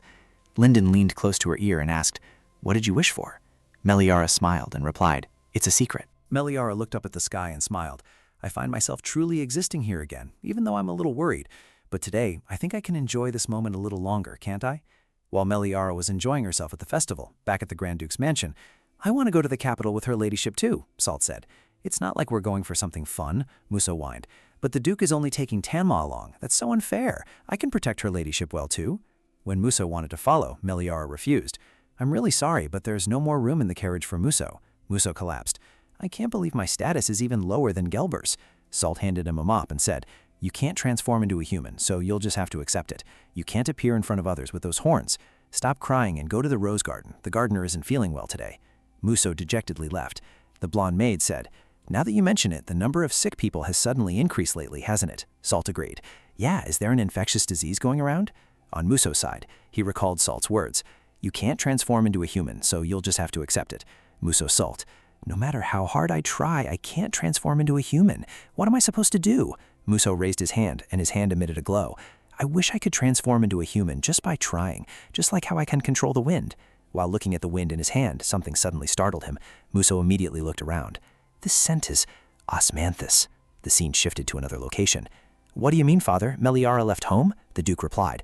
First she ran away from home on her own, and then she had the nerve to show up at the funeral of Merchant Guild Master Azazin. She's determined to disgrace the ducal household. Meliara's brother yelled, "Your daughter ran away from home and you don't even bother to look for her?" The Duke rested his chin on his hand and said, "Let's see how long a girl like her can stay away." The young Duke angrily exclaimed, "Father!" He then fell silent for a moment, pondering something. The young Duke turned and walked away, saying, "Fine, I'll bring her back." After that, the door slammed shut, and the butler, who was nearby, leaned in and whispered to the Duke, "Is this truly all right, Your Grace? The young Duke surely doesn't know you intend to disown the young lady." The Duke flipped the newspaper in his hands back and forth, saying, "What do you mean, kick her out? I still want to bring the girl home, no matter if I have to use drastic measures." With that, he slammed the newspaper onto the table. He flashed a calculating smile. "I never expected the girl to be the Saintess of the moon god." Not long after, on Meliara's side, her heart was pounding with anxiety. Her brother appeared and said, "Let's go back, Meliara." Meliara asked, "Go back where exactly?" Her brother replied, "Where else? Home, of course." Meliara looked at her brother in front of her and mused, "This person is Meliara's brother, the eldest son of the Darshus ducal household, Arleon Darshus. I heard he was fighting in the border regions. This is the first time I've met him in person. He resembles Meliara so much that anyone could tell they are siblings." Meliara let out a sigh. She said, "I don't know how you managed to find me here, but I have no reason to return to that house. I'm no longer a member of the Darshus family." Arleon asked, bewildered, "What do you mean? If you're afraid of being punished for running away, I'll choose my words carefully when speaking to father." Meliara immediately cut him off. "Running away? It seems you've misunderstood. I'm the one who was disowned from the family." Arleon was stunned. "Disowned?" Meliara replied, "The Duke said he would do just that." Arleon clutched his head. "Unbelievable. Father never said anything of the sort." Meliara stood up abruptly. "No matter what the Duke says, it's a done deal for me, so please go home. I don't want to be involved with the name Darchus anymore." With that, she spun around and walked away. Arleon immediately grabbed her hand. "Wait, Meliara, you may have reason to be angry, but father's actions aren't a one-time or two-time occurrence. Do you really have to take it this far?" Meliara's face darkened. "Ah, that's right, not once or twice. Do you know the first words I heard since birth? Do you know what phrase I heard so often while living in the ducal mansion that it became etched deep in my mind? The creature that killed its mother right after birth, a useless eater, a good-for-nothing without magic, so unlike your mother, the sorceress, a damn incompetent who couldn't even charm the crown prince, a useless pearl unable to manifest divine power. Even so, I've endured so much humiliation already. Now you want me to suffer even more?" Arleon avoided her question. "About that, you know he's always been like that," Meliara replied, looking down. "Yes, I know. I know those were just words he blurted out in anger." The thought made Meliara furious again. "But I also know that for some, the thoughtless words he utters become lifelong, indelible wounds. I'm begging you, please go home, young Duke." Her brother had no further words in response to Meliara's accusations. He ordered his guards, "Return to the mansion." The guard worriedly reminded him. "But the Duke said—" Arleon immediately spun around to them. "Did you not hear what I said?" With that, Arleon turned and walked away. Meliara stood silently watching her brother slam the door shut. She sighed. "I've spoken my mind frankly, without any hesitation." At this moment, Reth walked over and placed a hand on her small shoulder. Meliara turned to call Ref. Ref spoke, "I'm sorry." Meliara was puzzled by his apology. "Huh? Ref, why?" He raised his head and replied, "Because I agreed to let him in here. They're quick to claim family, but in reality, they're worse than strangers." Meliara remained silent. She replied, "That's right." Tanma approached. "That is my oversight, my lady. Next time I will strictly control the entry and exit of outsiders." Meliara forced a smile and replied, "It's all right. It's not your fault, butler." She wondered, outsiders? In the novel, Arleon was not a good brother to Meliara. When he was young, he hated the girl who took his mother away, and when he grew up, he avoided her. Moreover, at the moment Meliara's engagement was broken and she was expelled from the family, he went off to war on the frontier, not staying by her side. Should I be grateful that he's pretending to care about me? To utter the word family now, how shameless. Seeing Meliara lost in thought, Tanma approached and said, "My lady, you seem tired. Shall I prepare some tea for you?" Meliara replied, "No need."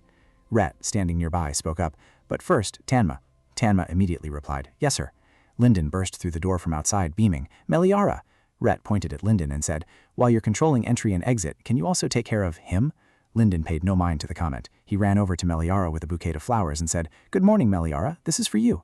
On my way here, I passed a flower shop and suddenly thought of you, so I went in and bought them." Meliara took the bouquet in her hand and replied, "Thank you very much." She thought to herself, "Lyndon, I understand he's lonely after losing his grandfather, but the number of times he gives me flowers is increasing, isn't it? One bouquet 3 days ago, one the day before yesterday, 2 yesterday, and now another one." Rhett crossed his arms, looking annoyed, and said, "You are truly persistent, aren't you?" Linden let out a sigh. Grand Duke. Sir, do you know this building belongs to me? The two exchanged affectionate glances. Meliara asked in surprise, Is that really true? Linden, you're amazing. Linden immediately replied, Most of the buildings in the capital are owned by the Ezison Trading Guild. Then he turned back to Reth and said, Therefore, you have no right to forbid me from entering. Linden smiled, and something flashed outside the window. Something whizzed straight into the window. With a crash, the window shattered, sending glass shards flying everywhere. Linden and Meliara gaped and looked over. A pair of large bird legs stepped forward, accompanied by Muso's voice. Your Highness, are you all right? This Muso fellow is truly something else. He's riding on the back of a chicken-eagle-lion hybrid, haha. Linden bewildered. What the hell is this? Meliara gaped. Muso, what is that enormous monster? This is Griffin. Meliara ran over and asked, Muso, why are you here? Muso replied, Well, what else? I wrote it here. Meliara pulled Muso's head down and said, You can't expose your horns like this. What if someone discovers them? Muso replied, Your Highness, I'm very happy to be welcomed like this, but this greeting is too fierce. I'm about to suffocate. Suddenly, a wave of killing intent brushed past, making Muso shiver. When he looked over, he saw Rhett standing there, looking at him with cold eyes. Muso smelled the earth nearby and turned to Meliara, saying, Your Highness, it's all right. Both Griffin and I have illusion magic. Meliara asked, puzzled, Illusion magic? Muso replied, Yes, just like Delbur. All monsters, when they leave the Grand Duke's city, conceal their appearance using illusion magic, so in human eyes, they are no different from ordinary animals. Meliara put a hand to her chin, pondering. So the snail carriage I saw before was also enchanted with illusion magic. No wonder Linden saw it back then and didn't say anything. Linden exclaimed in surprise. So you use size-altering magic on animals? I heard they usually don't do that because it's too dangerous. Meliara awkwardly replied. Exactly, right, ordinary person? Muso also gave an awkward laugh. Yes, that's right. Thinking about making a giant eagle grow and riding it, that's amazing. Linden suddenly changed his demeanor, asking coldly, Then how do you know Ara? Muso, startled, immediately hid behind a butler. Oh my god, oh. Rhett walked over and asked, Muso, why are you here? Has something happened at the Grand Duke's manor? It was then that Muso remembered. Ah, right. Your Highness, the truth is, at this mansion out, the plague has already begun to spread. Meliara immediately turned to Rhett and said, The plague? Could it be the plague that spread when we were in Sabuka village? Did we cause the plague to spread to the Grand Duchy's capital? Rhett replied, That's impossible because neither you nor I showed any symptoms. All the villagers who were sick were cured at that time. He thought to himself, I guess it's him. Suddenly a breathless voice rushed in. Saintess, the plague that once spread in Sabuka village is now starting to spread Wadwi to the capital. Meliara was shocked. What? How could that? Urine continued. I have another problem. There's a rumor that the Saintess transmitted the plague to the people. Meliara heard this news as if struck by lightning. Peter immediately retorted, This sounds utterly absurd. Don't bother with those meaningless words. Urine, who was beside him, also chimed in. That's right, it's just a rumor. However, if we ignore it, both the Lunar Faith and the Saintess will be severely affected. Before things get worse, the Lunar Faith must quickly clarify its stance. But since we are short-staffed in the Grand Duchy, what should we do, Saintess? Meliara staggered, falling into deep thought. I don't even know what it is. What should I do? At this moment, Rhett's hand reached out to help her up. He asked, Ara, are you all right? Urine continued, Saintess, are you okay? Linden also worried about her. Ara, don't push yourself too hard. Meliara turned, thinking to herself, Everyone is worried about me. I can't let them see me crumble. With that thought, she forced herself to regain composure. I'm fine. Also, do Sion and Lydia know about this? Sion replied, Yes, she said she would come here immediately. Meliara put a hand to her chin. We should inform the palace to gather the imperial physicians and strengthen the treatment facilities. Leave that to me. Meliara turned to Linden. Linden, may I ask a favor of you? Linden replied without hesitation. Of course, I also have that authority. Don't worry. Meliara laid out her plan. We will start by putting out the urgent fire first. I and the priests will go to where the plague began to spread and assess the situation there. The matters at the palace will be entrusted to Linden. As for the Grand Duchy's mansion, Tanma immediately stepped forward. Don't worry, the servants at the Grand Duke's mansion are all in very good health. Nothing serious will happen. Muso also said, That's right, demons are stronger than humans. As soon as he said this, Tanma immediately shut him up. Meliara spoke up. Then Rhett, Tanma, and Muso will stay here. Rhett immediately said, I'm coming with you. Meliara replied, Thank you in advance. The situation at the Grand Duke's manor is not good. Can you really be absent? Rhett placed a hand on her shoulder to reassure her. As Tanma said, nothing serious will happen at the Duke's manor. On the contrary, if we can find out why the plague is spreading throughout the capital, then we might find the culprit behind the epidemic, who is harming the Grand Duke's manor. Tanma nodded upon hearing this. Meliara walked to the door and pushed it open. All right, let's go then. Linden also turned. Then I'll come along too. Linden turned to Muso. Oh, and over there, Master Mage. Muso looked bewildered. Mage? Yes? Are you talking to me? Linden smiled. I apologize, but you have to compensate for that broken window. That type of wood is quite high grade. Muso frantically looked at Tanma. Huh? I don't have any money? Linden continued. If you don't have money, you'll have to pay with your body. Tanma turned away. Good luck. At a hospital in the Empire, Meliara walked in and opened the door. Fortunately, no one was in critical condition, but the number of patients was higher than she expected. Oh, Saintess Olivia. Meliara ran over. Saintess, this situation seems… Before she could finish speaking, someone came to shield Olivia. He shouted loudly, Step back! The witch who spread the plague wants to approach the Saintess. Meliara froze. What? Urin's words are true. Urin immediately ran to Meliara's side to defend her. On what grounds do you say that? He snorted and said, Now you want to shirk responsibility again? On the day of the funeral, the plague began to spread after absorbing the light she created. The location and time both coincide, yet you still want to shirk responsibility? Meliara angrily retorted, Holy power is the cause of the plague? You're talking nonsense. Olivia then stepped forward and said, I have patient testimonies stating that symptoms appeared after the day the lady's light came into contact with their bodies. Meliara immediately retorted, Doesn't the Saintess know full well that holy power can never be the source of illness? Furthermore, that day my holy power covered an entire area. How do you intend to explain those who came into contact with the holy power but showed no symptoms? Hearing this, Olivia suddenly flinched. She mumbled, There's nothing to prove that was holy power. Who knows, maybe it was some strange magic. Meliara thought to herself, puzzled. How strange. Clearly, in the novel, Olivia was a saintly and affectionate person. She even showed tolerance towards Meliara, who was always envious and jealous of her best friend. But now, the blonde standing next to Olivia shouted loudly, That's right, how dare a witch like you raise your voice at the Saintess? Meliara thought to herself, She's acting as if she wants to push me into the role of a sinner. Meliara stepped forward and asked her, What do you mean? Olivia backed away. What did I say wrong for you to react like that? Meliara replied, The Soul Church's Saintess doubting my holy power can be seen as the Soul Church's opposition to the Lunar Church. Therefore, wouldn't it be better for you to be a little more careful with your words? If you're uncomfortable with my help, I will go assist patients elsewhere. So if you'll excuse me. Olivia still wouldn't be silent. She clenched her hands and continued, Do you think I'm unaware of that trick of suddenly shouting and using that tone to shut people up? Everyone on Meliara's side turned sharply in surprise. Saintess, if I truly intended to spread a plague, do you think I would openly use a power other than divine power in such a crowded place, in a situation so perfectly suited for me to be blamed as the culprit?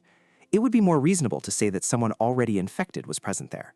Both I and the Lunar Church are investigating the cause of the plague, and I promise everyone that I will actively cooperate and assist. But if you continue to blame me with such baseless rumors, I will not tolerate it any longer. Olivia clenched her fists. That's because you have a history. The princess has done immature things to harm me not just once or twice. Meliara stammered. That Rhett immediately stepped forward to defend her. I will investigate this matter to see if Ara is truly the source of the plague, or if someone is maliciously conspiring to frame her. After that, Meliara turned and left. We'll go ahead. If you need help, just call me.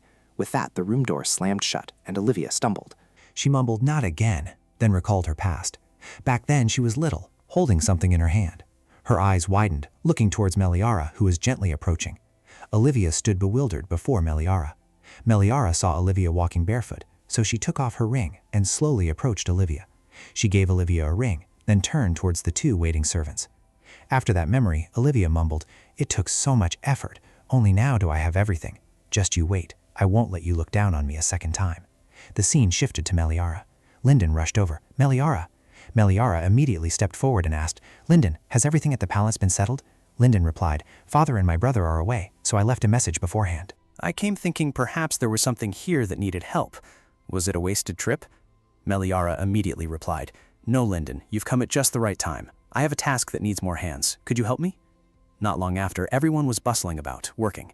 Meliara approached and instructed, Don't let anyone walk around this area. Rhett asked curiously, Are you planning to control this area? Meliara replied, That's right. Unlike Jabot village, the capital is very crowded. The denser the population, the quicker the spread, so controlling the area before treatment will be safer. Rhett said worriedly, That's true, but I'm worried you'll push yourself too hard and faint again. Meliara immediately waved her hand, as if to show off her strength. Oh, Rhett, I might look like this, but everyone always praises me for being strong. Don't underestimate me.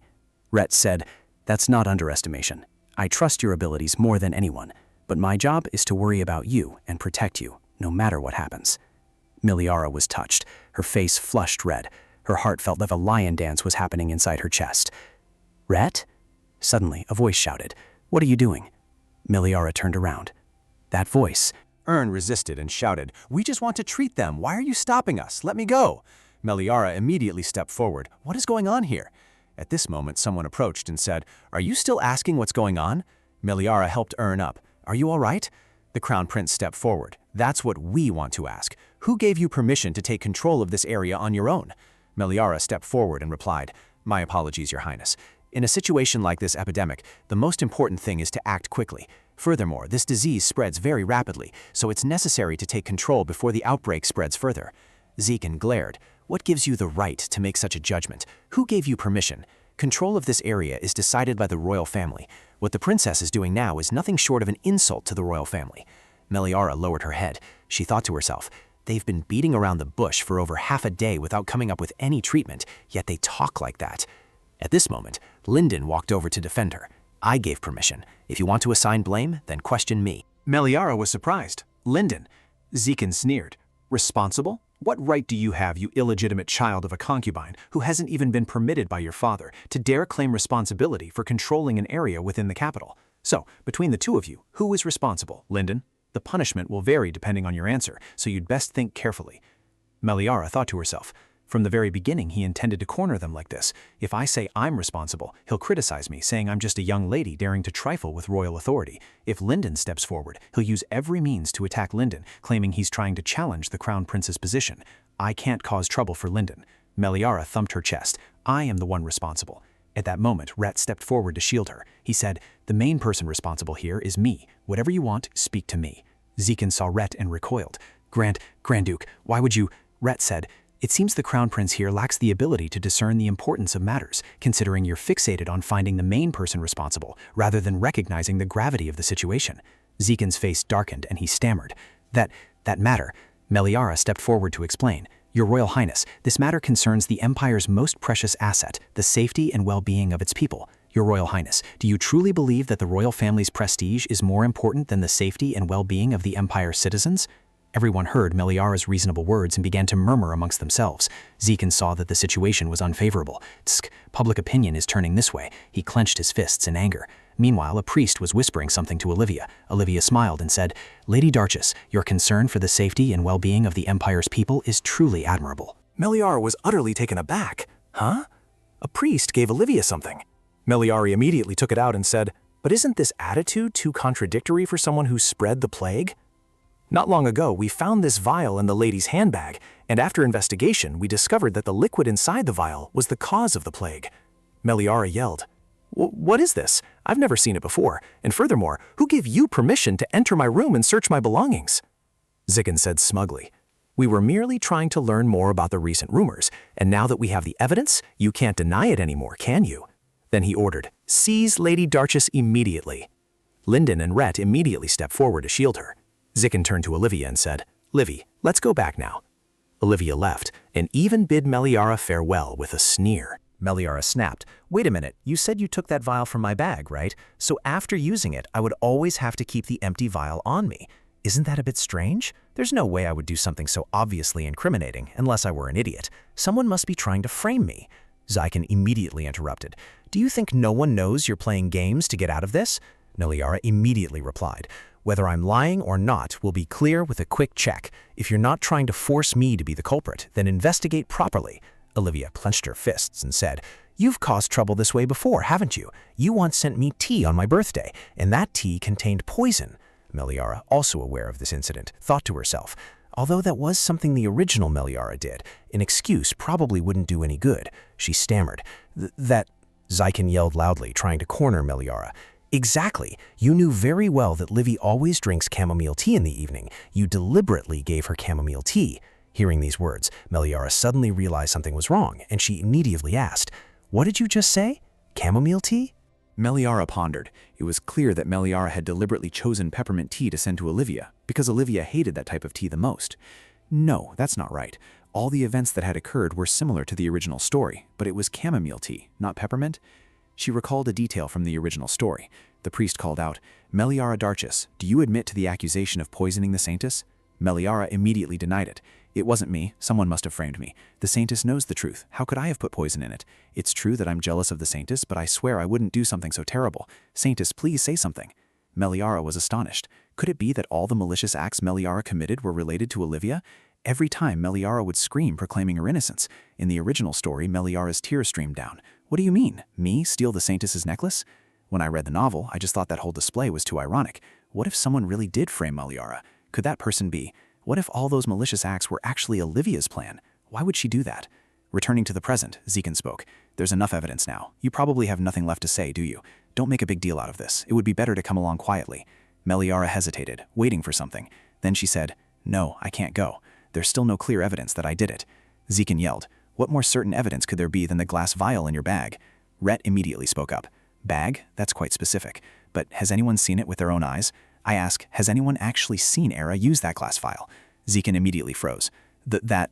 Meliara placed her hand on her chest and said, As Reth said, unless there is concrete evidence that I am the culprit, you have no right to arrest me. Zyken clutched his head, thinking, They're not listening. There's nothing else to do. Arrest her by force. After receiving the Crown Prince's order, the guards immediately rushed towards Meliara. At this moment, another person appeared and said, Wait. The person who appeared was none other than Reth's right-hand man, Tanma. The guards, sweating, whispered.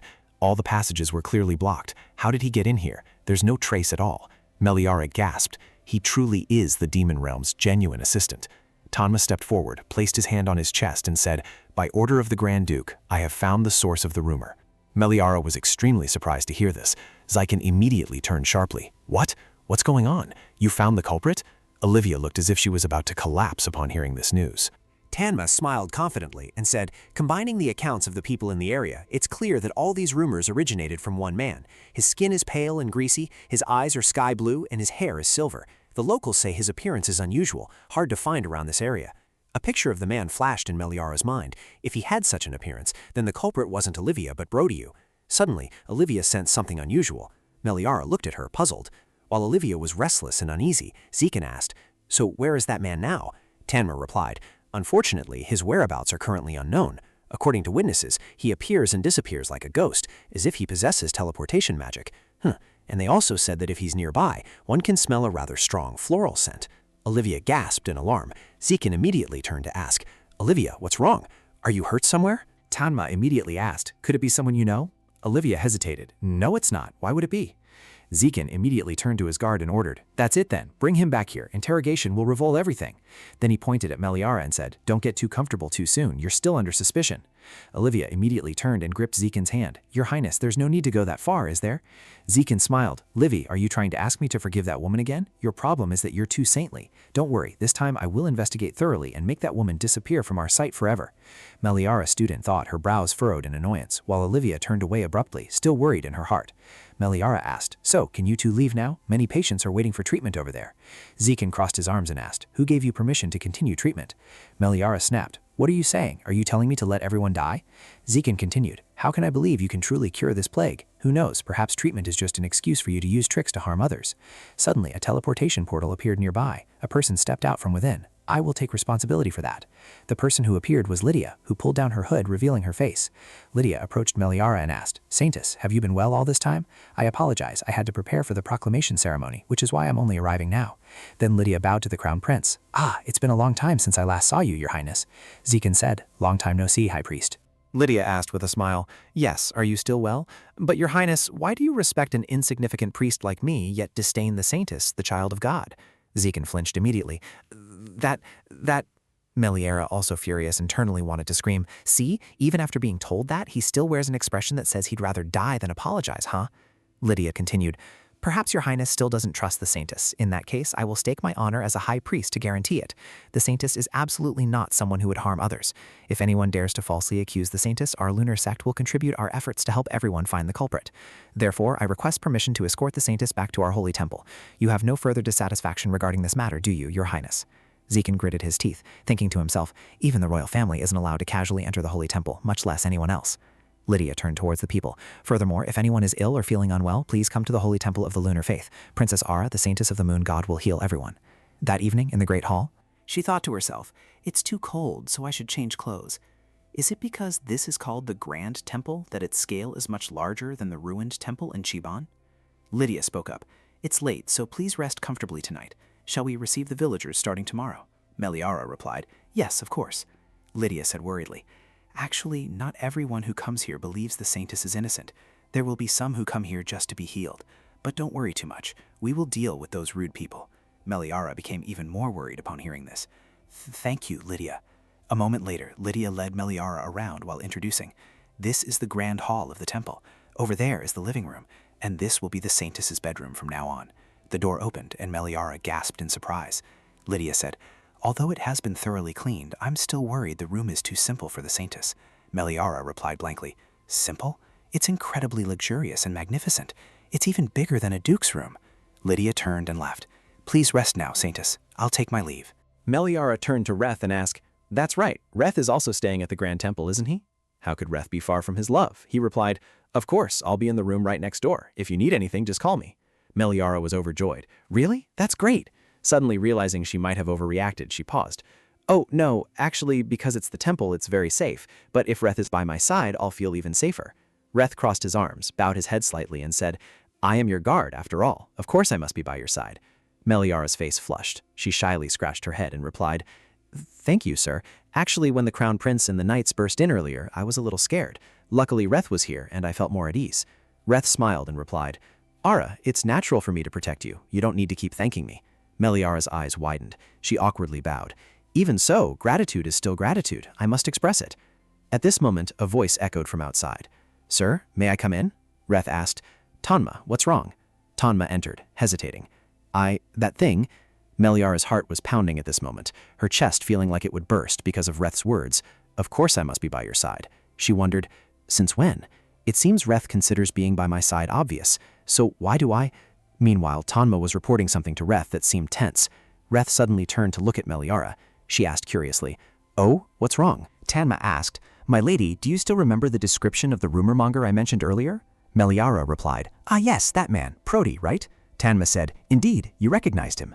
I don't think he intended to hide his identity. He showed his face and even brought his pet snake." Reth added, "It seems he's deliberately provoking us."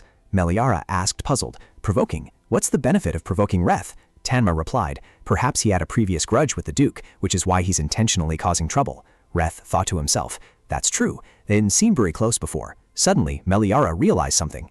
She said, "On second thought, I find Saint Olivia also has something suspicious about her. She pressured me into becoming the culprit for spreading the disease. There is one more thing. I once gave Olivia a type of tea for her birthday. If I recall correctly, it was peppermint tea. But Olivia said that chamomile tea was poisonous, not peppermint tea." Tanma was extremely surprised to hear this, and he asked, "So, miss, are you saying that you were framed for poisoning Saint Olivia?" Meliara hesitated and said, "About that, I found myself hoping Meliara hadn't done it, but oh wait, Meliara intentionally gave peppermint tea, something Olivia hated, as a gift. Meliara must have thought that if she gave something Olivia disliked, she wouldn't drink it. If she truly intended to poison Olivia, there's no way she would give something Olivia wouldn't drink."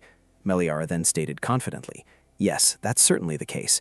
Of course, that doesn't mean we can conclude that Olivia is involved in this epidemic, but Rhett immediately interrupted her. No, she definitely caused this incident." Tanma also nodded in agreement. "My lady, in fact, that woman is the one who made a contract with Prodi, a demon." When Meliara heard this, she was thunderstruck. Unable to believe what she heard, she asked again, "What? Made a contract with a demon?" Tanma replied, "Originally, the demon race is not allowed to remain in the human world, with the exception of the Demon King. However, unless summoned by a human and a contract is made, they can still stay in the human world without the Demon King's approval. In the end, Prodi gave that woman something and the freedom to return to the human world as the price of the contract. In fact, the infectious disease is also due to a poison brought from the demon realm. In short, it's a good deed caused by the two of them." Meliara wondered, "But summoning spells for demons are forbidden in the Empire, aren't they? Did the Saintess dabble in forbidden magic?" Rat nodded and replied, "Ara, she is not the Saintess. Olivia's ability to use divine power was all borrowed from Prodi's strength. She has no divine power, but has been pretending to be the Saintess until now." Meliara's face darkened. "No, I can't believe it. How is it that the soul cult hasn't discovered her until now?" Rhett replied, "Prodi has the ability to bewitch. He must have created a disguise for her using a similar aura. If not, then perhaps the entire Grand Temple is on the same side." Meliara, overwhelmed by too much shocking news at once, felt dizzy and thought, "I didn't expect things to be this serious." The one behind Olivia was a demon named Prodi, and the Crown Prince was blinded by love. If Olivia continued to commit more crimes, this empire might completely collapse. Then she spoke, "Rhett, can we apprehend Prodi and make him reveal the whole truth?" Rhett replied, "It's possible, but—" Tanma stepped forward and said, "That won't do, my lady. That method is too dangerous for you, Duke." Meliara asked, puzzled, "Dangerous for Rhett? What do you mean?" Tanma explained. Staying in the human realm through a contract with a human means not being bound by the Demon King's permission.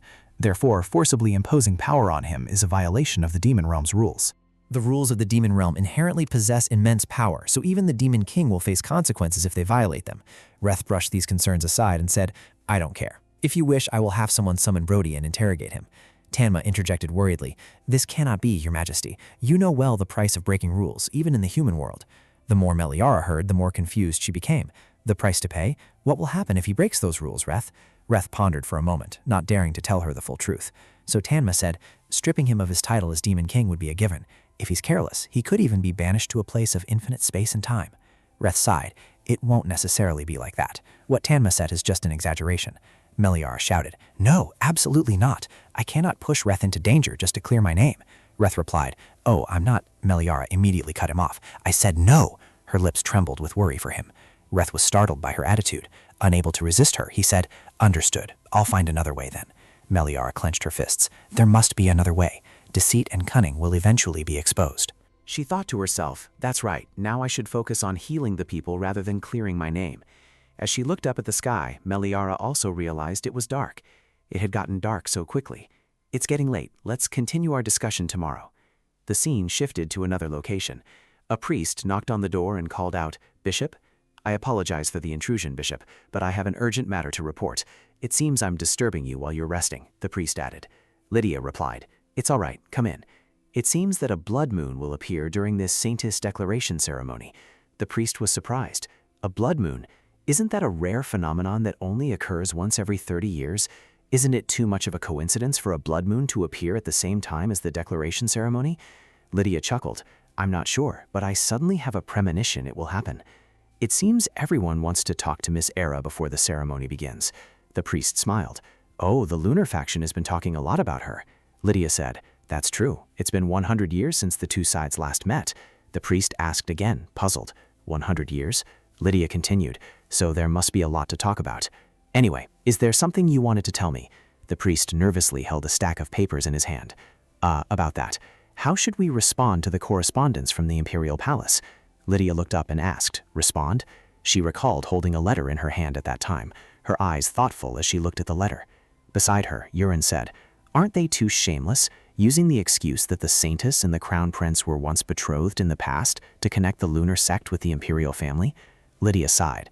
The two religions that built our empire to what it is today are the lunar religion and the soul sect, so the Emperor naturally wants to find a way to draw the lunar sect to his side. We can respond later, it's not urgent.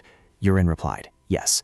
She thought to herself, as expected of the bishop, bold enough to completely disregard the Emperor's letters. Returning to the present, the young priest said, reading it again, it's still truly unbelievable. Just yesterday he sent a letter calling for peace, yet today in front of so many people he labels the Saintess a sinner. Lydia replied, Because that was a letter sent by the Emperor, not the Crown Prince. The Crown Prince is blinded by love, disregarding everything, which is perhaps also a concern for the Imperial Court. Anyway, the royal family is in no less disarray than he is. For now we should just ignore it. The priest replied, Yes, I understand. Saying that, Lydia turned away and looked out the window, lost in thought, blinded by love. But there's also a man who is willing to wait 100 years for love. At the Crown Prince's level, perhaps it's just a charming kind of love. But what's different about being the Demon King? Falling for Miss Ara is irresistible. Demon race or human, no matter what it is, all living things are attracted to her. Because the Saintess is not someone who uses holy power, but she is holy power itself. Lunar's main ability is purification, but it doesn't just remove poisons and diseases. The Saintess, who was Meliara in her previous life, said to Lydia, Ugly? What are you talking about? In my eyes, it's like a divine mark bestowed upon you. Thanks to it, I can find you no matter where you are. A spiritual remedy that cures all ailments, purifying human hearts. That is Lunar's divine power. Who in this world would dare to refuse such a thing? Time flew by until the next morning. Linden, are you here again today? Seeing Meliara approach, Linden smiled and asked, Meliara, did you sleep well?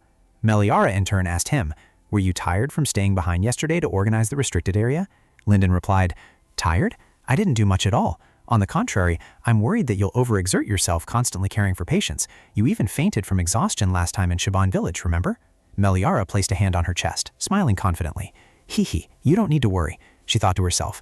This time I'm fully prepared and I've had enough sleep. Also ate a lot. Thorough preparations were made to handle a sudden influx of patients. The clumsy appearance in Shaban village was a thing of the past. Today was the day to showcase her image as a professional Saintess. There were so many patients waiting for her after all. But when she flung the door open, Meliara didn't see a single ghost, let alone a person. Meliara was taken aback. There's no one? No one at all? Peter looked around and said, "We expected this, but I didn't think there'd be absolutely no one." Yoren said doubtfully, "Could it be that all the people in the capital truly suspect the Saintess?" Linden added, "Compared to that, it's more like the royal family and the soul cult are oppressing them. They openly oppose Ara, so it's not easy for anyone to dare come here." Yoren replied, "But this concerns their lives." Meliara interrupted, "Everyone, don't worry too much. There's still time. And besides, we can't force people to seek healing." She thought to herself, indeed, that matter must be resolved first. Someone would surely know about Meliara giving the mint tea, because the princess always had maids or knights accompanying her. The problem was that she had no prior memories. Should she send spies to the ducal estate to gather information? But what if they were discovered? But then she thought of the duke's tone. If she returned, he would say, "See, how long do you think you can endure this alone? Don't disgrace the family any further. Just stay in your room." Artlian would say, "You were so defiant when you demanded to cut ties with the family, and now you have the nerve to send spies?" Meliara immediately dismissed this method. It was absolutely out of the question. Undercover investigation would be extremely troublesome, and self-respect was only a secondary reason. Was there any other way? A few hours earlier, that morning, Meliara put down her fork and said, "By the way, butler, is there any way to find out how Olivia obtained the poison?" Tama replied, "That poison is extracted from poisonous grass from the demon realm, so it cannot be found in the human world. Perhaps Prody, who made a contract with Olivia, found it for her." Reth, holding a teacup, continued, "But that Prody won't meekly admit that he found the poison." Meliara replied, "That's true, there's no sure way. What should we do now?" Suddenly, Muso ran in, bursting through the door and shouting, "Your Highness, I came because I heard you were here." He whimpered, calling out, "Your Highness, Your Highness." Meliara was startled to see him. Muso, now that she thought of it, she had forgotten him at the inn. Muso then knelt down, crying as he said, "Your Highness, I have committed a capital offense." I was fixing the door. Not only did I let those people in due to a moment of carelessness, but I didn't even know they had rummaged through Her Highness's room. Just then the royal guards arrived, and we conducted a brief check. Muso looked dazed. "Huh? Please, feel free to check." He bowed his head, tears streaming down his face, saying, "I am truly a useless good-for-nothing. I don't deserve to live with the name Her Highness gave me." Meliara came to comfort him. "No, Muso, how could you have known they were knights?" He said dejectedly, "From now on, Her Highness shouldn't call me Muso anymore. Call me good-for-nothing instead." At this moment, Reth approached, saying, "Calm down. I kept you here not because I thought you were a good judge of character." Meliara froze. To say that so bluntly to someone's face. Reth continued, "What's the situation at the Grand Duke's estate?" Muso replied, "Although no specific news has been sent yet, they are currently containing the epidemic to prevent further spread. That's the situation for now." Meliara put a hand to her chin and thought, "Even if the demon race is skilled with poisons, they cannot completely cure it without the aid of holy power." Meliara raised her head and said, "Rhett, there's no one here who needs immediate treatment right now, so I'll make a trip to the Grand Duke's mansion." Rhett said worriedly, "We still don't know what else might happen. It would be better if you stayed here." She hesitated. But, she thought to herself, the Grand Duke's mansion not only has demons, but also magical beasts. Compared to the priests, it would be better if I went myself. What should I do? While she was thinking anxiously, someone approached. "I'll go." The one who took on this responsibility turned out to be Lydia. Meliara immediately awkwardly refused. "No, Lydia, Lydia said, "Don't worry, Saintess. I'm confident in my ability to use spiritual power." Meliara became even more worried when she thought of the demons and magical beasts.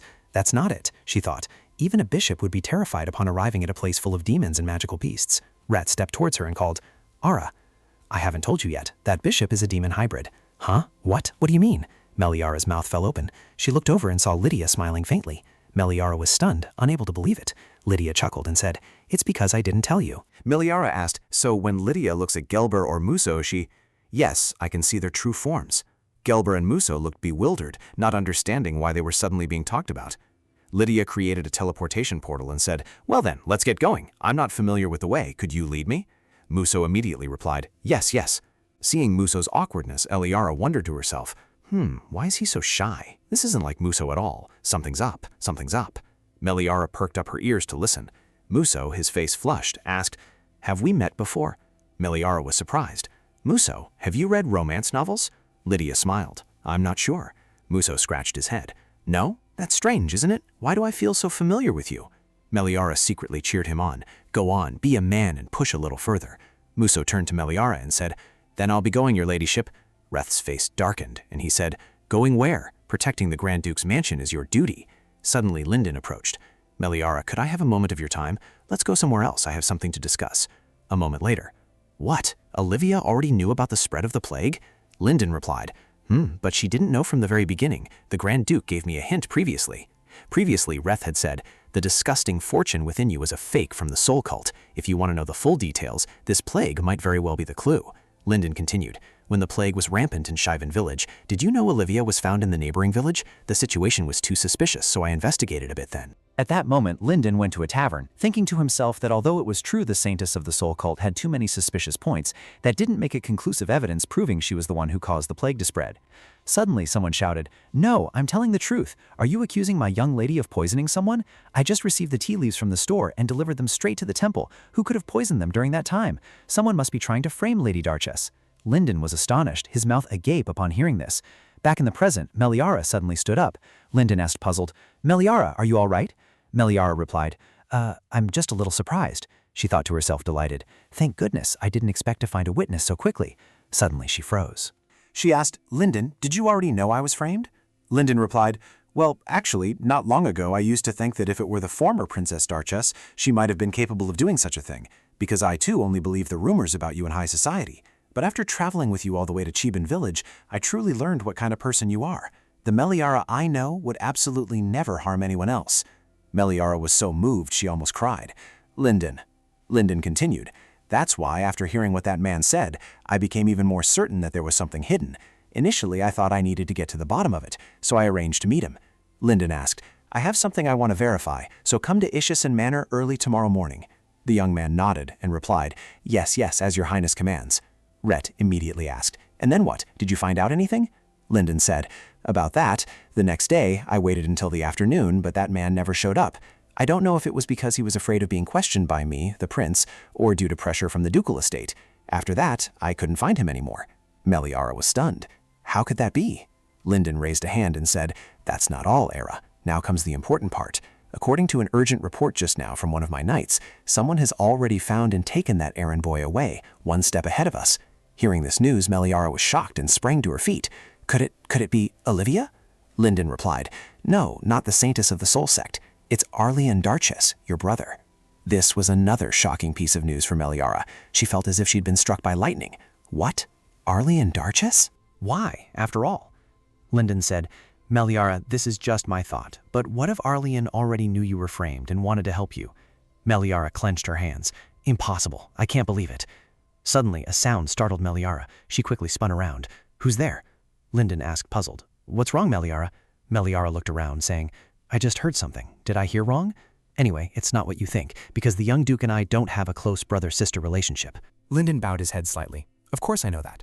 Meliara said, actually not long ago Arleon came to find me. He asked if I wasn't planning to return to the ducal estate, and finding that errand the boy must also be a trick to make me return to the ducal estate. Suddenly a knock came from outside. Urin rushed in from outside. Saintess, could you meet with me for a moment? It's urgent. Meliara turned to Linden and said goodbye. Well then, Linden, let's talk again next time. Linden immediately stood up and called out, Ara, wait, there's one more thing you don't know, though I'm hesitant whether to tell you or not. I learned about this through the Information Bureau. 2 years ago, when you and Olivia started having conflicts, do you remember the young duke had to leave for the battlefield? It seems that at that time, upon hearing news of you, Arleon sent people to investigate thoroughly. Perhaps Arleon had been investigating this for a very long time. You must also remember the incident where you stole the Saintess's necklace and were put on trial. Meliara lowered her face and thought to herself, I remember reading that part in the novel. That incident was actually discovered to be the work of a servant from another noble family, so Meliara was cleared of the false accusation and not punished. Linden continued, upon investigation, I learned that was also because Arleon sent letters to his friends to find the culprit. I think all these things don't seem like tricks to make you return to the ducal estate. On the contrary, it's more like Arleon is protecting you. Meliara was surprised. She hesitated. But all this time, he just stood by and watched. Meliara fell into contemplation. If that's true, then perhaps now, it's already too late. Suddenly someone let out a gasp, startling Meliara. Did someone other than us just speak? Reth replied, no, I didn't hear anything. Linden stood up, puzzled, and asked, Meliara? At this moment, outside the window, the wind was rustling. A translucent figure was sitting nearby, weeping. Meliara, bewildered, walked towards the window. She gently drew back the curtain and saw a person whose tears were falling profusely. That person looked just like Meliara. Seeing Meliara, she also flinched. Meliara was bewildered, and the spirit was also surprised. Oh, you can see me? Linden and Reth behind her didn't understand what Meliara was doing. Meliara turned and asked, "Do you two really not see anything?" The spirit looked dejected. Linden, curious, sat down and asked, "What exactly do you see? I only see the sofa." Reth echoed, "I don't see anything else either." Meliara pondered for a moment. Then she extended her hand towards the spirit and said, "Please excuse my rudeness." As she spoke, her hand touched the spirit but passed right through it, startling Meliara. The spirit said, "You're the first person who has ever seen me." Linden worried, "Ara, are you all right? You don't look well. You've been talking about seeing someone, but who exactly are you talking to now?" Meliara turned to the two of them and said, "I'm sorry, but could you two excuse us for a moment? I'll explain in more detail later." A moment later, the two had left, and Meliara returned to her seat. Meliara asked, "You are Meliara Darches, right? Just call me Ara, Liara." To make it easier to distinguish, I'll refer to the other soul as Meliara's soul, and Meliara will remain Meliara.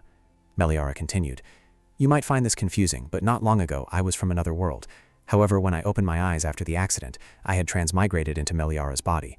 Your expression doesn't seem very surprised, does it?" Meliara's soul replied, "Yes, when I opened my eyes, I also found myself in this sanctuary. Ever since you, Ara, arrived here, I have somewhat anticipated this." Meliara asked curiously, "Hey, did you, Meliara, also have an accident like me? Is that why you exist in this soul state?" Meliara's soul awkwardly replied, "No, that's not it. It's not because I died that I ended up like this. Of course, sometimes I did have negative thoughts before." That day, her father was much angrier than usual. She sobbed, "Father, The Duke gritted his teeth. "You're too loud." Then he slapped her across the face, a stinging blow.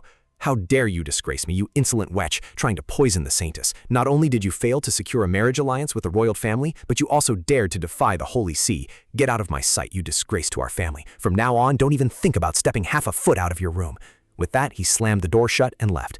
Not long after, she returned to her room, sobbing uncontrollably. "It wasn't me. I didn't do it, but no one believes me. Not just father. Even Sir Zykan believes I poisoned Olivia. Even my brother." Arleon yelled, "Meliara, are you trying to tarnish the Duke's family's honor?" She clenched her fists. "I'd rather just disappear like this." Suddenly, her hand glowed. This is... Then it flared brightly again, leaving her bewildered. Meliara immediately asked, "Then, when you opened your eyes, did you find yourself in the Holy Temple in spirit form?" Spirit Meliara replied, "Yes, now that I think about it, perhaps my magic power exploded at that moment. Actually, I could use magic, but it was due to a lack of effort." Meliara thought to herself, "Lack of effort? No, the Meliara I know always tried harder than anyone to be recognized. Even with countless reasons to give up, she worked tirelessly day and night. Yet the Duke abused her simply because Meliara couldn't use magic like his wife." Spirit Meliara continued, "Anyway, perhaps the methods I used were all wrong, or maybe I wasn't desperate enough, which is why—" Meliara immediately stood up and interrupted her. "That's not true. Meliara tried harder than anyone. Whether it was magic or that lunar Saintess religion, it was all just her father's ambition." Spirit Meliara looked bewildered. "Hey, I appreciate you taking my side, but how do you know so much?" Meliara paused, stammering, Honestly speaking, I told Meliara everything, from the fact that this world is actually a world in a novel to the fact that I know the ending of that novel, and also that she is not the female lead but the fiancée. Meliara's soul calmly said, "I see, I'm just a character in a novel from another world." Meliara said, "But even though it's said to be in a novel, there's a real world that exists here. And from the perspective of the main characters, Meliara in the novel is always seen as the villainess," she mused, "while everything was actually due to being falsely accused." Meliara continued, "Moreover, that's what I like most about Meliara." Meliara then thought, "Although initially I only felt empathy because she shared my name." Then she continued, "At first I also liked the main characters more, but gradually I developed feelings for Meliara, perhaps because I felt that compared to the overly talented and perfect main characters, Meliara's image of being envious of someone and striving hard to be loved seemed more like a real human being." Meliara then related that image to herself. Not to mention, her efforts to avoid being hated are also very similar to my own. Meliara's soul spoke, "I see. I always thought no one would care about someone like me, but it turns out there are still people who care about my life. Just hearing those words made me extremely, extremely happy. Thank you, Ara." After her conversation with Meliara's spirit, she walked out of the room and leaned against the door. Meliara, such a gentle person, was framed and turned into a villainess? Olivia, you will definitely pay for your sins. At this moment, Linden approached. "Ara, are you all right?" Meliara froze. "Rhett, Linden," she thought worriedly. "What should I do? I forgot that I had to explain everything to both of them. If I tell them the truth, they will surely be very disappointed. Once they know that the Meliara they've known until now was just an appearance, knowing that someone from another world impersonated Meliara and deceived everyone?" Meliara pondered, pressing her lips together. Finally, she made her decision.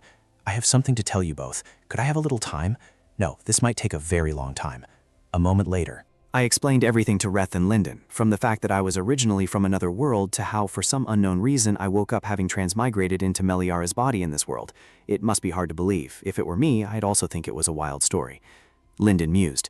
So from the moment we met at the inn, you were already someone else, not the original Meliara, right? Meliara replied, Yes, I apologize for deceiving you. Seeing her bow her head in apology, Linden awkwardly said, No, don't apologize. Actually, even back then, I already noticed you were different from the Meliara I knew. I just thought you were in shock after going through something major, which changed your personality.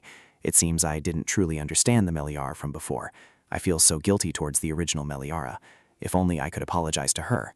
Meliara worried internally. Linden, her heart aching at that moment. Then she turned to Reth and called out, Hey Reth, when I found out you were Duke Arvis, I got angry and questioned why you didn't tell me sooner, right?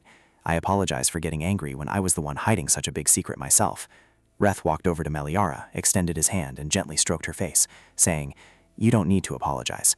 So that's why your expression was so dark back then. I just need to know the reason. That's enough. Besides, it doesn't matter whose body you transmigrated into. What I'm waiting for is the soul. Before he could finish, Linden cleared his throat. Meliara startled, then turned to him awkwardly. Sorry, Linden. We got too caught up in talking. Meliara's waiting. Let's go inside. Linden smiled and replied, I'll come in. A moment later, the door opened.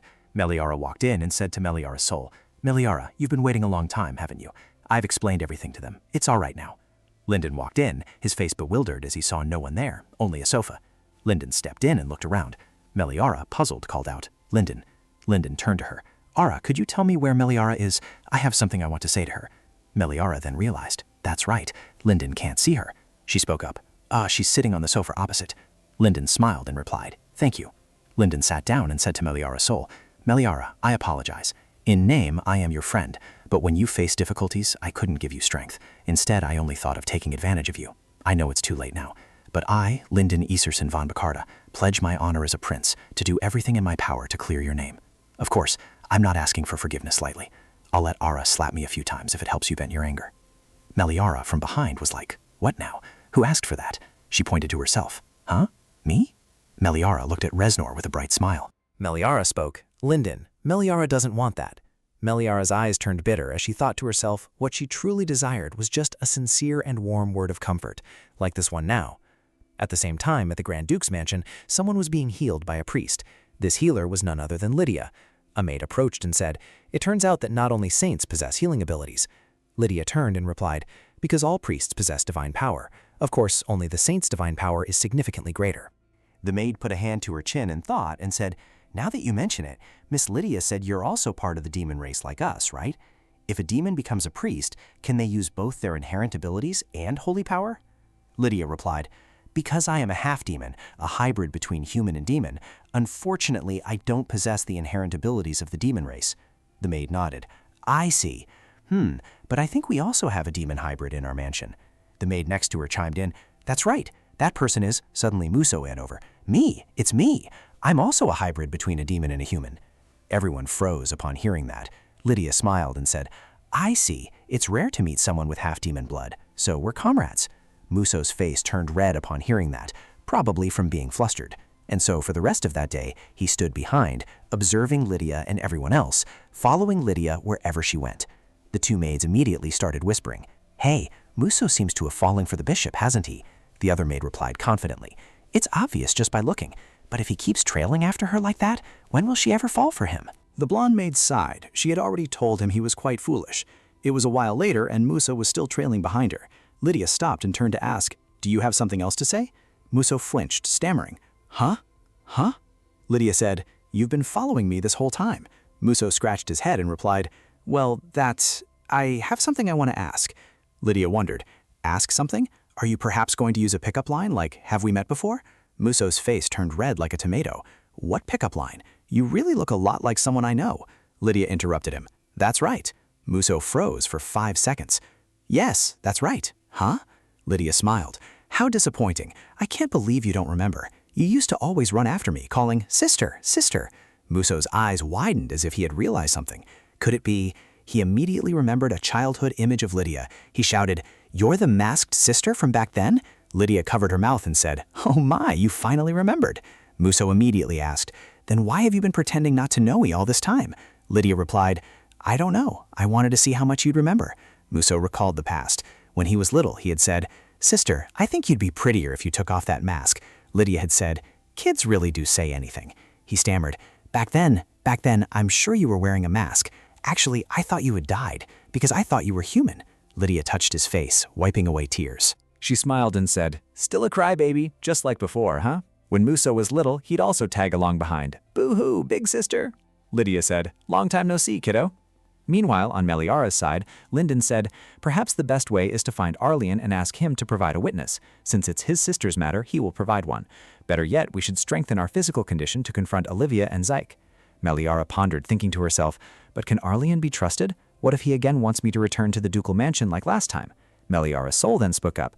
I also agree with what Sir Linden said." Meliara anxiously interrupted. "But Meliara, Arlian—" Meliara's soul replied, "I know. He might be collecting evidence for the family, not for me. He might be a bit cold, but he's not a bad person. At the very least, he won't refuse if you ask him for help." At this moment, Linden had an idea and said, "Suddenly this idea occurred to me. Why hasn't Arlian proven Meliara innocent yet, even though he has collected evidence?" Rhett spoke up.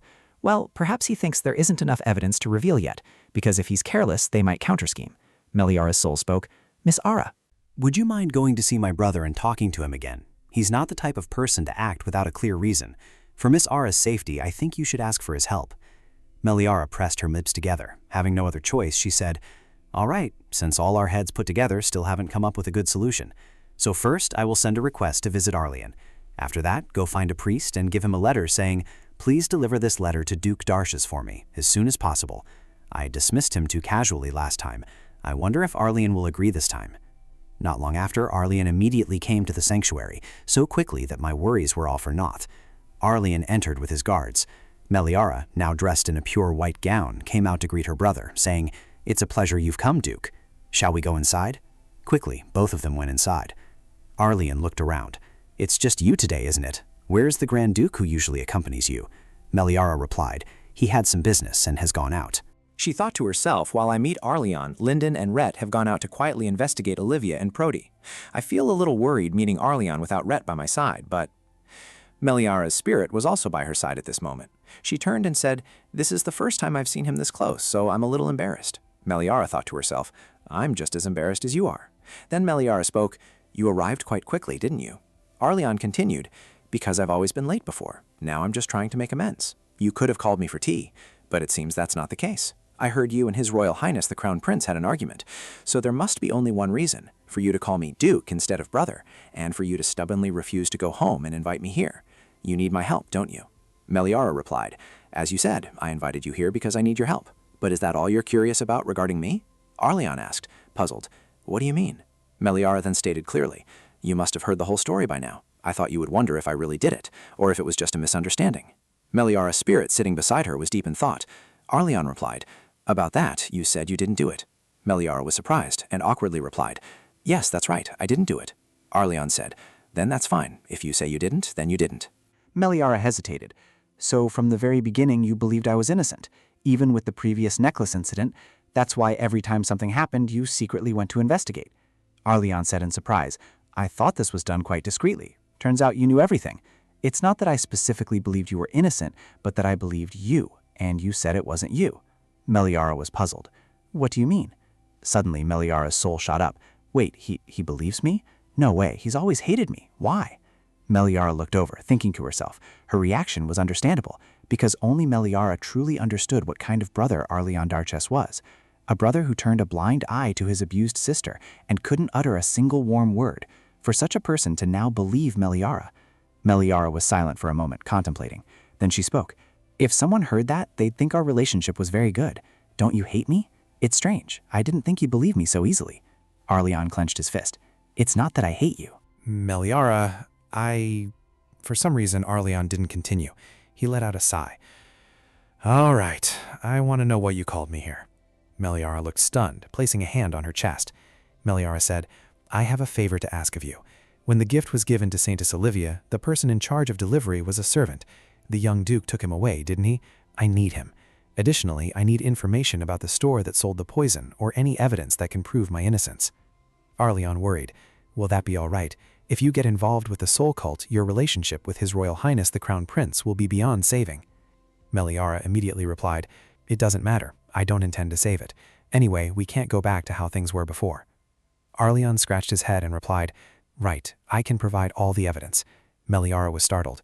"Are you serious?" Arleon then made a request. "In return, I hope you will return to the Duke's mansion."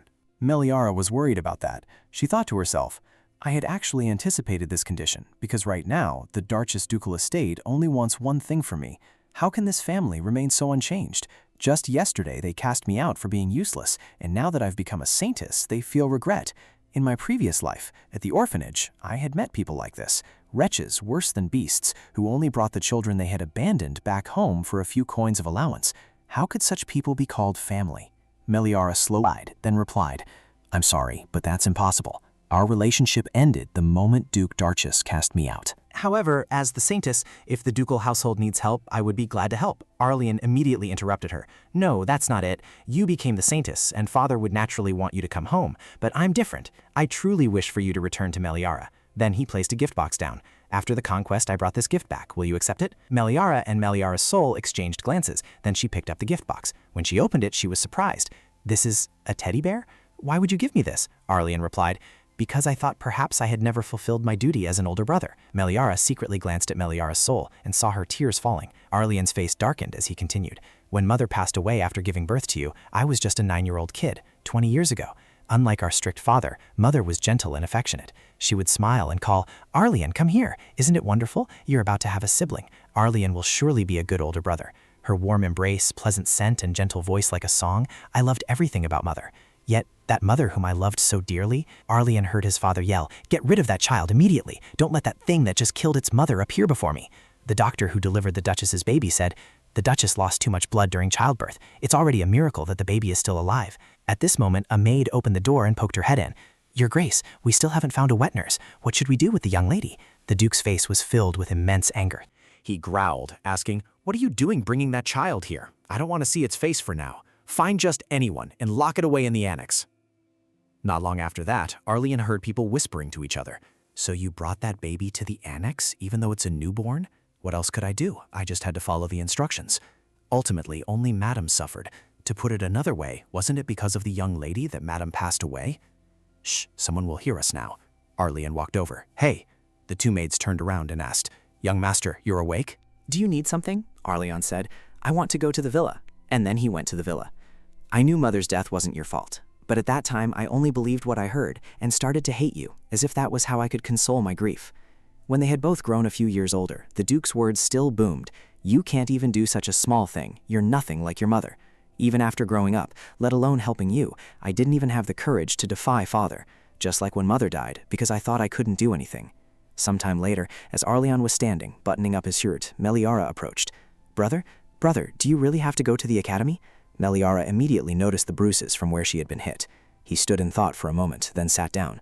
Meliara, Father only does this because he's thinking of you. Perhaps you could try a little harder. At that time, I only wanted to quickly leave that suffocating house. I'll write to you often from the academy. Although I still felt sorry for my young sister, I didn't know you were so desperate that you had to cling to someone as indifferent as me. Not long after that, it's been a long time since you've returned home. It's good, young Master Arleon. You've returned from a long journey. Do you need me to prepare bathwater? Arleon, now 18, replied, Later, where is Meliara? The servant replied, The young lady is in her room. Perhaps she was just scolded by the master. Arleon approached and knocked on the door. Meliara? The door slowly opened. Meliara's lifeless voice echoed from within. This is all my fault, my weakness, for not understanding Father's intentions. That's why both Father and my brother hate me. Someone like me shouldn't have been born into this world. Arleon looked at the scene, bewildered. What? While he had turned his back and lived peacefully, his sister's spirit was collapsing more and more severely, because no one cared or wanted to care. He recalled his mother's words. Arleon, you must be kind to your sister. Meliara only has you as a brother. Arleon clutched his head, staggering. What have I been doing all this time? She's only 9 years old. After that, although he tried to get closer to her, Arleon hesitated, calling out, Meliara, can you talk to me for a moment? Meliara turned and replied, Father has called for me. But perhaps he had become someone difficult for her to approach. Not long after, the Duke made a decision. I have decided for Meliara to marry the Crown Prince, provided that girl properly reveals her divine power to me. Seeing Meliara conversing with the Crown Prince, he thought, there was a time I thought if you couldn't be happy in this house, perhaps marrying the Crown Prince and leaving here would be the best way. However, while he was away at war, the situation had deteriorated significantly. Upon his return, Arlian immediately asked the Duke, had Meliara run away? He also knew it was now too late, for on the day he came to bring her home, he had seen a resolve in her eyes he had never seen before. He only thought that no matter how her childhood years had been, he had to make it up to her. Although he didn't know if collecting evidence of her innocence stemmed from that guilt, he had realized too late that what she yearned for most was just a single word. At this point, his regret was useless. As she came here, Meliara saw a teddy bear displayed inside the shop and stopped. The bodyguard asked, "Young master, do you want to buy a gift?" Arlian replied, "No." He recalled when Meliara was little, she held a teddy bear in her hand and said, "Wet nurse, please fix this bear for me, okay?" The wet nurse sighed and said, "Oh, young lady, this bear is too old to be fixed. You'd better ask the master to buy you a new one." Meliara shyly said, "But..." Arlian had been there, hearing everything, and a fleeting breeze swept across his face. Arlian turned away. "It's nothing, let's go." He thought to himself, it would be too ridiculous to try and win her over with a gift now. Back in the present, he knew that if he did nothing, everything would go back to how it was before, but he had been too busy to rationalize everything. So, Meliara, please give me another chance. At least I will try my best so that you can be happy later. Meliara stared at the teddy bear in her hand. She thought to herself, I want to vent and scold him, telling him it's too late, but whether to be angry or forgive him, I have no right. Arlian continued, "Yes, it's too late. I'm sorry, you must have made up your mind. Let's just say there's no deal." Arlian turned to the bodyguard and said, "Let's go home." Arlian didn't forget to turn back and instruct, "If you ever remember the past, just come find me anytime. I will help you." With that, he turned and walked away. Meliara tried to hold back, and when she looked to the side, she saw Meliara's soul sobbing. Meliara approached and asked, "Meliara, are you all right?" But her hand couldn't touch the spirit of Meliara. It passed right through her. Meliara pondered, "The one who should have received his apology is already... I need to stay away until Meliara calms down." Afterward, she went out and told a servant, "Oh, don't clean this room. Leave it as it is until I return." The servant replied, "Yes."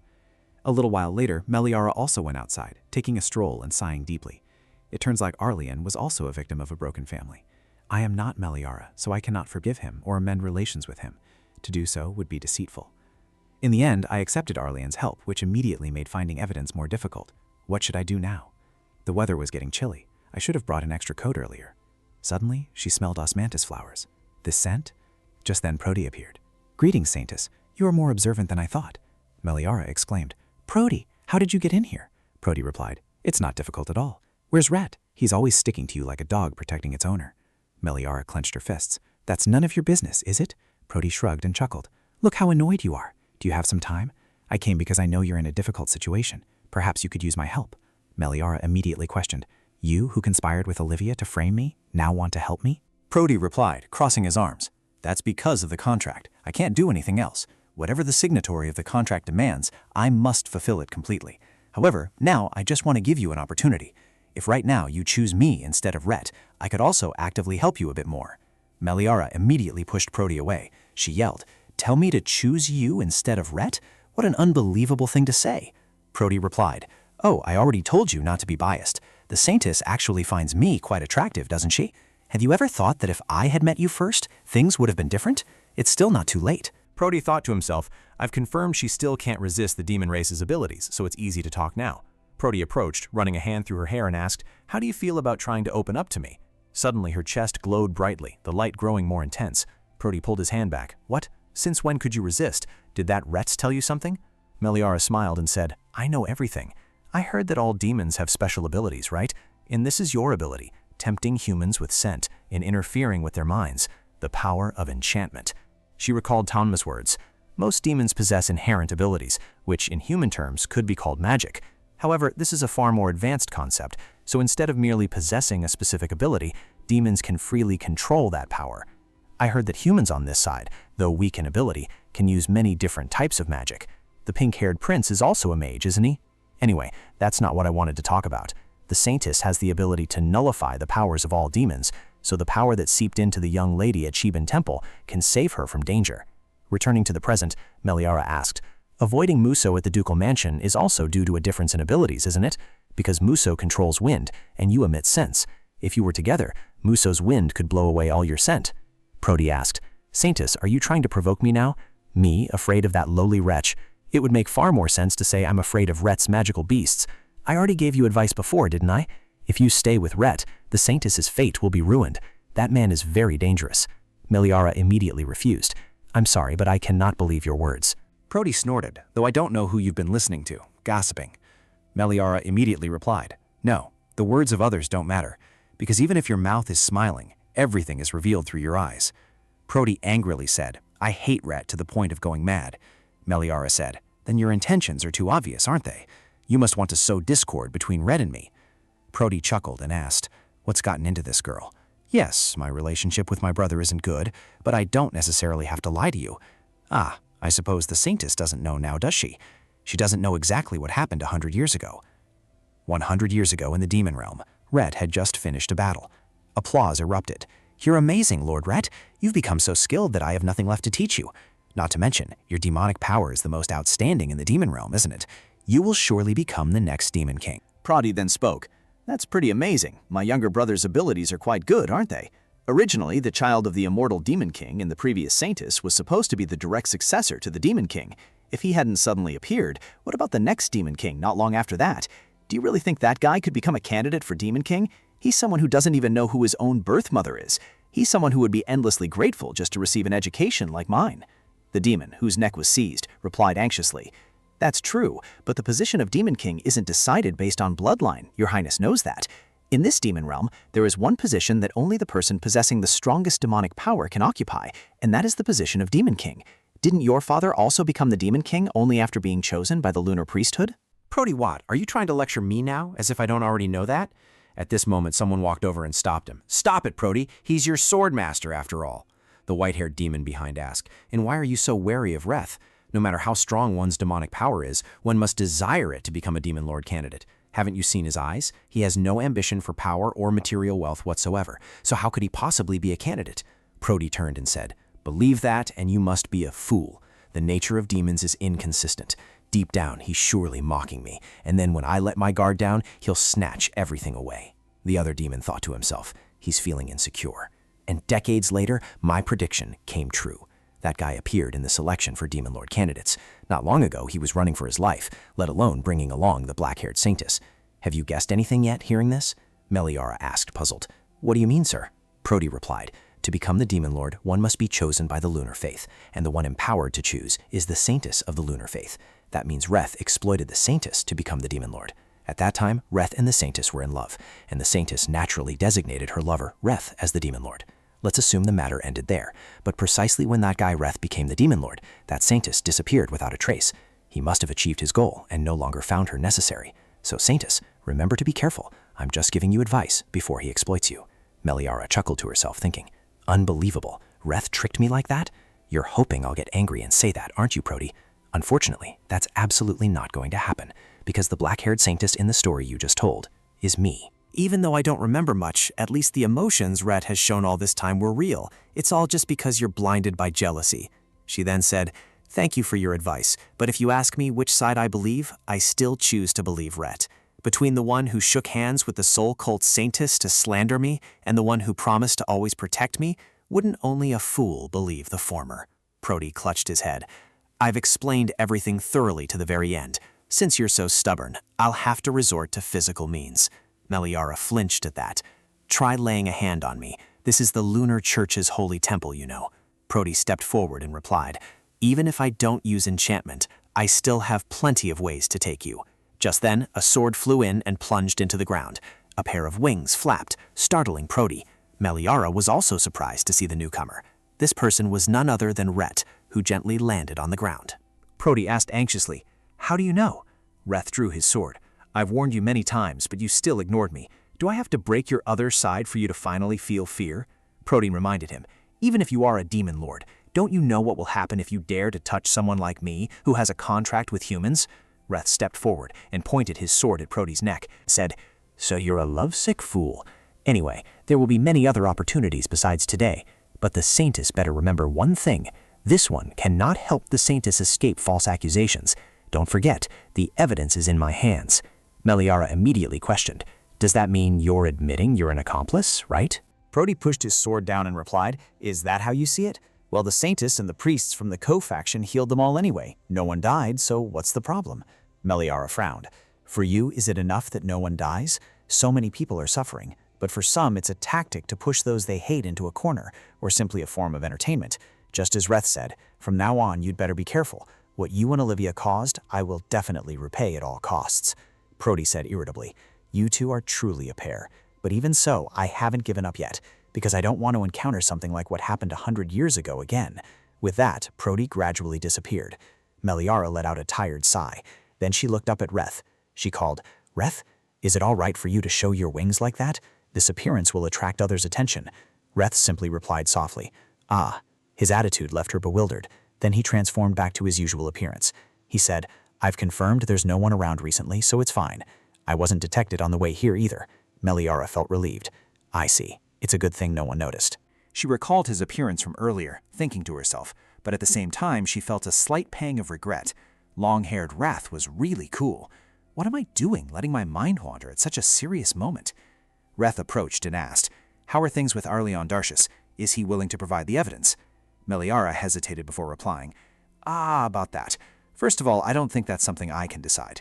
If we want evidence, Arleon must first be forgiven. Because their relationship has become so terrible, I think whether or not to forgive him is a choice that true Meliara truly has to make. Furthermore, what worries me more, in fact, is the Darcius family. Accepting help from Arleon means incurring a debt to the Darcius ducal household. I have a feeling that later on, no matter which side we take, it will have a negative impact on me." Reth replied, "I see. There will be other better ways. I will find a way to solidify our position." Meliara was extremely grateful. "Thank you, Reth." Reth continued, "I'm quite concerned about the true princess. If you feel guilty for taking over her body, that is absolutely not your fault." Meliara immediately waved her hand dismissively. "No, it's not about guilt. It's just that she's someone who has always weighed heavily on my mind.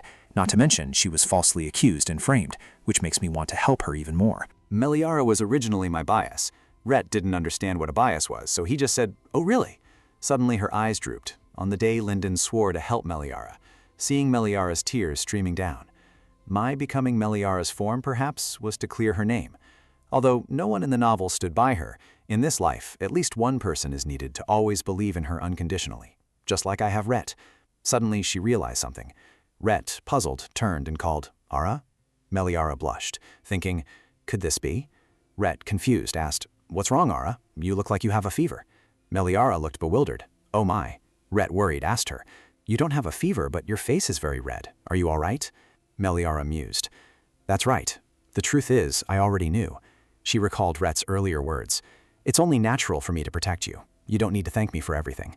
She thought back to that moment, and then another. No, it was from a very long time ago. I had already fallen for this man. Because this is the world of a novel, and because I felt his feelings were too unreal, I pretended not to know until now. But am I being too selfish, wanting to take his hand only now? Meliara spoke up, calling, "Hey, Rhett. I have something to tell Rhett." Rhett replied, "Go ahead, Ara." Meliara's face flushed crimson. "Actually, my feelings for Rhett." She thought to herself, the person Reth treated sincerely wasn't the me from 100 years ago, but entirely the me of the present. Therefore, I also want to reciprocate that feeling. Meliara hesitated. The thing is, my feelings for Reth... Suddenly, someone called out, "Meliara!" Meliara froze stiff. It seemed that whenever a similar situation arose, she was always interrupted. Urin, who was also present, called out, "Saintess!" Meliara saw Linden and asked curiously, "Linden, Urin, what's going on?" Reth asked, "More bad news?" Linden laughed and replied, "Haha, no. This time it's good news, Grand Duke. Olivia, she's dug her own grave." The situation began like this. Days passed, but the plague showed no signs of stopping. People gradually began to flock to the lunar faith. The Soul Sect immediately began urgently persuading people in the square. Up until now, things were still within expectations. Then, suddenly, a person raised their hand. He, wearing a full hooded cloak, asked, "Does that mean the Soul Sect also has no suitable method of treatment?" Hearing these words, everyone there immediately began to whisper and discuss. Indeed, we must go to the lunar faith. What else is there? Because the lunar faith definitely has the ability to cure infectious diseases with holy power. The priest immediately tried to stop everyone. "Everyone, wait! We will also contact the royal family with the utmost urgency." Suddenly, Olivia spoke. "No, who says we can't cure diseases?" Saying this, she immediately stepped down towards the people. Olivia looked over at a mother and child nearby. She approached and asked, "Is this child also suffering from the epidemic?"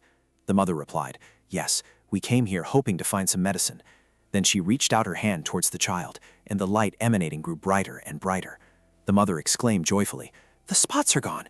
Oh my, she's not coughing anymore either. Oh, thank you, Saintess. Olivia spun around and said to everyone, Look, everyone, I have cured the child. Now, do you still find the lunar faith more trustworthy than the soul sect? Suddenly, the people there started murmuring again, astonishing Olivia. Did you see that just now? The spots disappeared, but the child vomited blood. Clearly, the soul sect cannot improve the condition. That is not the holy power of the soul sect. Returning to the present, Linden said, That is all I heard. Meliara held her head. Honestly, she thought to herself, Olivia, although she didn't seem like someone adept at planning, I didn't expect her to be so foolish as to not think things through. How could she, pretending to be the Saintess of the Sol sect, forget that the distinct nature of the divine power of the Lunar Church and the Sol sect are different? As Lydia once said, the characteristic of the Lunar Church's divine power is purification. If the Lunar Church can detoxify, cure illnesses, and treat psychological symptoms, then the Sol sect's divine power focuses on healing physical injuries, meaning it's suitable for treating bruises or broken bones. The targets the Sol sect wanted to attract in the square were nobles, or at least educated commoners. There's no way they wouldn't know that. It seems Linden immediately recognized the problem. Linden smiled and winked. It looks like heaven is on our side, doesn't it? A moment later at the square, Urin ran over. Uncle Sion, where are Saintess Olivia and the priests of the Soul sect? Sion took off his hood and replied. The people started to get suspicious, so they quickly went into hiding. Meliara immediately asked, Did the priests of the Soul sect just stand there and watch that scene? As priests, they surely must have recognized at first glance that it wasn't the divine power of the Soul sect, right? Urin spoke up. The Soul sect has been corrupt for a long time, sir. As long as they can maintain their own status, they wouldn't care even if they worshipped a fake Saintess. Sion continued. Anyway, they've been exposed to the public, so they won't be able to hide it for long. For now, let's just observe what becomes of the Soul sect. Immediately after that event, the Lunar Church became so busy that they had no time to worry about anything else. This was because all the patients who had been waiting for and trusting the Soul sect's assurances flocked to the Lunar Church's holy temple. Meliara, who is currently treating a young boy, reassured him. There, everything's fine now. Just then, someone ran over and called out, Saintess! Meliara turned around. I'm here. Urin, did you call me? Urin replied. Saintess, I think you should rest. We're a bit less busy now, aren't we? Meliara smiled and replied. I'm still fine. We were so worried before, but thankfully, the second wave of infection isn't spreading as quickly as it was. Urin also smiled and replied. That's right. If the number of patients here increased any more, I wouldn't be able to handle it. By the way, Saintess, if the power Olivia used wasn't the divine power of the Soul sect, then what exactly was it? Meliara stammered. That, Meliara thought to herself. Urin still doesn't know that Olivia made a contract with demons, does she? Just then, Lydia's voice rang out. It's forbidden magic of unknown origin. Perhaps the demon race lent her power. Meliara saw her and quickly greeted. Lydia, hello. Urin asked, Bishop, is everything settled at the Duke's mansion? Lydia replied, Yes, everyone has been healed. Urin asked, puzzled, But what does it mean for the demon race to lend power? So Olivia, Meliara immediately silenced Urin. Let's move somewhere else first. A moment later, Urin rested her chin on her hand. Did she really sign a contract with the demon race? If that's true, would the Soul faction really just stand by? I can't believe the one who signed a contract with the demon race is the Saintess of the Soul faction. It's utterly absurd. Meliara asked, puzzled, Is the demon race really so ostracized? She thought to herself, Lydia is also a half-demon. Doesn't Urin know? Urin took a bite of a pastry and replied, Speaking of ostracization, the demon race only exists in ancient tales. However, every now and then rumors surface that the Soul faction has passed judgment or something similar on those who sign contracts with the demon race. I just thought it was an act, since they were originally missionaries who adamantly claimed that demons must be expelled. Lydia spoke. Demons exist, Urin.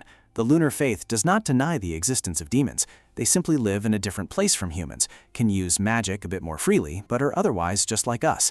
When the Empire was first established, the Demon King and the Emperor at the time made a promise that neither side would ever interfere with or cause harm to the other's world. Meliara broke out in a cold sweat, thinking to herself, Oh, the original story go against the promise he himself made?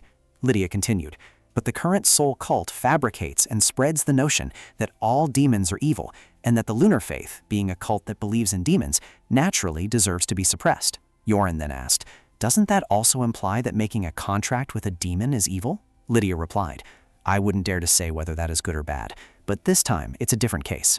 That girl's been pretending to be the Saintess, a figure who appears only once every few decades, and the longer this goes on, the more harm she causes everyone. In short, what I know is that there's a high probability that the priests of the soul cult are unaware that Olivia is the one who made a pact with the demon race. So now I'm even more eager to see how things unfold. I wonder what will become of that old man. The scene shifts to another location. That ungrateful wretch, she's a fake, making a pact with the demon race?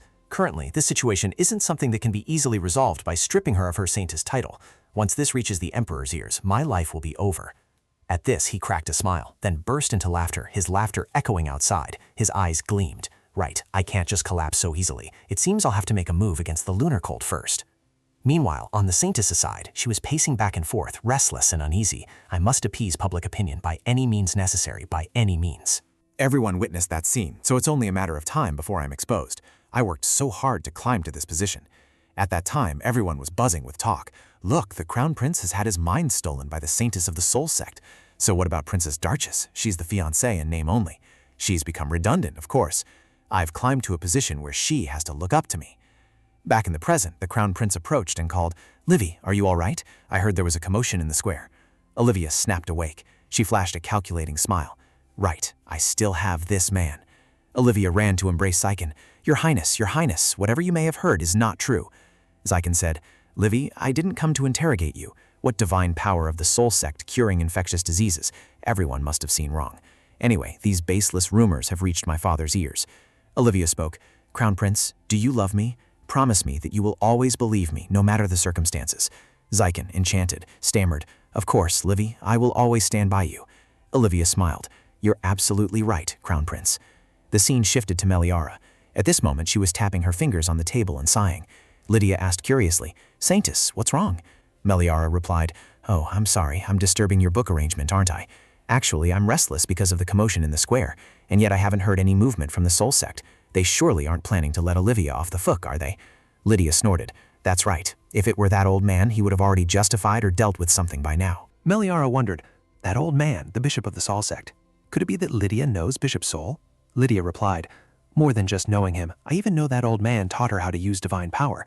At first she was quite obedient, but as she grew older, she became more stubborn and ambitious, it seems."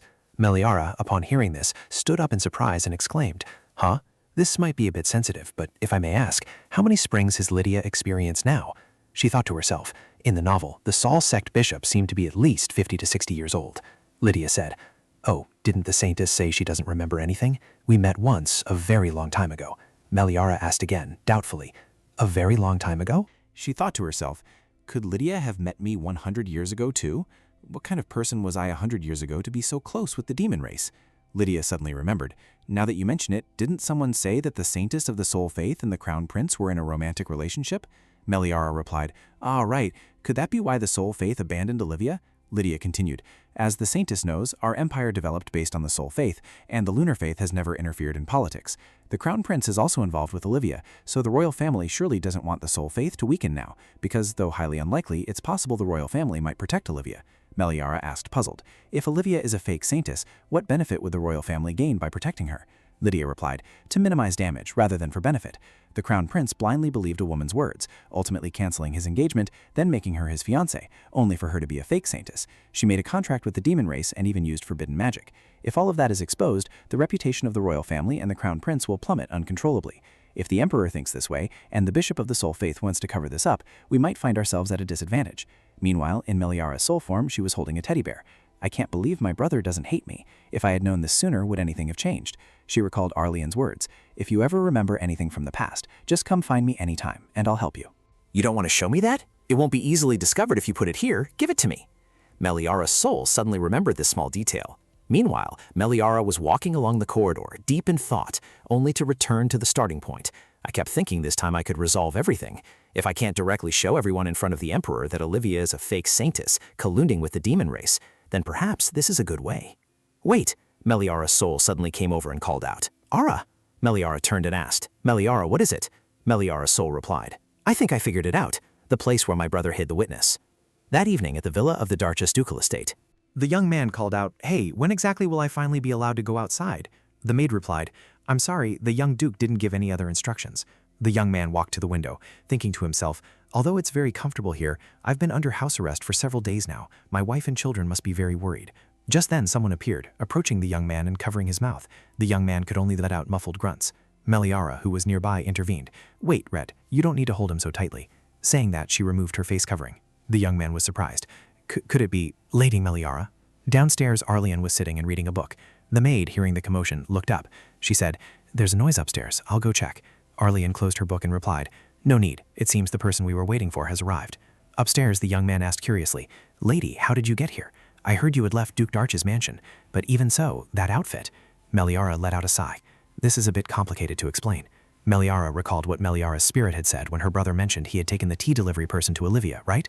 So that person must be at Wright family's annex. Meliara wondered, "An annex? Why an annex and not the main mansion?" Meliara's spirit replied, "It's only called an annex, but it's just a small house. The annex is frequently used, situated in isolation on the east coast. I heard it's where Mother used to recuperate. When I was little, I only went there about 2-3 times. But it's quite a sorrowful place for my brother, because it holds memories of him and Mother. For me as well, previously when my tutor gave me poor marks." He once helped me hide a test paper in the annex, saying that no one ever went there so it wouldn't be found. Meliara immediately realized. So, Meliara's soul replied, "Yes, if my brother said to hide something, it could only be in the annex."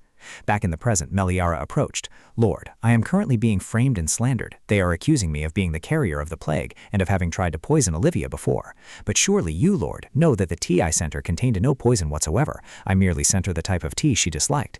Now I desperately need your testimony, Lord. Please help me. You can name any reward you wish. After we leave this place together, please stand by my side." Lord hesitated and said, "I also believe that the young lady did not do that. Although the young lady rarely shows it outwardly, she has always been a good person. It's just that I received orders from the young Duke to come here, and I don't know if I can leave." Meliara immediately reassured him, "Don't worry, I will handle that." A moment later, "Are we really just letting them go? Is that really okay? Weren't you holding them back to persuade her again?" Arleon replied, crossing his arms, "It's fine." It's good that she found her way here. Meliara had now gotten into the carriage and left. Sitting in the carriage, she pondered. On the way here, there wasn't a single guard watching over the place where the witness was hidden. Inside, there were only a few people supervising the young lord. It turned out Arlene had always been waiting for her. The next morning at the temple, the bishop opened the door and came out when someone called out, startling him. "Where are you going, Bishop? It's only early morning." The bishop stopped, turned to Olivia and said, Well, I was just thinking I needed to talk to you." He gritted his teeth. "How dare you? How dare you deceive me? As if deceiving me wasn't enough, you even signed a contract with demons? Your wicked deeds will cease from now on." "Because I will clearly denounce your crimes to the Emperor. I took you in out of pity for your situation, having nowhere to go. Therefore, you should know your place. There's a limit to repaying kindness with malice, isn't there? How dare you lie to mock me and the soul cult?" He thought to himself, "That's right. Between the two of us, I am the victim. I was deceived by a witch who used forbidden magic, impersonating a Saintess. If I tell the Emperor about that, at least he won't punish me too severely." Olivia asked coldly, "You mean you're going to tattle to the Emperor, aren't you? Do you think I'll just sit idly by and let you?" The bishop was startled. What was that?" Olivia said, "I have something I need you, Bishop, to do.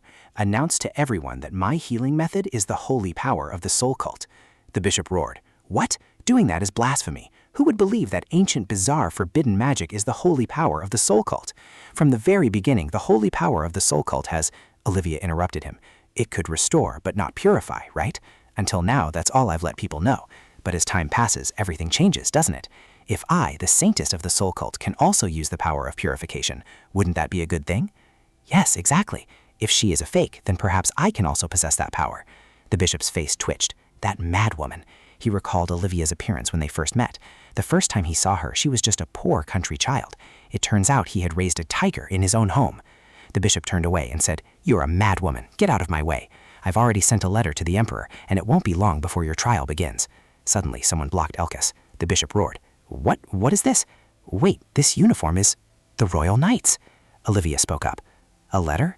Could it be?" She held up the letter, smiling, and said, "You mean this?" Olivia was reminded of her painful and difficult past. "I once thought there was nothing more beautiful in this world than that. If I sold that ring, I could buy hundreds of loaves of bread and wouldn't have to sleep in the cold anymore. But because I had never owned anything so beautiful and splendid since birth, I wanted to keep it with me forever, just because I liked it. The person who gave me this ring was also incredibly pretty. Was she a noble lady? She must have had plenty of beautiful things, so her life must have been full of happiness. I also want to be like her." Returning to the present, Olivia raised the letter. "A letter? Could it be this? You've been quite secretive. Normally you'd just send someone." The bishop was surprised. "How do you have that letter?" Crown Prince Zekin stood there silently, saying nothing. Olivia replied, "It's all thanks to His Royal Highness the Crown Prince's discovery. Otherwise, would we have to bother His Majesty the Emperor? He's busy conquering the northern region, isn't he?" Let me put it this way, Bishop. Is it truly necessary for two denominations, two saintesses, to exist in the same country? Don't you find it strange, Bishop?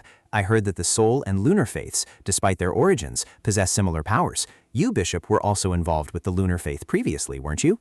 The bishop recalled images of himself and Lydia when they were children. He gritted his teeth and roared, "Silence! How dare a witch like you lecture me?"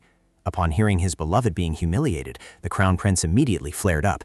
"Bishop, do you dare to be rude in front of the crown prince? Saintess Olivia is my fiancée." Olivia interjected, "I'm fine, your royal highness. Bishop, if the lunar faith and the soul faith merge, our empire will become even more stable." The bishop's authority will also be further strengthened. The bishop sneered. "Do you think I believed your sophistry? I ended up like this because I listened to you before. I should never have declared a vile woman like you a saintess from the start. Where are all the holy knights? Immediately arrest this witch for me." Olivia said, "The holy knights have been dispatched to the village. Due to the plague, there's a severe shortage of personnel." The bishop immediately asked, "Who dared to dispatch the holy knights there?" Olivia replied, "Oh dear, of course it was the saintess. I sincerely suggested it for the sake of the Holy See. It seems the bishop is not yet ready to negotiate. While you adjust your thoughts, please remain in the sanctuary." As the bishop was forcibly removed, he struggled continuously. "Let me go." Olivia turned and left. "Then we'll take our leave for the village." Suddenly, someone approached. "You won't leave so easily, Saintess Olivia. Release the bishop." The person who arrived was Meliara. Zykan asked in surprise, "Oh, how did you get here?" Olivia also spoke up. "That is a private matter of the Holy See. Princess Darchis, do not interfere." Meliara immediately questioned her. "Is that really so? Do you know anything about the rumors spreading in the capital? They say that the Saintess of the Holy See has completely cured everyone's illnesses. If that wasn't the holy power of the Holy See, then you must have used forbidden magic." Whether this rumor is true or false is irrelevant to me. What I want to expose are the malicious acts you have committed all this time. Now I will go to the Imperial Palace. Olivia and His Grace, the Bishop of the Soul Sect. I will report all your crimes to His Imperial Majesty. A moment later, everyone was present at the Imperial Palace. Olivia stared intently at Meliara, thinking to herself, I originally wanted to follow her to refute her claims, but what exactly does she intend to do? How can she be so brazen without any evidence? At this moment, a voice echoed. His Imperial Majesty has arrived. Then a person slowly approached. He quickly took his seat on the throne. Upon seeing Red, he glared. "Long time no see, Grand Duke. Many chaotic events have transpired during my absence from the capital, haven't they?" Olivia immediately said, "Your Majesty, about that." The Emperor angrily commanded, "Everyone be silent until I have finished speaking. I had intended to entrust the capital to Crown Prince Zykan, but it seems he still lacks the necessary qualifications. So then, what is the urgent reason you have requested an audience today?" Meliara spoke. "Your Imperial Majesty, I apologize for asking this, but do you still recall the incident where I supposedly poisoned Saintess Olivia previously?" The Emperor replied, "Yes, it's not easily forgotten, considering that the poison had not yet taken effect, and out of respect for Duke Darchis, who is a meritorious official, I merely stripped you of your position as fiancé. Why are you bringing that up now?" Meliara replied, "Because regarding that incident, someone framed me from the very beginning." The Emperor interrupted her. "At that time the Saintess also claimed she was innocent, didn't she? But the evidence was clear as day. How could—" Meliara immediately replied, "No." "I have a witness." At this moment, Lord arrived. "Your humble servant greets your Imperial Majesty," he said. Meliara said, "This is the person who personally delivered the tea to the Holy See when I sent the tea as a gift to Saint Olivia. At the trial then, the item submitted as evidence was chamomile tea. But Lord, do you remember what happened that day?" Lord nodded and replied, "Yes, of course. It rained extremely heavily that day, so I remember it very clearly. I personally witnessed the young lady choosing the gift." Meliara asked, "So what was that gift? Do you still remember?" Lord replied, "Yes, the young lady was clear and I witnessed everything at that time."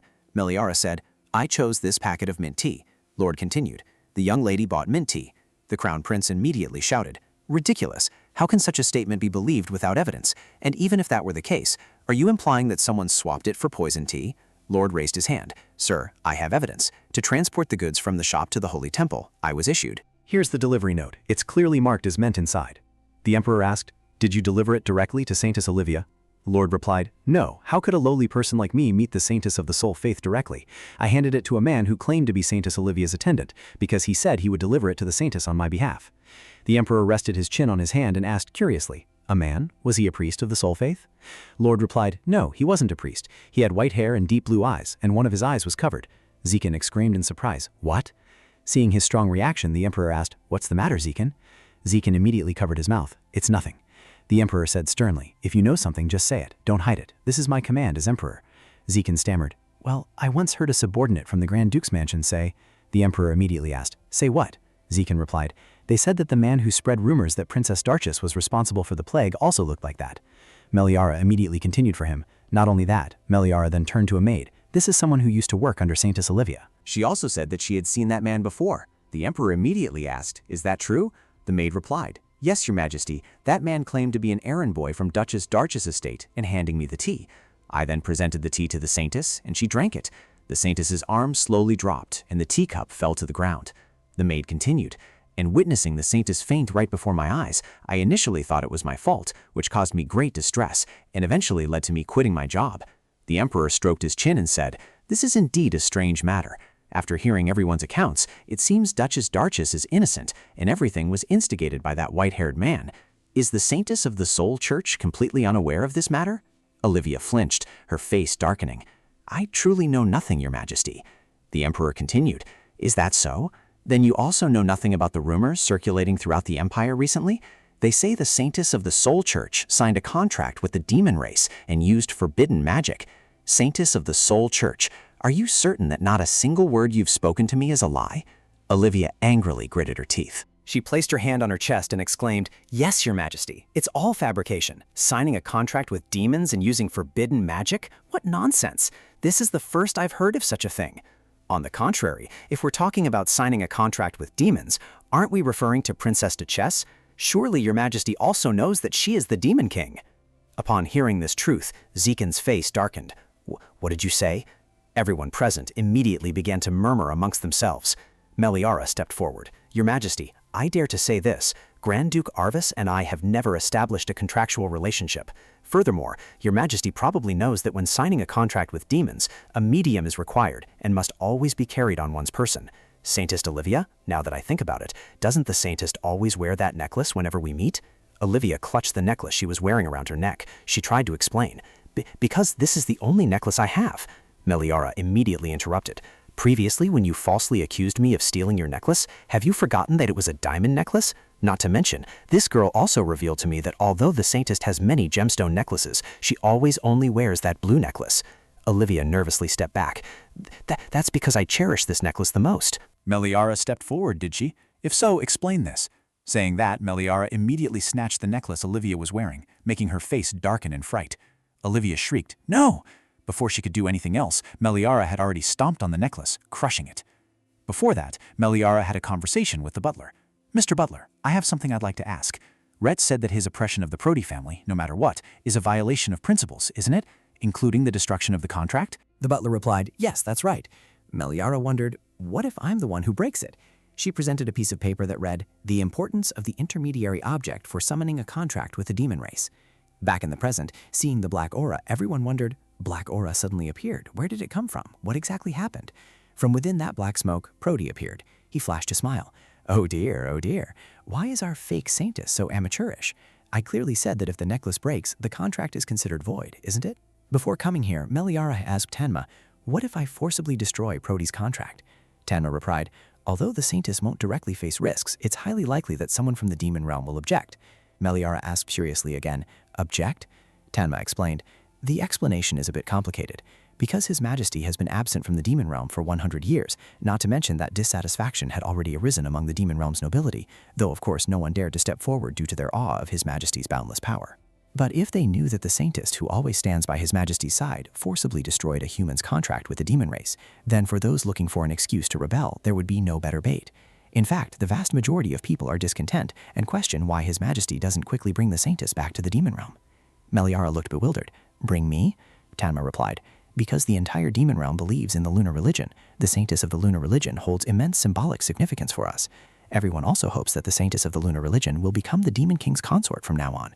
So if it absolutely must be said, everyone would clamor, why does only His Majesty get to monopolize the Saintess? Let us receive some blessings too. Your Majesty is truly too much. Tanma pointed to his thoughts and continued, perhaps it's similar to grumbling about wanting to meet the queen. Half of it is just a joke. I also hope that the young lady will soon come to the demon realm. It's much more beautiful than you think. But surely telling the young lady this is His Majesty's part, isn't it? Upon hearing him say that, Meliara's face flushed red. Tanma put the book away and continued. So, in the end, will the young lady forcibly destroy Pronti's contract? Meliara replied, "Yes, will doing so not harm Rhett?" Tanma pondered for a moment and then said, "First, the young lady must have the proper status to do so." Meliara said, confused. "Status? So that's how it is." Suddenly she realized something. The plague spreading in the Grand Duke's territory was also Pradi's prank, wasn't it? Tanma replied, "Yes, at that time Muso clearly smelled Pradi's scent." Meliara continued, "No matter how I think about it, Olivia had no reason to interfere with the Grand Duke's territory. That matter was probably caused by Pradi alone." Tanma thoughtfully stroked his chin, meaning, Meliara replied, "Yes, if the demon race uses their oath with humans as an excuse to harm their own kind, then people in the demon realm wouldn't welcome them, would they?" Tanma smiled, praising, "As expected of the young lady, I must immediately return to the Demon King's castle." Meliara asked in surprise, "Right now?" Tanma smiled and replied, "That identity, I will have it confirmed." Returning to the present, Prodi had appeared. He asked, "Why did you summon me to such a crowded place today, unlike other days?" Everyone there pointed at him in astonishment.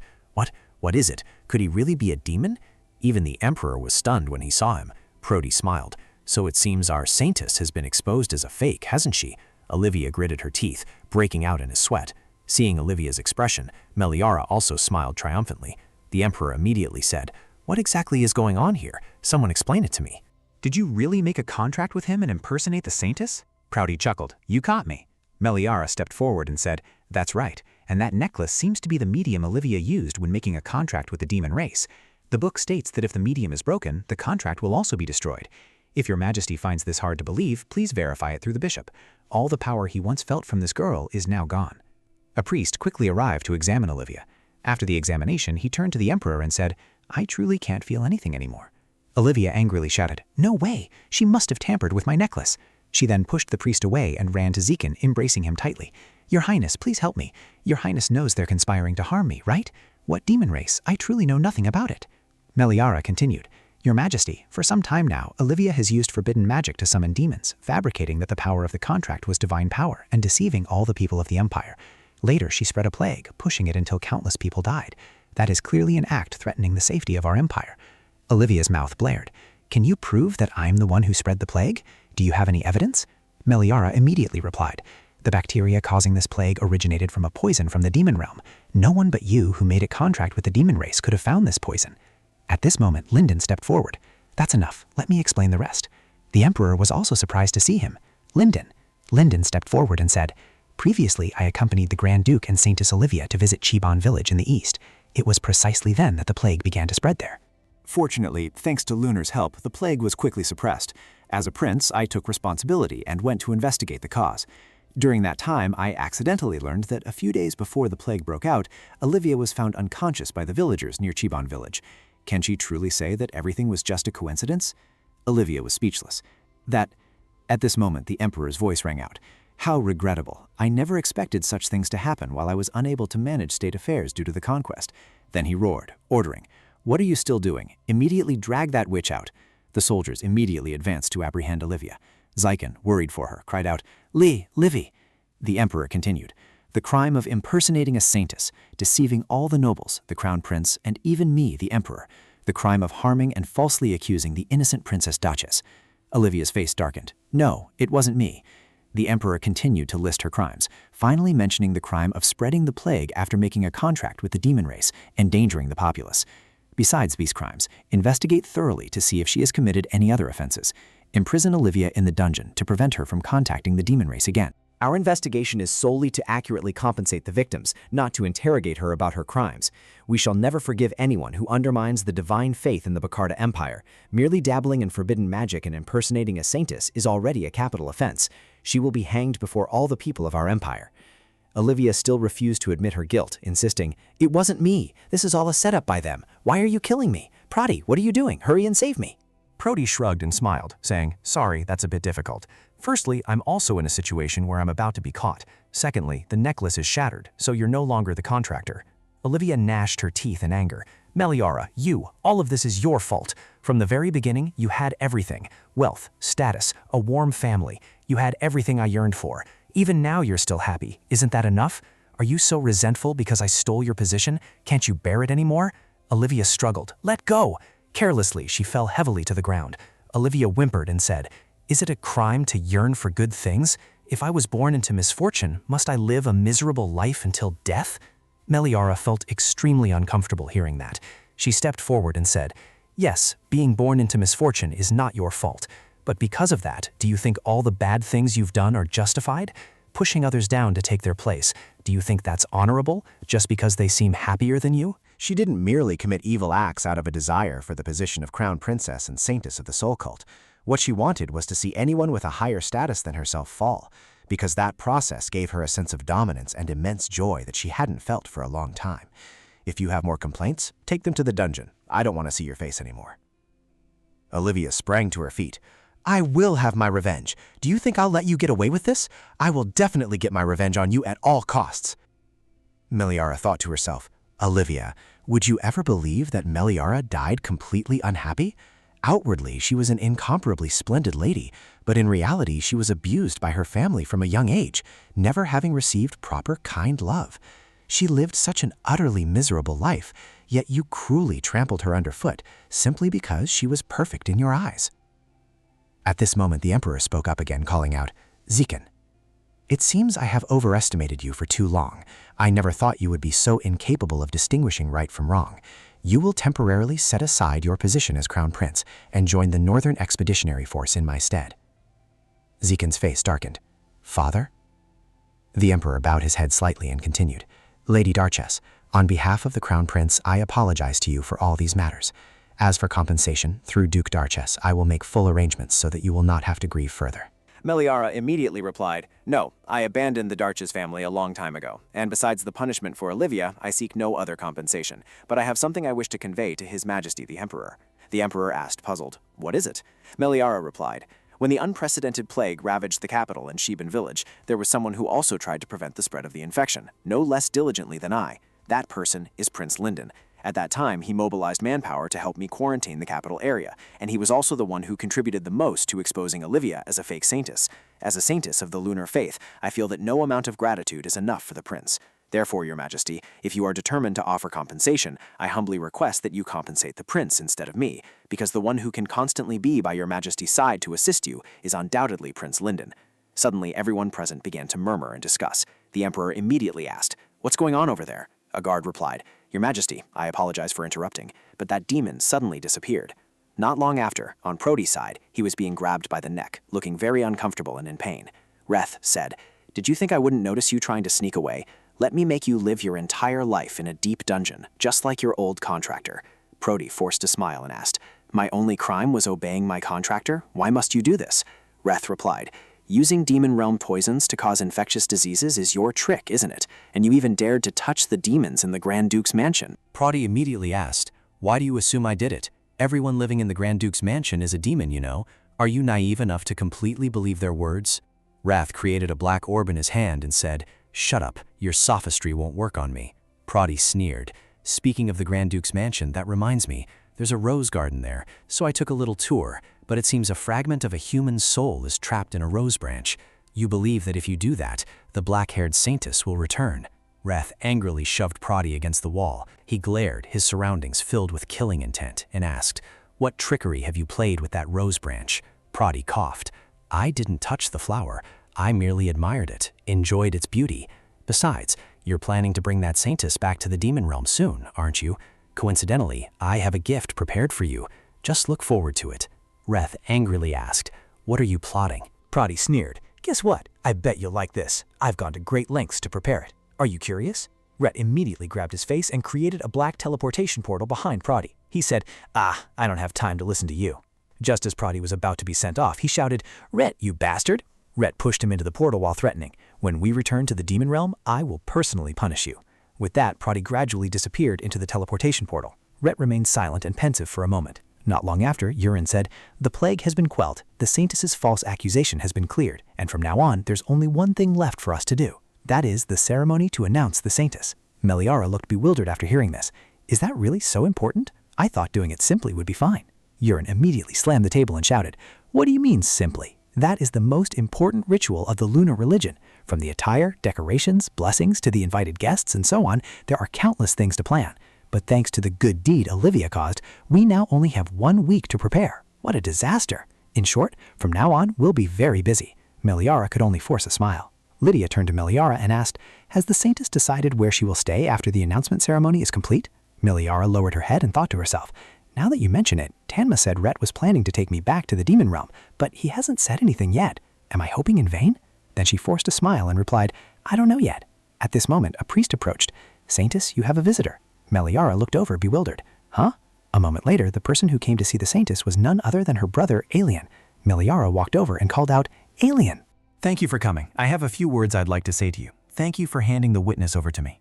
Arlian retorted, "You found that out yourself, and besides, that place is a villa of the Danish ducal estate. You could naturally visit it."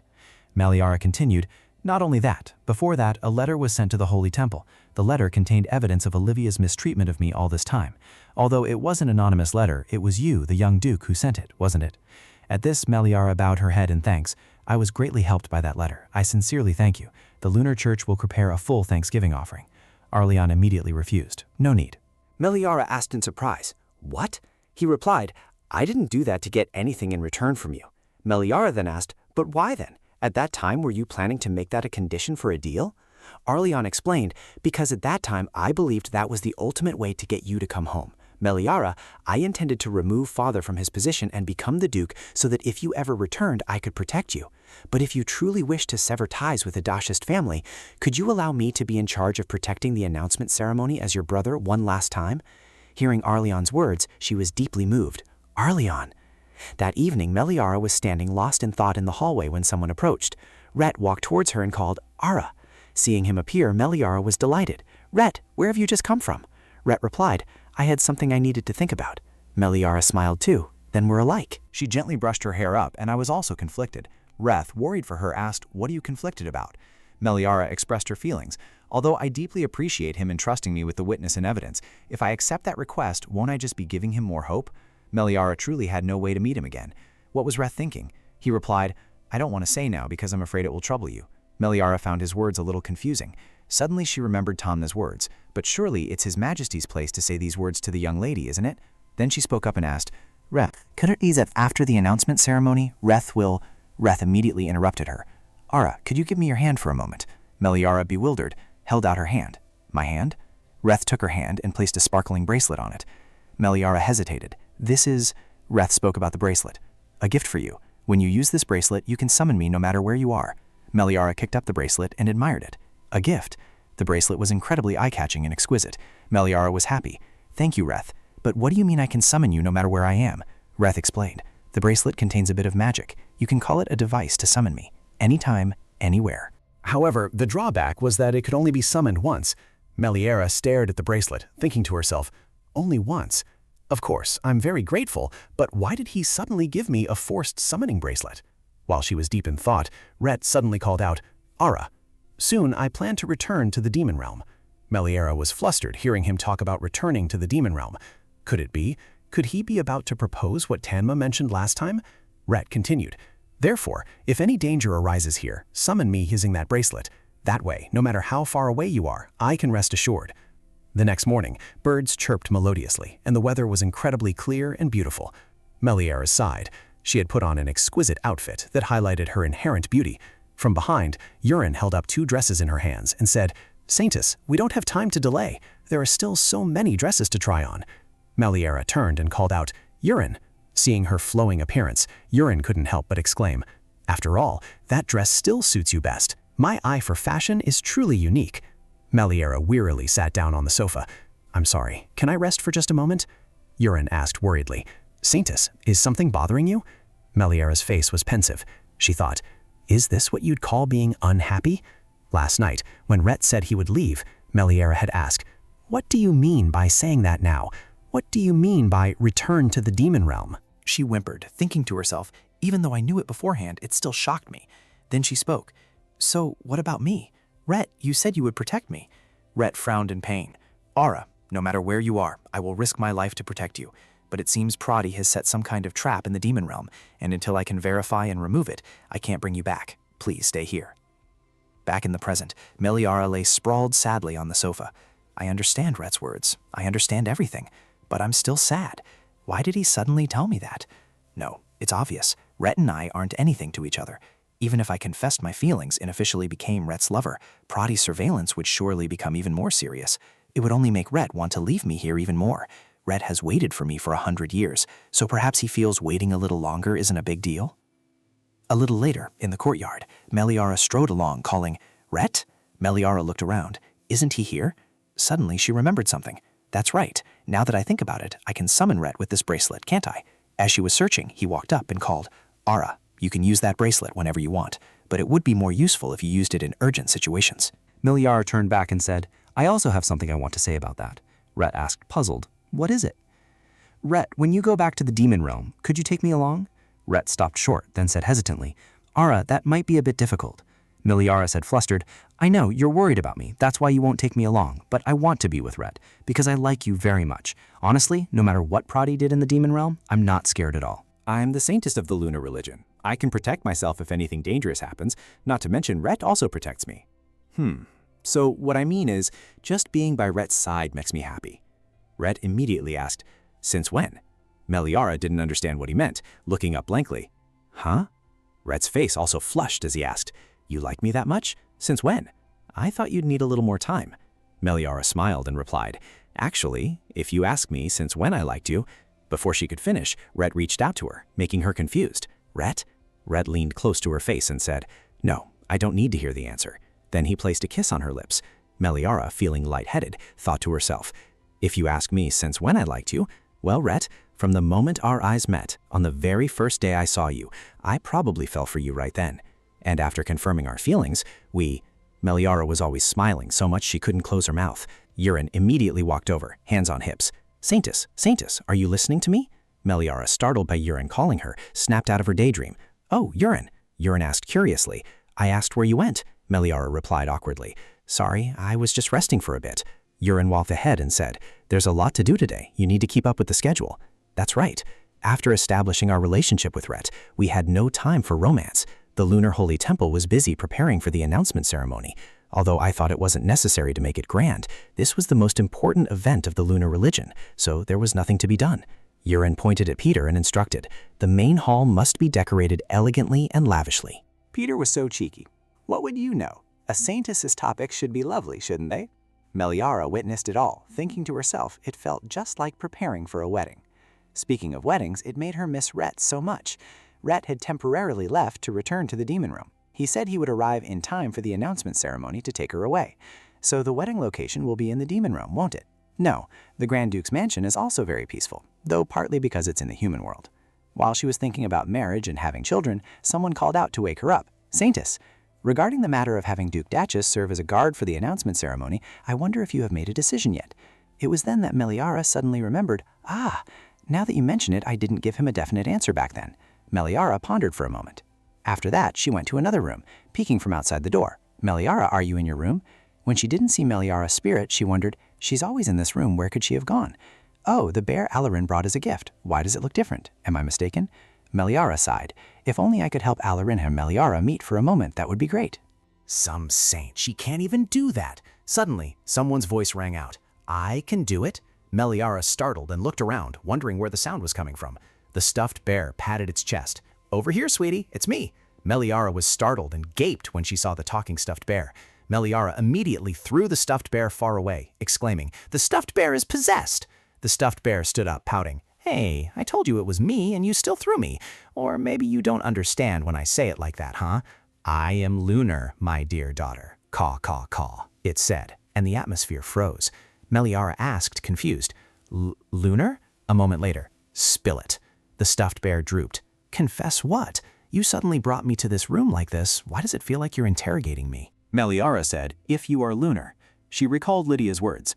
"Saintess, please remember this. The deity named Lunar, whom our lunar faith worships, was originally a religion in the demon realm and is the god of the moon and time. It was only 100 years ago that the current demon king, Duke Arvis, first propagated it in the human realm." Meliara continued, "Although its influence is less than that of the soul faith, this religion is quite large, with over 100 priests, and yet the deity worshipped is a teddy bear?" Luna replied, "I was afraid my dear daughter would faint if she heard my voice, so I possessed this teddy bear. I don't know why, but this teddy bear is very compatible with my power." Meliara put her hand to her chin, pondering. Perhaps it's because Meliara keeps holding it in her hands so much. She also possesses divine power, after all. Lunar continued, I am not the kind of god who often appears. You can only hear my voice during the appearance of the blood moon cycle. This is because space and time will converge when the red moon rises. This is a rare opportunity. Besides that, do you have any other questions for me? Meliara replied, not really, when she suddenly remembered something. Earlier you said I could do it, so can I really help Meliara and Arlian meet? She pondered. Lunar is a god, so these things should... The teddy bear said, I'm sorry, but it's actually a bit difficult. Meliara asked, why? Lunar explained, because Meliara, though not truly dead, is already in a soul state, and connecting the space between a soul and a living person is extremely difficult. Meliara asked, but I could see and hear her voice before, couldn't I? Lunar replied, that's precisely why you're special, my dear daughter. There is a way, but it's only possible if Arlian dies. Hearing this, Meliara couldn't help but shiver. What a gruesome thing to say. Lunar continued, there's nothing for it, unless Arlian also transforms into a soul state. Otherwise, he truly cannot meet Meliara. I already told you it wouldn't be easy. Time flew by until late at night. I talked with Lunar all night, but gathered nothing, simply welcoming the new day. At this time, Urin kept fidgeting, turning this way and that, when someone arrived, catching her attention. Urin immediately turned and called out, Saintess. Because Lunar had talked so much that night, she now looked incredibly haggard. I don't know why Lunar talked so much. I didn't get any sleep. Urin approached. Saintess, it's perfect. Choosing the dress I recommended was indeed the right decision. Meliara walked down the stairs and replied, Thank you, Urin, but the announcement ceremony is in the evening. Why do I need to try on dresses so early? Urin immediately said, No, what if we encounter a lot of problems by then? Of course we need to prepare backup dresses too, but this dress truly suits you perfectly, Ara. Suddenly a voice spoke up. I agree. The owner of this voice was Linden. He walked over, smiling. The dress suits you very well, Ara. Meliara saw him and called out, Linden, I heard you've been busy lately, so I thought you wouldn't come. Linden took her hand and said with a smile, What are you saying? It's your announcement ceremony. Of course I have to be here. After that, the two walked together, and Meliara was also extremely grateful to him. Thanks to the royal family support, the announcement ceremony could proceed as planned. Honestly, it would have been very difficult to organize with just our own staff. Linden replied, Father instructed me to provide full support. He wants to repay you for resolving the plague and exposing Olivia's true identity. Seeing Meliara continuously smiling, he asked, Why do you seem so satisfied? Meliara stammered, Huh? Am I? I suddenly felt as if Linden had also found his rightful place, so I unconsciously... Indeed, compared to that foolish Geekin, you are more suited to be crown prince. I've thought so from the very beginning. Linden said awkwardly, I haven't officially been made crown prince yet, but thank you. Now that father trusts me, it's all thanks to you. Meliara immediately waved her hand. What did I do? It's true that Linden helped more than I did in stopping the plague. Linden clenched his hands. No, actually, not long ago I even resolved to follow you to the demon realm. Meliara was surprised. Follow me to the demon realm? Linden replied, Before, I heard the priests talking about your residence after the announcement ceremony ended. At that time, I thought you would return to the Grand Duke's mansion instead of the demon realm, and I decided I would follow you to the end, whether it was the Grand Duke's mansion or the demon realm. Because even though I knew things between you and Grand Duke Arvis were unusual, I couldn't completely give up. And so I accidentally saw your expression when you looked at the Duke. In that very moment, I immediately understood that it wasn't me, but I still haven't completely given up hope. Now, sometimes I still think, what if I had confessed my feelings earlier, would things have been different? But because you are someone I cherish extremely. You wish me happiness, and I sincerely wish you to be happier than anyone else. Meliara took his hand, thanking him for being honest with her, even though it wasn't easy. Linden will surely be happier than me. Who knows, you might meet a smarter, more talented girl and forget all about me. Linden forced a smile, unhappily replying, Yes, I certainly will. My standards are very high, you know. Time quickly passed to that evening. Meliara was standing idly at this moment, wondering, when will it be my turn? It looks like I'll have to wait a long time. The voice of the person she had been waiting for the most spoke up. Ara, luckily I didn't arrive late for the announcement ceremony. Seeing her love arrive, Meliara became joyful and excited. Reth, when did you get here? Reth replied, Just arrived. Things in the demon realm took longer to resolve than I thought. But listen, Ara, I don't know why today Meliara wondered. Oh, what is it? Do I look a bit strange in this dress? Reth shyly replied, No, perhaps I was too indifferent to you before. Seeing you like this, I suddenly realize how enchanting you are, to the point where I want to immediately take you back to the demon realm. Meliara's inner thoughts at this moment were like, Reth, you can wrap me up like a spring roll and take me away right now. I wouldn't mind at all. After that, she stammered, Oh my, Reth, you really are something. At this moment, a priest approached and said, Your Holiness, we should start preparing now. The announcement ceremony is about to begin. Reth immediately asked, "Has the guardian still not been decided?" The priest stammered. About that. Speak of the devil." Arlian stepped forward and asked, "Are you too late?" Upon seeing him, Meliara immediately replied, "No, you're just in time. Even though I only contacted him urgently this morning, he actually arrived right away." That morning, Meliara had given a letter to a priestess, saying, "Please deliver this letter urgently to Duke Darcius." Arlian extended his hand. "Well then, let's go." Meliara took his hand. Yes. After that, the two of them set off together. The crowd applauded thunderously as the Saintess approached. Meliara looked at Arlene, thinking to herself, "Finally, I agreed to let Arlene be my bodyguard, because with my body, that's all I can do for him." Nearby, a mysterious hooded figure gnashed his teeth in anger. He then drew a knife and held it in his hand.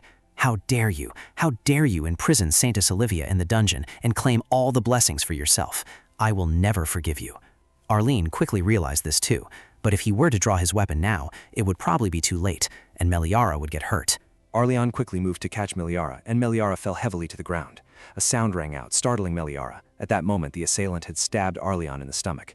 Meliara froze, gasping, "Arlian!" Arlian staggered backward. Meliara rushed over in a panic. "Arlian!" Arlian's legs buckled, and he collapsed to the ground. She was utterly panicked. "Arlian, are you all right?" The culprit shouted loudly. "Let me go. I must stab that woman." Urine ran over anxiously. "Saintess, are you all right?" Meliara replied, "I'm fine, but Arvion." Lalion coughed, spitting out several mouthfuls of fresh blood. Seeing Meliara dazed, Urine anxiously shook her. "Saintess, please, calm down. There are many priests here. As long as he receives quick and timely treatment, he would be fine." Rhett immediately approached the priests and ordered, "Take that man to the dungeon. I will personally interrogate him." Meliara turned and shook Arlian. "Arlian, can you hear me? We will treat you right away. Please try to hold on a little longer. Someone quickly bring bandages, painkillers, and a physician." At this moment, Arlian's voice rang out. "Meliara." Meliara stopped him. "Arlian, you mustn't move." Arlian said, "Why, you?" At this moment, the figure of Meliara's soul also appeared. Arlian asked in bewilderment, "Why are you also over there?" Meliara's soul also seemed on the verge of tears at this situation. Meliara couldn't help but turn sharply in surprise. Was Arlian truly seeing Meliara now? How could that be? Could it be the case Lunar mentioned? A spatial link between a soul and a living person is extremely difficult. There is a way, but it's only possible if Arlian dies. Meliara was utterly astonished. Could it be that only now, because Arlian is so severely wounded that he's on the verge of death, he can finally see Meliara's soul? Meliara immediately cried out, "Arlian, are you all right? The wound has torn the skin. Don't move anymore. You'll bleed even more, and you haven't even pulled the knife out yet." Meliara's soul approached. "Is my brother going to die?" "No, Miss Era, please save my brother." Meliara then said, "Arlian, I will immediately take him to the hospital." Lydia stepped forward. "It will be too late if we take him to the hospital. We must treat him right here." Meliara asked anxiously, "But the lunar faith cannot heal external injuries, can it?" Lydia turned to the priests and ordered, "Bring young Duke de Chest to the nearest room for me. We will proceed with the treatment there." Arlian was quickly taken to the nearest room. Lydia came, wringing a cloth, and said, "Surely the Saintess knows the difference in divine power between the lunar faith and the soul sect." Meliara replied, "Yes, the soul sect heals external injuries, while the lunar faith purifies wounds originating from within the body." Lydia turned sharply. "That's right, but there are still a few more things to add. The lunar faith was originally a religion of the demon realm, and its propagation to the human realm happened over 100 years ago. The lunar faith feared that people's beliefs would become one-sided, so it intentionally separated into two sects through the soul sect. That means the origins of the lunar faith and the soul sect are actually the same. That is, the soul god, the faith of the soul sect, and their divine power are all inherently encompassed within the lunar faith." Meliara asked back in surprise, "Huh? So what about before, when Olivia claimed she could use the divine power of the lunar faith?" Lydia explained, "No, that was a lie. From the very beginning, Olivia was not a Saintess. The soul sect separated from the original lunar faith, so their Saintess only possesses the divine power specific to the soul sect. Therefore, currently, the only person who can simultaneously use the divine power of both the soul sect and the lunar faith is Miss Ara." Meliara said, "But I once accidentally chatted with Lunar." She thought to herself, "Let's not talk about the almighty god Lydia believes in being in the form of a teddy bear." Meliara then asked, "He didn't say anything about that." Lydia laughed and said, "Ha, he's naturally a bit mischievous and only answers when asked." As they were chatting, Arlian groaned from nearby. Meliara startled and turned to him. "Arlian! Are you a little more conscious now?" Lydia also approached the bedside. "He's taken painkillers. We need to treat him quickly. We've called for a healer, but perhaps it would be fastest if the Saintess treated him herself." Meliara turned in astonishment. "Me? Me?" Lydia said, "Just pray with a sincere heart, like when you use the holy power of the lunar faith. Then you'll be able to use it naturally." Meliara pressed her lips together. "A sincere heart? Adrian, please." Meliara extended her hand towards Adrian's wound, and then her hand gradually began to glow. You absolutely must recover. You still have work to do. Adrian cried out in pain a few times, while everyone outside paced anxiously. The most worried person was his sister, the spirit Meliara, who closed her eyes tightly and prayed. Meliara, from within, also prayed. Now you finally have the chance to convey your sincere feelings for Meliara, so please.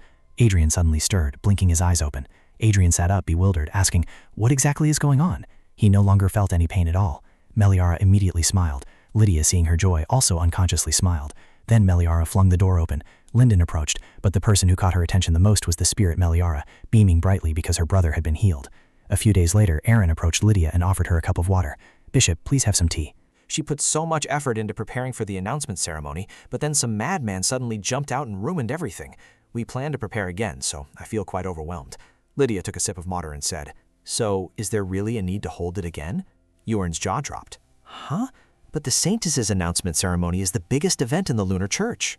Lydia casually held the glass of water in her hand and said, it's just a formality. Who in this empire doesn't already know that Miss Aura is the Saintess of the Lunar Church anymore? Yuren was displeased. She mumbled, that's an opportunity to showcase the Saintess's noble image to the common people. Lydia chuckled in response, because I can tell the Saintess wants to get to the demon realm quickly. Yuren looked bewildered. Huh? Why? Is the demon realm really that great to live in? Seeing the innocent attitude of the priestess, Lydia secretly thought, Yuren is smart, but she's terribly unobservant when it comes to matters of love. Then she continued, in short, although on the surface it seems like the announcement ceremony was ruined, apart from that incident, other things were quite successful, because through the Saintess's power, everyone now knows that our Lunar Church is not only independent of the Soul faction, but our congregation also encompasses the power of the Soul faction and managed to save young Duke Duchess. Not to mention, the stranger who attacked the Saintess was once a renowned holy knight of the Soul faction, wasn't he? That old man must be desperate to jump out of his position as bishop of the Soul faction now. Seeing Lydia's dark smile made Yuren break out in a sweat. It's at times like these that I realize how terrifying the bishop is. Suddenly Yuren remembered, oh, speaking of young Duke Duchess, I saw him chatting with the Saintess earlier, and he's recovered a lot. Meanwhile, on Arlian's side, are you asking me to believe that now? Meliara is practically dead. And what I saw that day, was that her soul? Meliara spoke. I understand this is very hard to believe, but I'm sure the young Duke can guess. I am very different from the Meliara before. Arlian was also startled to realize, it's true. You are very different from the Meliara I once knew. I kept thinking that your personality changed because you were hurt. So is there no way for me to meet her again? If I can't see her, I should at least be able to hear her voice. Meliara turned to look at Meliara's spirit and said, unfortunately, it seems that only I can hear and see her right now. The reason the young Duke saw her that day was because he was stabbed and on the verge of death. Arlian asked in a low voice, so if I hadn't made it through that time, would I have seen Meliara forever? Meliara immediately shouted, what? Don't say such things. Meliara absolutely doesn't want to see Arlian die, and she has no intention of seeking revenge on her family. Meliara at that time? Arlian interrupted her. I know she is an incredibly gentle child. She said she doesn't resent me. I am someone who deserves to be hated and despised. Even though I knew how much Meliara was hurt when she was little, I still chose to pretend not to know, and now I'm stubbornly demanding to compensate for the happiness she lost. Arlian lowered his head. Now I don't even have the chance to do so. Thank you for letting me know, he said, then stood up. Meliara immediately called out, Hey, Arlian! Meliara's spirit also spoke up, Miss Ara, could you accept a request from me? At this moment, Arlian had already stepped out of the carriage, preparing to return to the ducal mansion. She ran up from behind, holding her skirt. Arlian, wait! She arrived, panting. Could you spare me a moment? Meliara told me, sir. The reason you accepted the Emperor's command to go conquer the North, was it actually a deal for the engagement between the Crown Prince and Meliara? Arlian was surprised. He asked again, what about it? She clenched her hands and replied, Your self-sacrifice to save me at the announcement ceremony, and the several times you secretly helped me behind my back, were all for Meliara, weren't they? There's no way Meliara wouldn't know that, because she's someone who always lacked love and care from her family. Of course, the fact that you hurt Meliara when she was young hasn't changed, and that wound can no longer be healed. But that doesn't mean you have to spend the rest of your life blaming yourself. That wouldn't make her happy either. You once told me that you would depose Duke Duchess and become the head of the family, and that you would create a home for Meliara to return to. You must keep your word, because Meliara's soul cannot leave this sanctuary. As you know, during her lifetime, home was the loneliest place for her. Perhaps that's why, now that she's a soul, she can't return home. Her soul is bound here. Currently, you are the only one who can save her soul. Please create a home where Meliara's soul can rest in peace. Arleon pressed his lips together. He asked, Meliara told you to run out here because she was afraid I would despair and give up everything? She gasped. That, Arleon murmured. That girl, even until the very end, she thought of me before herself. It's not that I won't keep my word, because I truly meant it when I said I wanted to inherit the ducal title from my father. Although I cannot see you, may I visit here occasionally, as long as Meliara doesn't mind my presence? In the presence of Meliara's spirit, Meliara replied, Of course, I will speak to Lydia beforehand so she can guide you. Arleon continued, Also, there's something I've always wanted to tell Meliara. Could you relay it for me? Meliara immediately replied, Yes, I can. Arleon continued, When I was young, I always thought Meliara had taken Mother away from me, but now I know that Mother sacrificed her life to bring Meliara into this world. Meliara is not an unloved child. From the moment she was born, she was loved and protected. It's just that Father and I didn't know.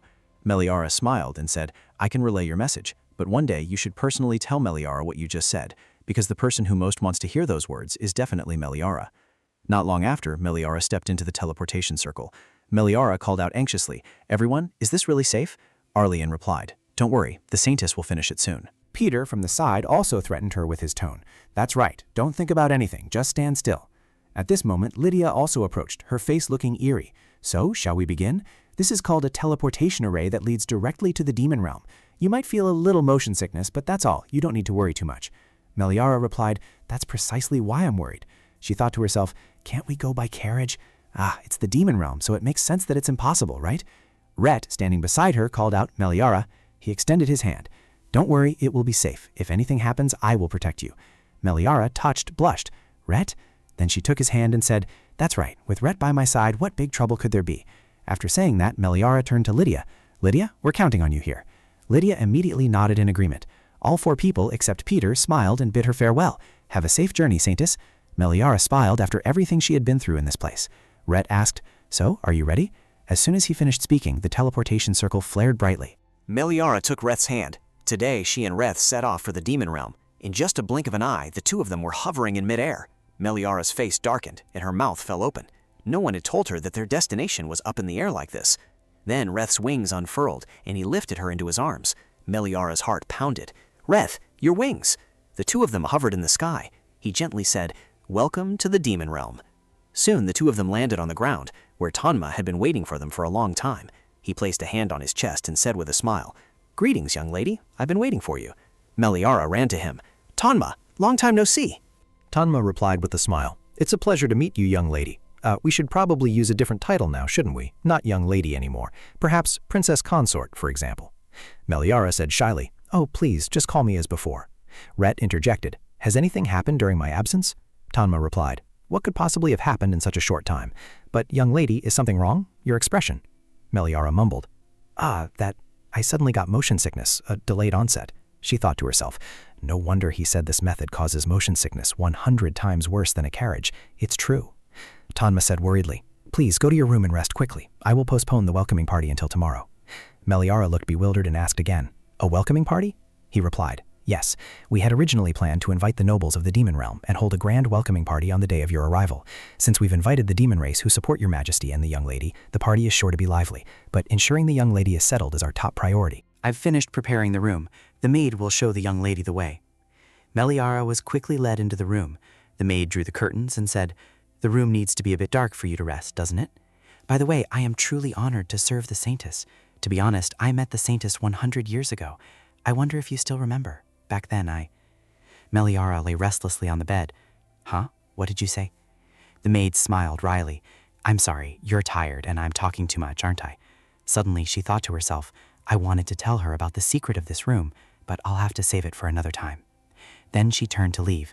I'll take my leave now, Saintess. Please rest well. If you need anything, just call me. Meliara was still restless. She replied, Thank you. After that, she sprawled out on the bed until night fell. Meliara suddenly sat up. What time is it? How long have I been asleep? A knock came from outside. Meliara said, Come in. Rhett entered from outside. He held a hot cup of tea in his hand and asked, Ara, are you feeling better? I intended to find rose-leaf tea, but it's not easy to find in the demon realm, so instead I brought you calming tea. Meliara reached out her hand. This is enough. I'll enjoy it, Rhett. But why does this room have 2 doors? Earlier, the maid left through that door, and Rhett came in through this door. Rhett wondered, didn't the maid explain it to you? This room is connected to my room, so I don't need to go through the hallway to get to your room immediately. Meliara mumbled, oh, I see. Wait, hold on a second. Meliara choked and coughed. So you mean now? Seeing her cough, Rhett immediately asked, Ara, are you all right? Meliara felt flustered and embarrassed inside. Connected rooms are practically one room, a shared room? Rhett spoke, I apologize for not telling you beforehand. I thought you would be safest near me. Meliara shyly thought to herself, ah, so that's why it's like this. Rhett put down the teacup she was holding and called out, hey, have you looked out the window yet? Meliara looked bewildered. Out the window? Then he walked over and opened the curtains, looking outside with a smile. Meliara's eyes widened as an incredibly beautiful scene met her gaze, bathed in ethereal moonlight. Meliara gazed at the shimmering lake amidst the hazy mountain scenery, the moonlight casting a thin mist that made everything sparkle like a dream. Rhett said, I've always wanted to show you this view. This is the kind of scenery I've always loved. Meliara couldn't help but exclaim, wow, it's truly incredibly beautiful. This is indeed a fantastical world. Rhett asked, shall we go higher to admire the view? Meliara immediately turned to him. Higher? It's already high enough here. With that, Rhett's wings unfurled. He pushed off the balcony with one foot and launched himself outwards, carrying a bewildered Meliara in his arms. She spoke, it looks even more beautiful like this. Suddenly, she saw 2 birds and asked, Rhett, what are those sparkling birds? Rhett explained, those are called lantern sparrows, a common bird in the demon realm. They are similar to sparrows in the human realm, but because they glow and sparkle, they are called lantern sparrows. Meliara chuckled. I see, they're so adorable. Rhett also smiled. Do you like them? Meliara replied, of course. Where else could I find such a romantic landscape? If I had known how beautiful the demon realm was, I would have come sooner. Hearing her words, Rhett felt relieved. Thank goodness, I was quite worried you would regret coming here with me. Although it looks very peaceful now, 100 years ago this place was a complete mess. After the previous Demon King died, various factions eyeing the Demon King's throne rose in rebellion. Because for generations, the Demon King's position has been reserved for the demon race possessing the strongest power in the demon realm, leading to constant struggles and bloodshed. Meliara, both surprised and worried, asked him, so Reth also had to go through that entire process? Didn't you get badly hurt then? Reth replied, although I am the child of the previous Demon King, I don't care about the throne. On the contrary, the gazes that saw me as the successor Demon King and treated me with ceremony and etiquette, those who tried to suppress me, only made me more disgusted. As expected, right after the one they called my father passed away, they ganged up to eliminate me first, even though they knew how ridiculous it was for demons to gang up. Meliara stared at him and asked, how could that be? Reth smiled. That's why I met you soon after. You were once a very miraculous person. Before I met you, I didn't know about the emotion called loneliness. Of course I knew the term, I just hadn't felt it. Because for demons, parents are merely those who gave birth to them. But after meeting you and then losing you, I finally understood what that feeling of loneliness was. Meliara choked up. Reth continued to speak from his heart. Throughout 100 years without you, I was very lonely. So even though I know you might be in danger now, I still can't cast aside the selfish thought of wanting to keep you by my side, because I'm afraid I'll lose you again. Meliara raised her hand and caressed Reth's face tenderly. Reth has never been selfish with me. It was me. I wanted to go to the demon realm and insisted on following you. I wanted to be by Reth's side. So you don't need to worry or be afraid of anything. Saying this, she placed a kiss on his cheek. Then she smiled happily. Because I will stick close to Reth, so you won't have to feel lonely anymore. I will always protect you. Reth chuckled and replied, all right. I trust you. Then he placed another passionate kiss on her lips. The next day, as planned, a welcoming banquet was held in the evening. Meliara sat in the seat next to the emperor, which left her utterly flustered and speechless. Why am I sitting in such a high-pressure position? A nobleman arrived carrying a white fox and said, I heard you like magical creatures, so I've prepared a precious gift. This is a white fire fox. It's still young now, so the sparks on its tail aren't strong yet, but when it grows up, it can easily destroy an entire village. Meliara wondered in surprise. Easily burn down a village? Then she smiled and said, how adorable. I gratefully accept, thank you, sir. Meliara thought to herself, when did the rumor that I like magical creatures start spreading? Hearing that, Gelber immediately barked, woof woof. Red said, you adopted a new demon beast, so Gelber is jealous. Meliara covered her mouth and chuckled. Don't worry, Gelber, I love you the most in this house. This time, another purple-haired demonkin approached. This is my gift. It was Alcan, an extremely rare herb from the demon realm. Although it's not very large, its effects are clear, and you can use it with peace of mind. Meliara happily thanked her. Thank you very much. May I ask what its effects are? It's important to know its effects clearly so it can be used when needed. The demonkin smiled and asked, oh my, you don't know? Alcan is a natural male vitality booster. Meliara's jaw dropped and she froze. She jumped up. Ha, Vita. The purple-haired one smiled mischievously. I would truly be delighted if you used it effectively. Now, if you'll excuse me, I'll take my leave.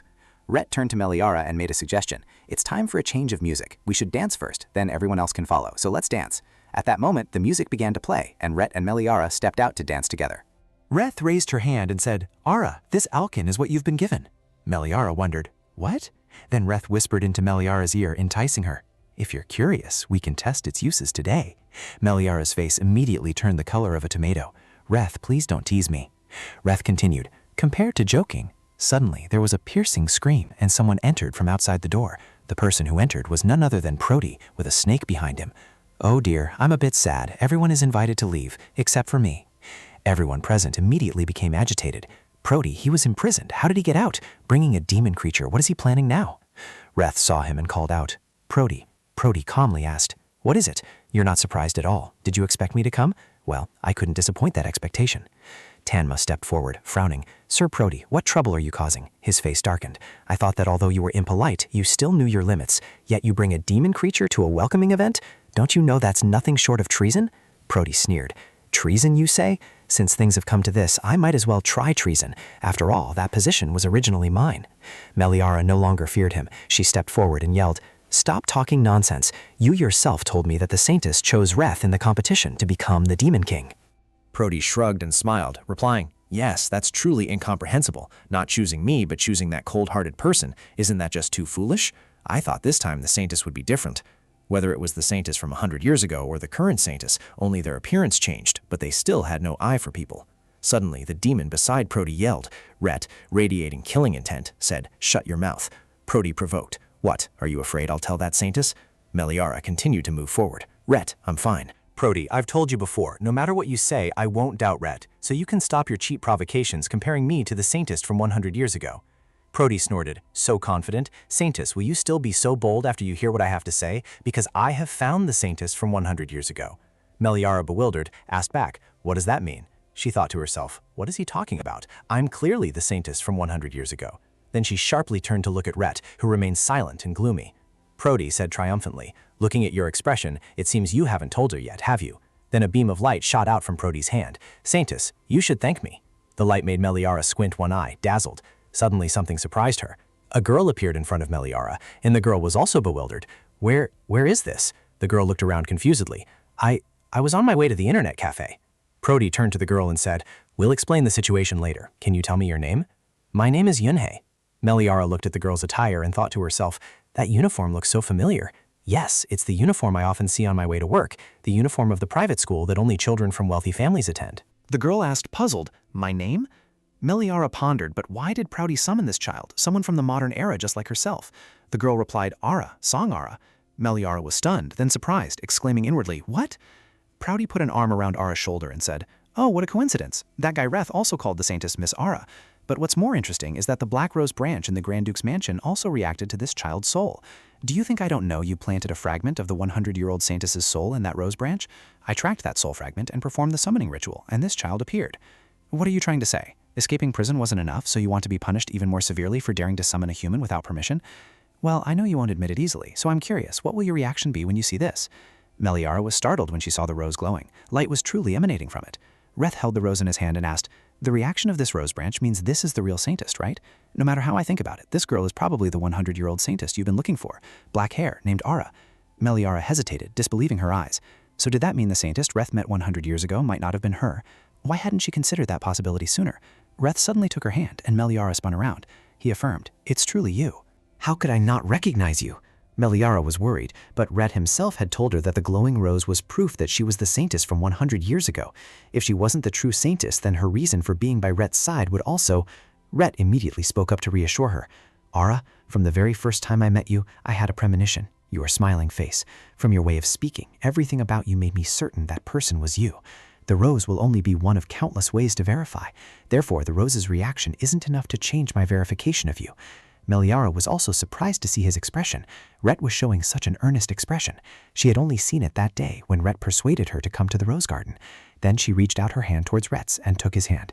I trust Rhett, because Rhett is not someone who would lie. Prody, seeing the love between the two, was utterly disgusted. Everyone there also stirred with chatter and discussion. As for Ara, who had just arrived and understood nothing, she looked around. Where exactly is this? I don't know what's happening anymore, but I'm definitely kidnapped. I need to quickly run out of the room and find help. As she intended to run, Prody immediately held her back. He reached out and grabbed her by the neck, threatening. Hey, you two have been playing the loving couple for too long. Our true Saintess is getting bored here. Ara cried out loudly in pain. Someone help me. Prody smiled and said, will you listen to me now? Ara struggled. Let me go, you good-for-nothing. Meliara was silent for a moment, deep in thought. She remembered what Muso had once said about the first time he met Nung Nung, how her appearance then was like an angel with jet-black hair and eyes, but her current appearance is also very beautiful. I know the Saintess from 100 years ago had black hair and black eyes, so it's understandable to assume that girl is the Saintess from 100 years ago based solely on appearance. But before I transmigrated here, I also had black hair and black eyes, not to mention my current soul is Liara, a Korean. Could it be that the Rose Branch reacts to all souls from the modern world? Is that why it was able to summon that girl with a similar soul? Ara was still struggling. Let me go. Meliara stepped forward. Proudy, please release the girl first. Let's talk. You know this is Reth's stronghold. There's no way you can defeat Reth here alone. You must have some scheme. That's why you came, right? Try telling me. Prody released Era with a smile. Talk. All right, I always prefer to resolve issues with words. Era coughed painfully. Meliara immediately went to support her. Are you all right? Era whimpered and asked, where exactly is this place? All I did was skip school. I want to go home. Boo-hoo-hoo. Meliara quickly realized that Prody had indeed inadvertently brought this girl here. Taking an innocent child as a hostage, what exactly was he planning? Meliara held the girl tightly in her arms and questioned Prody. Even if this girl was the Saintess from 100 years ago, what does it matter? That doesn't change the fact that I am currently the Saintess of the Lunar Church. You yourself said that to become the Demon King, one must be chosen by Lunar. I asked first. You're not planning to use the girl as an excuse to actually rebel, are you? Prody suddenly smirked. The Saintess is indeed very intelligent and well-mannered, unlike the previous Saintess. Are you curious about my plan? I merely wanted to see who he would choose between the Saintess from 100 years ago and the current Saintess, between the love that made him suffer and wait for 100 years and the power that would elevate him to the throne of the Demon King. I thought he would be very conflicted, but the ending was unexpectedly bland. In the end, you chose power. Meliara looked at Rhett and thought to herself, that's not it, because from the very beginning, Rhett was certain that she was the Saintess from 100 years ago. Then she spoke, Prody, aren't you the one who chose power? You're the one who has always coveted the position of Demon King. Prody created a puff of smoke and replied with a laugh. Yes, that was the first plan. I wanted to personally witness Rhett and the Saintess fall into discord, but looking at the situation, I suppose I failed. Meliara looked around. Suddenly, everything was pitch black. Everyone also stirred in panic. What? What is it? Why did all the candles suddenly go out? Tanma immediately stepped forward to calm everyone. Everyone calm down, evacuate in this direction. Rhett immediately called Meliara. Ara, it's very dangerous, come here quickly. Suddenly, a piercing scream echoed. Meliara froze and spun around. That scream! Someone appeared from above the window. Everyone quickly realized, intruders, since when? Tanma turned to Rhett and asked, Your Majesty, who are they? Rhett replied, a few noble families sided with Prody. I was wondering how he managed to escape from prison. It turns out someone helped him. Prody smiled brightly. And the second plan? Suddenly the candlelight flickered back to life. The candles are back on. Reth approached and asked, Ara, are you all right? Meliara replied, yes, I'm fine, but Prody and the girl have disappeared. Just as they stepped out the door, Prody yelled, Reth! Reth rushed over, his wings flapping. Prody and Ara were riding a griffin. He taunted, let's have a decisive battle today. If you and that Saintess are no more, then I shall be the next Demon Lord. I just need to kill you all and make this girl choose me. Ara whimpered, what are you saying? Let me down. I have acrophobia. Meliara wondered puzzled, Prody, doesn't he ever get bored? Reth drew his sword from thin air and said, I'm sorry, Ara. If I had ended his life sooner, this mess wouldn't have happened. Meliara immediately intervened. Reth, wait. Little Ara, still up there, kept crying, save me, Mom, Dad. Meliara's voice rang out. That little girl is just a normal child, accidentally dragged into this world just like you.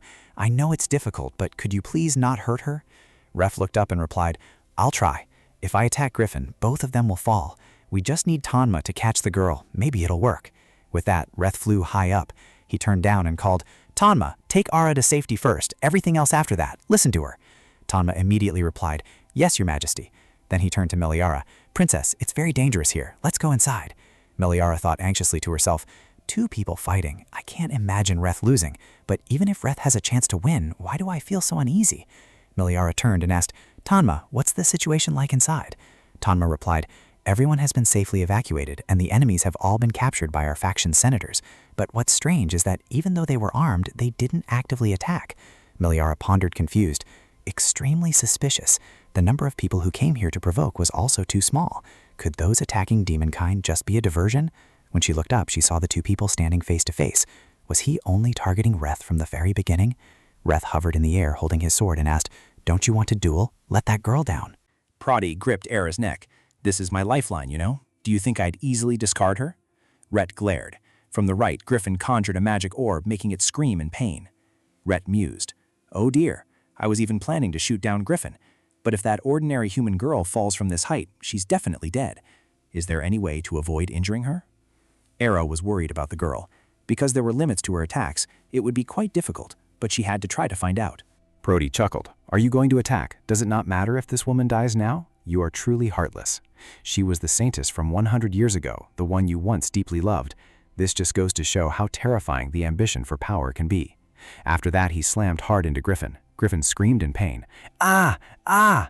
Prodi smirked. Thanks to this, the situation is now in my favor. Reth snorted, thinking to himself, as expected, Prodi still firmly believes that girl is the Saintess from 100 years ago. He thinks I wouldn't dare to casually attack the girl, which is why he took her hostage. Prodi continued, then I'll slowly counterattack. Prodi then drew a sword from thin air, and the two immediately clashed, their blades ringing as they met. Meliara looked up from below, extremely worried. Reth! Suddenly she spun around, startling Tanma. Your Highness, going alone like this is very dangerous. As Meliara ran, she felt a pang of guilt. Because of my plea, Reth cannot attack freely. I can't just sit here, I have to do something. Meliara ran up the stairs, unaware that a masked figure was watching her. A moment later, Meliara quickly reached the higher ground. The scene was unchanged. Prodi was riding Griffin, while Reth stood opposite him. Suddenly, Meliara's voice rang out urgently. Ara, I'll catch you. Can you jump down this way? I promise I won't let you get hurt, I guarantee it. Ara trembled. But this distance is too far to jump. Meliara yelled, Reth will push Griffin this way for you. She then turned to Reth and asked, Reth, can you do it? Reth nodded.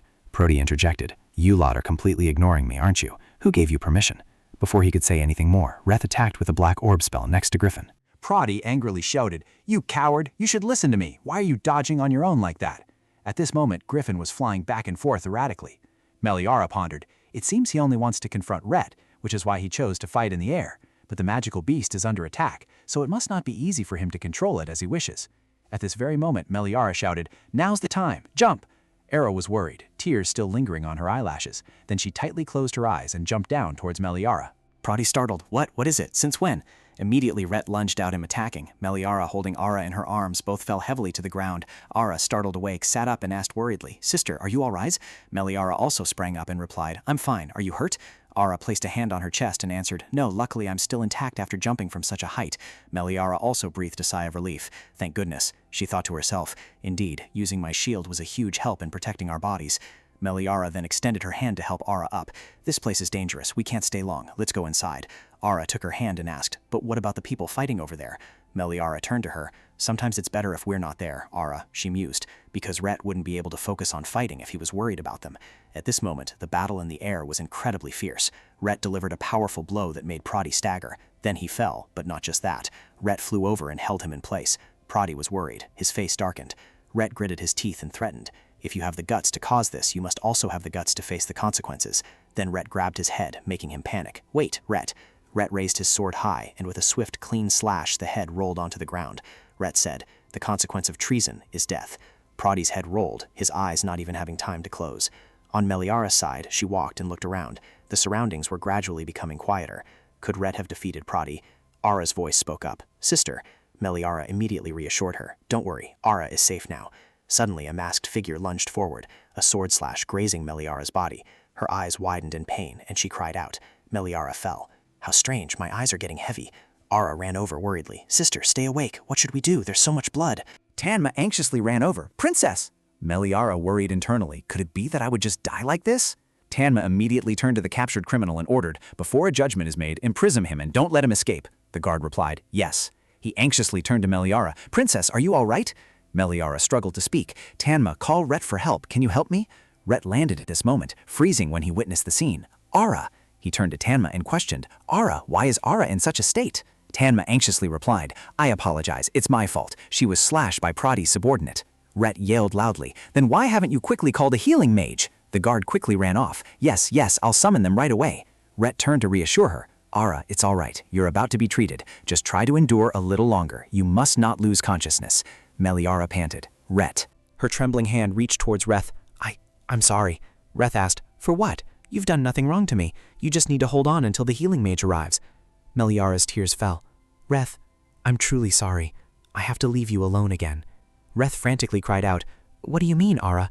No, stay awake, Ara. You mustn't lose strength. She thought to herself, because I know that without me, you will once again be engulfed by a desolate loneliness that no one can bear. Her arm, devoid of strength, fell. Reth stared, unable to believe his eyes. At that moment, the guards and the mage rushed over. Your Majesty, the healing mage has arrived. Reth stammered, Ara, everything will be all right from now on, Ara. Tanma walked over and patted his shoulder. Your Majesty, you know this, don't you? The knife was coated with demon realm poison. From the moment she was cut, the poison spread throughout her body in an instant. Perhaps it was due to the princess's holy power that she was able to endure a little longer. Your Majesty should accept that there is nothing more we can do now. Upon hearing this, Ara was also stunned, covering her face in disbelief.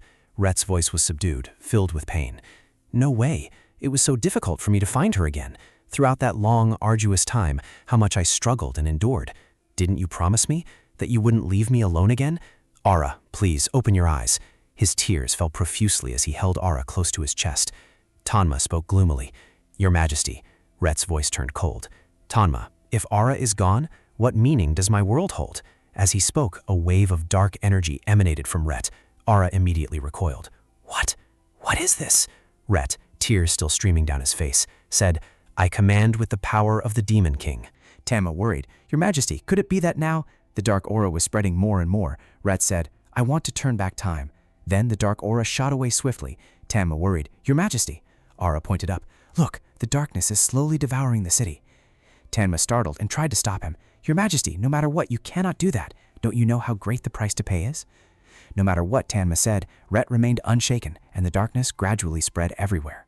Inside the darkness, Meliara suddenly woke up.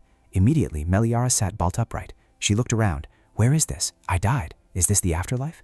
Suddenly, a voice from somewhere echoed, something similar but not precisely. Meliara asked, bewildered, Who's there? At this moment, Lunar's feet approached. It's me. Long time no see, Ara.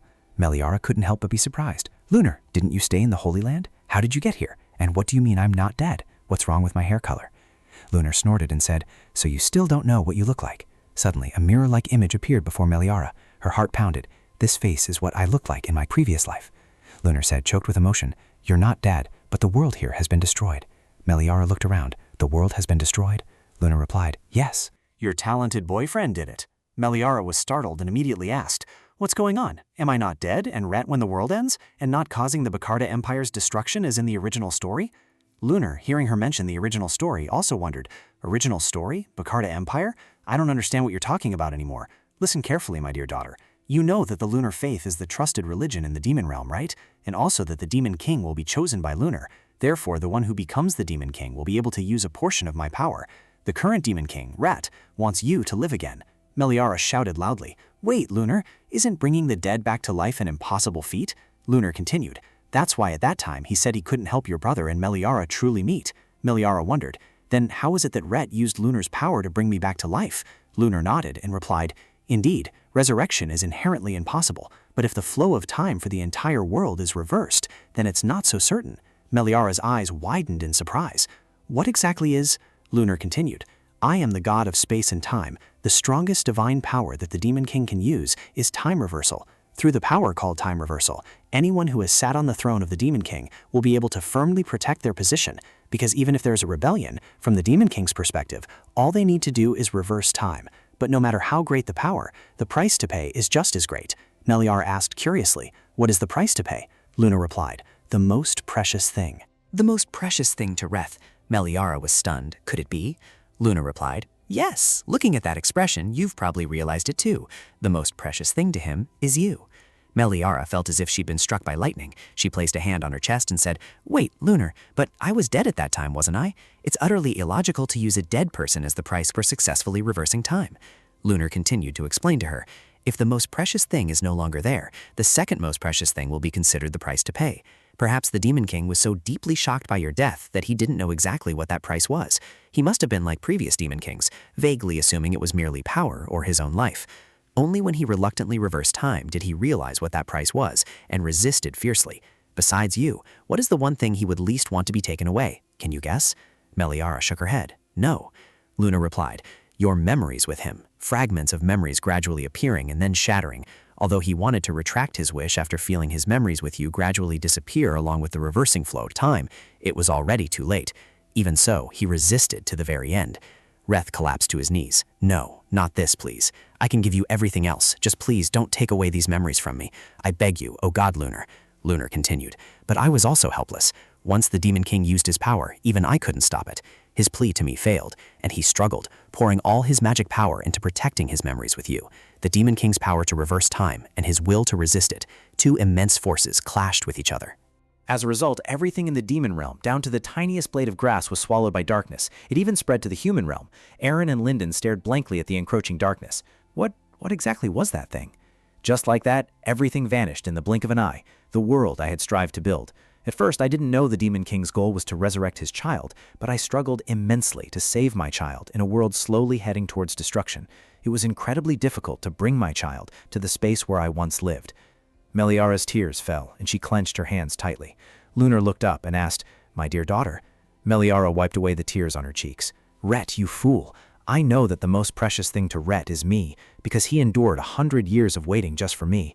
But throughout those 100 years, if he had neglected his responsibilities as the Demon King, so many people wouldn't have followed him.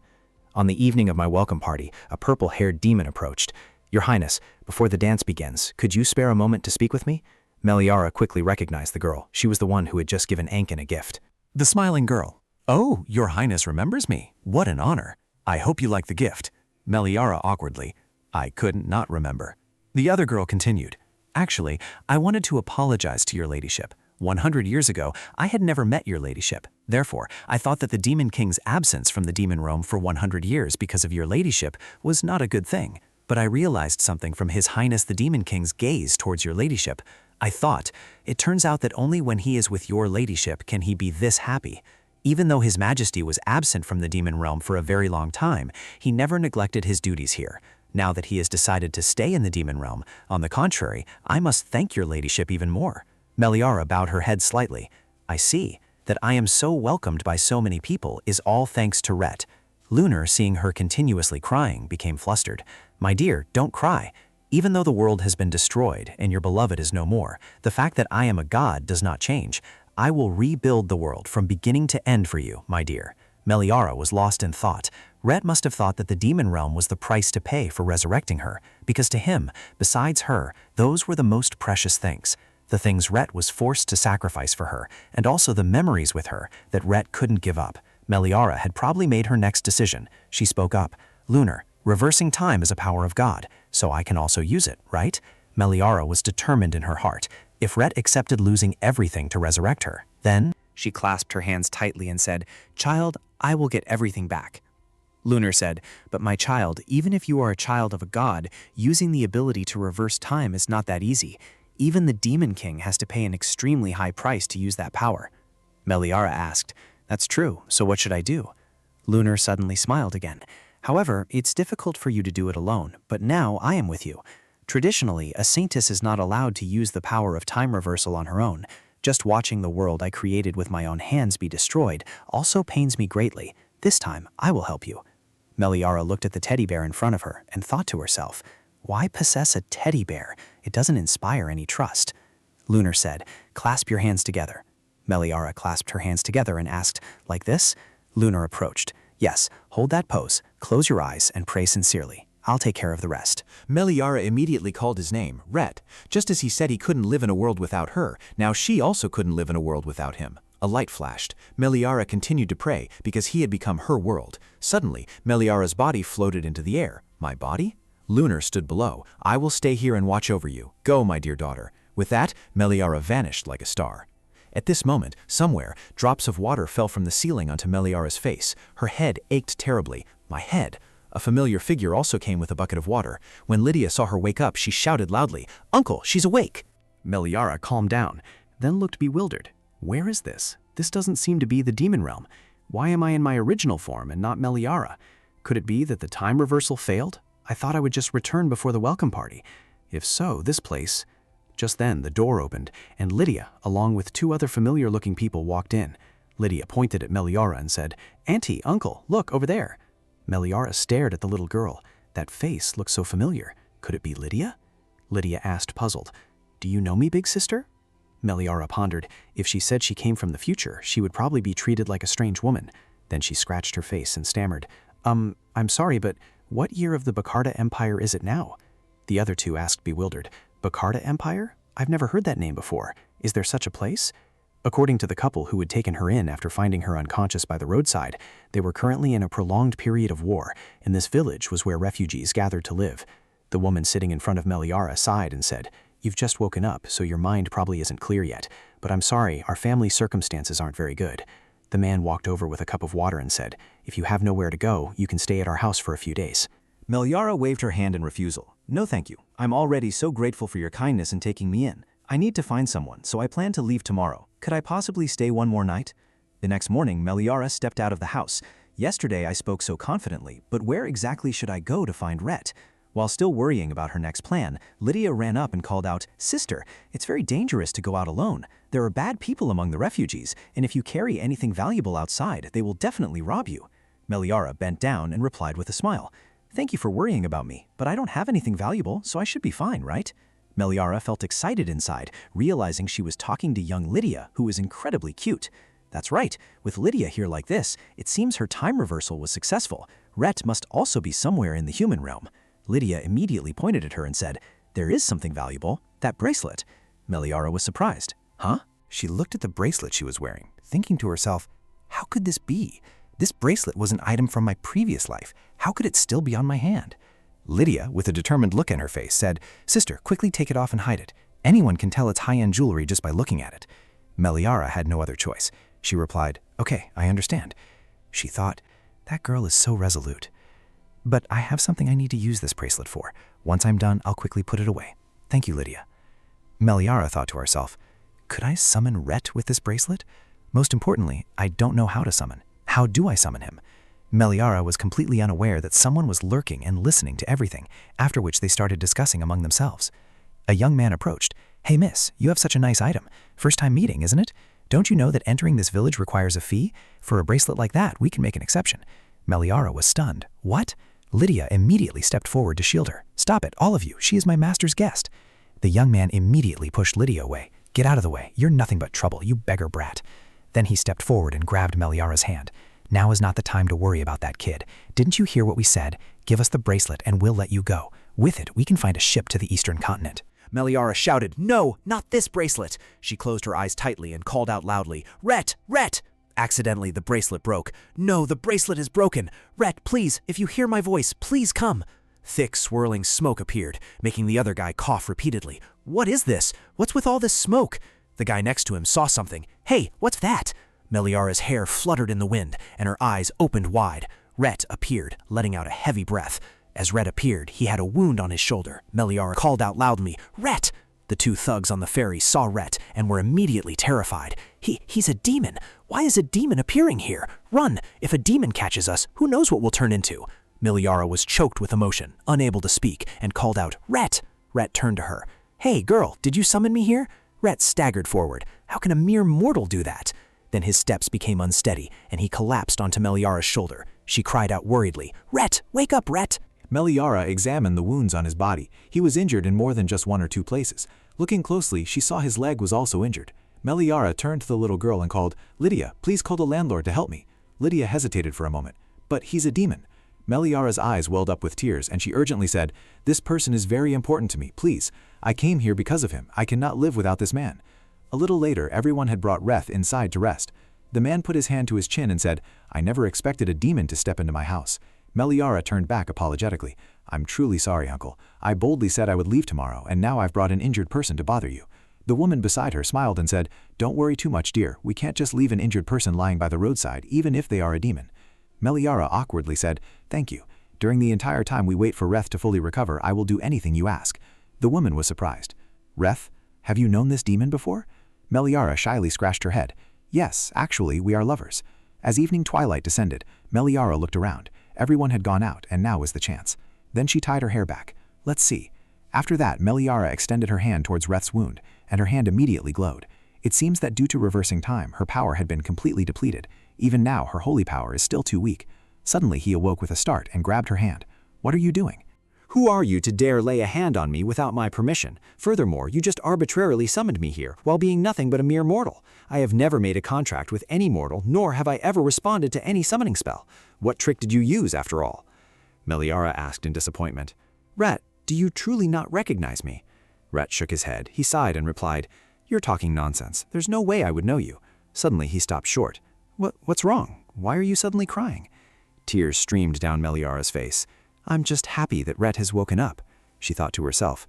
"Now I understand. The human world is still primitive due to war." He was severely injured by someone and didn't know me at all. This place is 100 years ago, when the Saintess of the Lunar Faith chose the Demon King, around the time Reth said he first met me. The Saintess from 100 years ago is me, not a past life or an even earlier past life, nor when I lived as Liara in Korea, but this very moment. Reth suddenly grabbed her hand and pulled her onto the bed. He questioned, "Ridiculous. Do you think that act will fool me? Just the fact that you know my name is suspicious enough. Do you think I don't know you made a pact with another demon race and are trying to seduce me?" But when Reth launched his attack, it suddenly fizzled out. Reth couldn't help but be astonished. How can this be? Why can't I use my powers? Could it be that you really are the Saintess? Not long after, as Lydia and the other woman were hanging clothes, they heard a voice from inside. "I told you to eat already. Although the wound has been treated preliminarily, it's not fully healed yet. Staring at me is useless. Anyway, you don't have enough spiritual energy to return to the demon realm. You just need to close your eyes and let me take care of you. Once you're fully recovered, we can return to the demon realm together. Come on, eat your meal first. Quickly now." Reth swatted away the spoon of food she was offering. "You crazy woman! Who said I'd go with you? Your being the Saintess is probably all a trick. I've never heard of the daughter of the moon god Lunar being immortal. Speak up, whose accomplice are you really? Prati? Is it him?" Meliara mumbled, "So Reth was originally like this." Reth didn't hear clearly and asked again, "What did you say?" Meliara stepped closer, doesn't trust anyone, extremely wary of others. Having been hurt too much, you don't believe that good intentions and kindness exist in this world. But do you know, Rhett is actually a very warm-hearted person.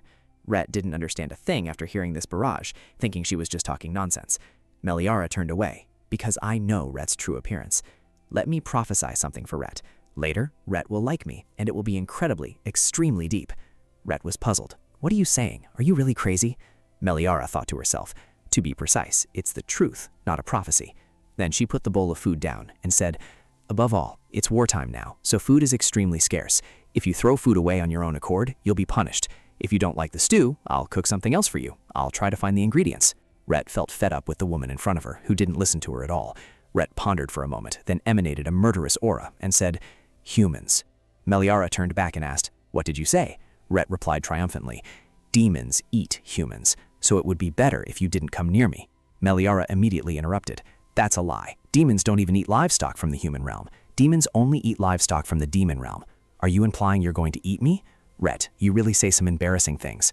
This sudden remark shocked Rhett. Meliara continued to hug him tightly. "You should have said so sooner. I always welcome you." At that moment, Rhett's suspicion turned into certainty that this woman definitely had a screw loose. Rhett pushed the dish in front of him away and asked for another. "Give me the bowl." Meliara smiled, teasing him. "You can have my meat too, you know." Rhett replied, "I will eat rice." Meliara chuckled to herself triumphantly. "Rhett can't win against me." A moment later, Lydia asked curiously, "Why do you like that guy so much, sis?" Meliara was doubtful. "Which guy?" Lydia replied, "The demon." Meliara thought to herself, puzzled. "She yelled me sis." Lydia continued, "You take care of him when he's sick, you cook for him, but he doesn't appreciate you at all. Just this morning he even yelled loudly and chased you out." Going back to this morning's story, Meliara ran over with a bouquet of flowers. "Rhett, look, aren't these flowers beautiful?" Rhett immediately yelled, "Get out." End of this morning's flashback. Meliara thought to herself, "That was my fault, sweetie." Lydia pouted, "Are you two even a couple?" Meliara stammered, "Well, She thought to herself, "If I were to say now that we're not lovers yet, but we will be in 100 years, I'd probably be seen as a madwoman, wouldn't I?" Then she spoke, "Actually, we met elsewhere before, and it was love at first sight. Rihat was attacked by other demonkind, but fortunately survived. He doesn't trust anyone, so his antagonism towards me is understandable." Lydia mumbled, "Doesn't trust anyone. Perhaps I understand that feeling." Lydia smiled and took off her mask. "Before coming here, I also didn't trust humans because of this birthmark. Actually, I'm a demonkind hybrid. My father is demonkind and my mother is human. My mage mother summoned my father and then became pregnant with me. After that, my father immediately left my mother without even forming a contract. My mother reluctantly raised me, and then when I turned 6, this pattern appeared on my face. My mother, frightened, said this was a demonkind symbol, and eventually abandoned me in the suburban forest. And I met the landlord, a kind man who took me in. He had no idea I was a demonkind hybrid. Meliara choked up. Lydia continued, heartbroken. I don't even know why I'm telling you this story anymore. It's just that since you love that demon uncle, I thought maybe you wouldn't have any prejudice against half-demons. Meliara reached out and embraced the girl, making Lydia look bewildered. Sister. Meliara held the girl close and said, You must have been very lonely, Lydia. To me, it doesn't matter if you're a demon or a half-demon. Perhaps the landlord and landlady aren't any different from me, because everyone knows you're a well-behaved and kind child. Besides, this pattern isn't a symbol of demons. It's a mark proving that you are loved and protected by the god Lunar. Lydia asked curiously, Lunar? Who is that? Meliara unfastened her top, making Lydia wonder, Sister, why are you suddenly undressing? Meliara revealed a moon-shaped pattern, just like the one on Lydia's face, and said, Look, that pattern, I have it too, and I'm human. I don't have any demon bloodline. This pattern, only those chosen by the time-space god Lunar have it. That means your existence is very special. Lydia, you truly are a very beautiful child, the most beautiful child I've ever met. Isn't it a pity to hide such a beautiful face with a mask? Lydia was so touched that she awkwardly stood up. I have to go. Auntie and Uncle will be looking for me. Then she quickly ran off. A moment later, the vase of flowers was brought into Rhett's room. Rhett snapped. Didn't I tell you to get out? Meliara awkwardly said, I'm sorry, Rhett. I didn't know you were shirtless. The flowers bloomed so beautifully that I just wanted to show them to you. They're like the flowers in the demon realm, aren't they? Rhett asked, puzzled. How do you know what the flowers in the demon realm are like? Meliara put the vase down and replied, Should I say back then? Anyway, I've been to the demon realm. I'll leave the flowers here. I'm sure they'll help change your mood. Oh, and do you know what? They say flowers are meant to be given to someone you like. With that, she cheerfully left. Rhett stared at the vase, then walked over and picked up a flower. In the demon realm, no one cares about these flowery things, especially not at a time like this.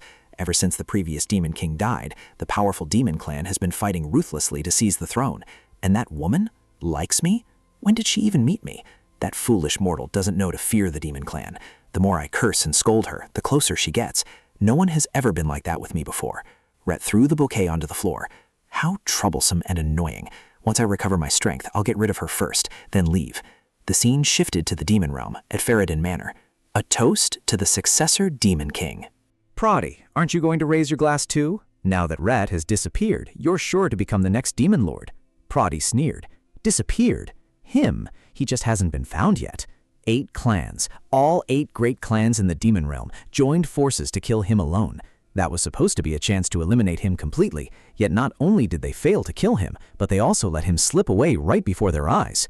A demon said, Now, calm down. That's precisely why we dispatched 12 teams to hunt for his whereabouts, isn't it? Another demon chimed in, Exactly. Our forces are thoroughly searching the entire human realm, so by now he must be... Just then, someone approached. He's been found. News came back reporting that Rayhet had been located in the human realm. Proddy frowned. The human realm? The other person replied, Yes, that's right, but there's something suspicious. He's living with a mortal woman. That evening at Lydia's house, the woman asked in surprise, Are you two leaving already? Meliara replied, Yes, Rayhet is almost fully recovered, so we need to prepare to leave. Thank you so much for taking care of us during this time. Lydia walked over and demanded the plate in Rayhet's hand. If you finished eating, give it here. The woman smiled. You've helped me with all the housework. We should be thanking you. So do you two have a place to go yet? Meliara hesitated. Well, first we plan to go to the capital. She thought to herself, Actually, I haven't decided on a destination yet, but saying that might make her worry. Just then, the man walked inside and called out, Honey? How strange. It seems the moon is rising earlier this time. The full moon is about to rise. The woman exclaimed in surprise, Oh, really? I wonder if it will affect the crops. Meliara realized something. The full moon. That reminds me, there's the Soul Sect's holy temple in the capital, isn't there? The woman put a hand to her chin, pondering, then replied, The Soul Sect, yes, there is, but even before the war, that place wasn't welcoming to people like us. Are you planning to go to the holy temple? Meliara mused. Perhaps if I go to the Soul Sect's holy temple, I might be able to meet Lunar. Although the Lunar faith hasn't been spread in the human world yet in this era. Lydia once said that the Soul Sect branched off from the Lunar faith. The problem is I have to wait until the blood moon appears. No, sometimes Lunar even intentionally creates a blood moon just to trick me. The woman spoke up and asked, If you're going to the capital, could Lydia go with you? It's perfect timing, as we have some things we need to send to the capital. Lydia, holding dishes in her hands, also chimed in, Yes, I'll go with you. I've been to the capital once before, so I know the way. Meliara replied, Thank you so much then. I'll be relying on you, Lydia. Not long after that, Rhett, who was lying in his room, suddenly sat bolt upright. The room door opened. Rhett stepped outside, and he raised his hand and cast a spell. This door can now lead back to the demon realm. Suddenly, Meliara's voice spoke up. Are you planning to return to the demon realm? If you return now, it will only lead to more bloodshed because of the war for the Demon King's throne. Reth asked in surprise, How do you know that? Meliara replied, I told you, I'm the Saintess. You don't like this place, but you're still here until you regain your strength, because it's to deal with the war against the other demon clans. They won't stop until Reth is dead. Reth pushed her against the wall. Shut up. What is your true identity? Why do you keep talking as if you know everything about me? Even if you say you're the Saintess, there's no way you could know all those things. And on top of that, you constantly babble about liking me. Even if you're not Pradi's right-hand woman, but truly the Saintess, it has nothing to do with me, because I have no intention of becoming the Demon King.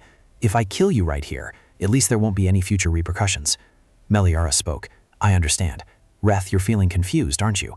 Even if I could prove everything, the current Reth would find it very difficult to believe.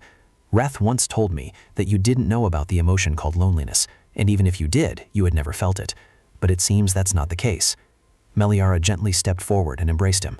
Loneliness has always existed within Reth, because no one has ever stood by Reth's side and treated you with true sincerity. It's okay if Reth doesn't trust me now. It's okay if Reth hates me. I will still stand by Reth's side. That truth will never change. Regardless of today or tomorrow or the distant future, I will always trust Reth. She thought to herself, just as Rhett would always trust me 100 years in the future. Then she spoke. That hug just now carried my divine power, and quite a bit of my divine power has returned. Rhett raised his palm. His body truly felt lighter than before. Meliara continued. Although I truly want to keep Rhett by my side so that you won't get hurt again, but if Rhett wishes to leave, there's nothing I can do. In return, promise me one thing. If we meet again, if Rhett no longer has any doubts and falls in love with me, then you must absolutely trust me no matter what happens. The next morning, Ara, take this with you. I've already packed food and essential items for your journey to the capital. Meliara took the basket, deeply moved. When did you prepare this? I'm truly very grateful to you. Even until the moment I leave, I'm still receiving help like this. How can I ever repay you? The woman said, It's nothing. You helped us with chores and kept us from getting bored, didn't you, dear? How could her husband dare to say no? He replied, Yes. The woman continued, It's a pity we couldn't say goodbye to that young man from the demon race, isn't it? Living together for so long, one naturally develops feelings. Meliara's eyes were filled with sadness, and she replied, Yes. Recalling the previous evening, If we meet again, if Rhett no longer has any doubts and falls for me, then you must trust me no matter what happens. Rhett hesitated. Rhett thought to himself, I should resolutely say that's absolutely not going to happen. But seeing her face, he couldn't bring himself to speak. Whenever this woman was around, strange feelings arose within him. Just a moment ago, all he could think about was eliminating her. Now his heart was restless, and his mood was terribly uneasy.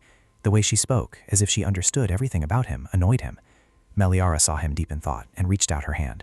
Are you all right? Your face is pale. Rhett gritted his teeth, said he could leave, and then pushed her hand away. Meliara called out, Rhett. Rhett turned his face away, so why did he put on a reluctant expression, not wanting me to leave? Back to the present, seeing her lost in thought, Lydia called out, Sister, sister. Only then did she snap back to reality. At this moment, the two of them were riding in a horse-drawn carriage. Sitting in the carriage, Lydia asked, What are you doing so spaced out all this time? Meliara looked bewildered. Huh? Lydia continued, Is it about that uncle? He only left after fully recovering, so why are you worried? Meliara forced a laugh. Ha ha ha. Meliara thought to herself, Is she a little imp or something to guess so accurately? Lydia rummaged in her bag. Here, take this. Then she took out a sparkling bracelet. Meliara was surprised. Lydia, how did you... It was damaged before when I was almost robbed by thugs in the village, wasn't it? Lydia's fingers fidgeted together as she said, It seemed important to you, so I picked it up and asked the mistress to help fix it. Although it looks a bit different from its original appearance, but... Before she could finish, Meliara hugged the little girl tightly. Lydia, thank you. She smiled and thought to herself, Rhett once said this bracelet could only be used once, at a truly important moment. Now I probably can't use it to summon Rhett anymore, but even so... It's all right, because we will definitely meet again. Meliara held out her bracelet and said, I won't worry about it anymore. I have my own faith in it. She thought to herself, if it doesn't work out, at worst I'll just beg Lunar to let us meet again. After that, several arduous days passed and we finally arrived at the capital. Meliara stood bewildered before the holy temple, wondering, do I have to pay to enter? This is a holy temple after all. A priest guarding the entrance frowned and said, As I've said, not just anyone is permitted into the holy temple of the great god Sol. If you don't have cash, items will suffice. But you don't look like you have much to spare. I'm very busy if you'll excuse me. With that, the door slammed shut. Meliara then left, seething inwardly, speechless. They were no different 100 years ago. Lydia asked, "Sister, what should we do now?" Meliara smiled and said, "Ah, Lydia, you have something to do, don't you? Let's meet at the inn a little later then." Suddenly, they both heard some commotion nearby. "This hybrid creature makes me incredibly uncomfortable, you beggar." Meliara, seeing the injustice, intervened to help. "Hey kids, stop, what are you doing?" She then walked up and stood in front of the two demons. The two young demons saw her and whispered, "That's a human. How strange. We already set up a barrier so no one could see us, didn't we?" Meliara wondered to herself, "Demons? Why are these young demons in the human realm?" After that, the two kids immediately ran away. Meliara shouted after them, "Wait, stop!" Lydia, meanwhile, walked over and helped the boy up. "Are you all right?" The boy, with tears welling up in his eyes, replied, "Thank you, big sister." Meliara saw the boy and immediately recognized him. "This child is Muso. It must be Muso." Meliara approached and asked, "Are you hurt? Why were those kids bullying you earlier?" Muso whimpered, wiping away the tears from his eyelashes. "Because I'm a hybrid between a demon and a human. They called me dirty, so—" Meliara pondered. "So it turns out demon hybrids are discriminated against in both the human realm and the demon realm." Muso, still trembling, continued, "I just wanted to save this friend." Meliara saw this and her jaw dropped. "I thought it was bread." Muso explained, "He was born weak and small like me. That's why they bullied him. But I don't have any strength, so I couldn't help him at all. I could only endure the bullying with him. Because I'm neither human nor demon, and I'm a beggar, I don't even have a name." Meliara interrupted. "No." Lydia, meanwhile, flared up in a rage and shouted, "So what? You, stop with all that weak talk." Muso found this intensity even more terrifying than the beating he had just received.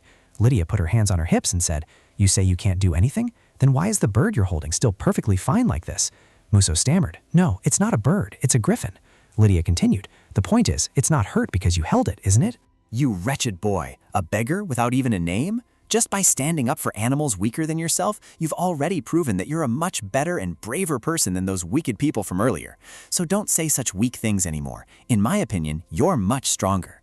Meliara immediately realized, "I know now. This was the moment Muso fell for Lydia, don't you? So if you don't have a name, can I call you Muso from now on?" Suddenly, Prody appeared at this moment. "Found her this easily. Is it really her?" His subordinate replied, "Yes, it's definitely her." Prody raised his hands and said, "There's nothing special about it." Meliara startled, jumping up. "Prody, how do you know this place?" Prody was surprised. "What's this? You know my name? It seems that fellow Rhett has told you stories about me. Where is he now?" Meliara stood in front of Lydia, shielding her. "Rhett left a long time ago. You shouldn't speak so carelessly." Prody gave a strange smile. "Is that so? Even better." Then Prody's hand reached out, making Meliara stunned. "You—" Next, Prody lifted her up. Lydia immediately yelled, "Who are you? Let my sister go at once!" A purple light appeared, and then slowly faded, and with it, Meliara also vanished, leaving only a sparkling bracelet behind. A moment later, in the demon realm, "Let me go!" Meliara yelled and threw things at Prody's face, now chained by him. Prody snorted, "It's because you're the woman my stubborn brother keeps by his side that I'm curious about you, but you're being too defiant." Meliara bristled like an angry cat. "So you expect me to speak sweetly to you after being kidnapped?" Prody said, "In short, I gained more than expected. I thought you were just a normal mortal, but it turns out you're the Saintess of the Lunar Church." Meliara flinched, thinking to herself, "How did he know? So that's why he threw away his magic-suppressing bracelet. That guy is more cautious than I thought." Prody shrugged with a smile. "Sorry, but glaring like that won't make me untie you, because the Saintess is both bait to lure Reth here and must become my bride when I become the Demon King." Meliara stepped back. "What? Who said I'd marry you? Absolutely not." Prody turned away. "Do you, Saintess, really think you're my type? I prefer obedient women. It's just that there's a tradition of marrying the Saintess if one becomes the Demon Lord. In short, think carefully now about how to lure Reth here. For him, I've personally arranged the forces here. Next time, he won't be able to escape so easily." Then the door slammed shut. That evening, Meliara stood by the window, gazing out. The blood moon rose just as she was captured and brought to the demon realm. She wondered if that meant Lunar was watching her. She fretted, "Oh, if only I could speak with the god as I used to. Or is it because this isn't a holy temple, so the god doesn't hear me speak?" Recalling Prody's words, "In short, think carefully now about how to lure Reth here." Prody intended to eliminate Reth after using her as bait to lure him here. Therefore, she couldn't summon Reth. Suddenly, she realized something. She couldn't have summoned him in the first place anyway. She didn't even know where Reth was right now. And even if she did summon him, would Reth come? He doesn't like her anymore. Meliara sank to her knees. "Reth, will I truly be able to see you again?" Then the clatter of dishes could be heard. Delicious dishes were also laid out on the table at this moment. Prody leaned in. "Saintess, you eat better than I thought. I even imagined you wouldn't have an appetite." Meliara ate as if she had never eaten before, chewing as she handed her plate to a servant and said, "Another plate. What's the use of starving? The more this happens, the more I need to fill my stomach. She thought angrily to herself. I've been kidnapped anyway, so I'll make sure your high-quality ingredients suffer a great loss. You know what? I'll make you chase me away while scolding me as a parasitic bug. Prody sneered. Have you changed your mind? Do you want to side with me? Miliara immediately froze. Never. Even if the sky falls, I won't side with you. Prody, you cannot become the Demon King. Upon hearing this, Prody sprang to his feet.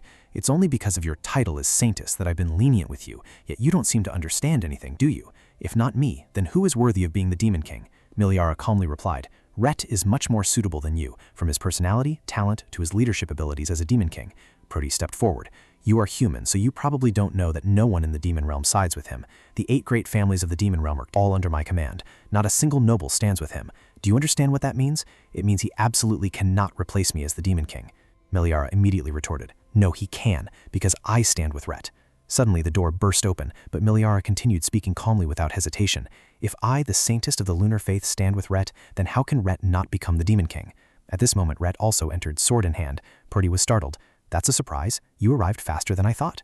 Prody looked at Miliara and thought to himself, Is this woman really that important? Miliara called out anxiously, Rhett! Prody sneered, utterly speechless. Miliara asked, Rhett, why are you here? Rhett said nothing, a slight frown creasing his brow.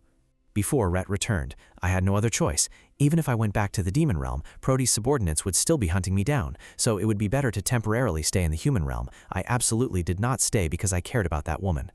At that moment, the 2 children, startled by Miliara, ran off. What's wrong with that woman, honestly? Why did she suddenly interfere? Rhett was taken aback. Demons!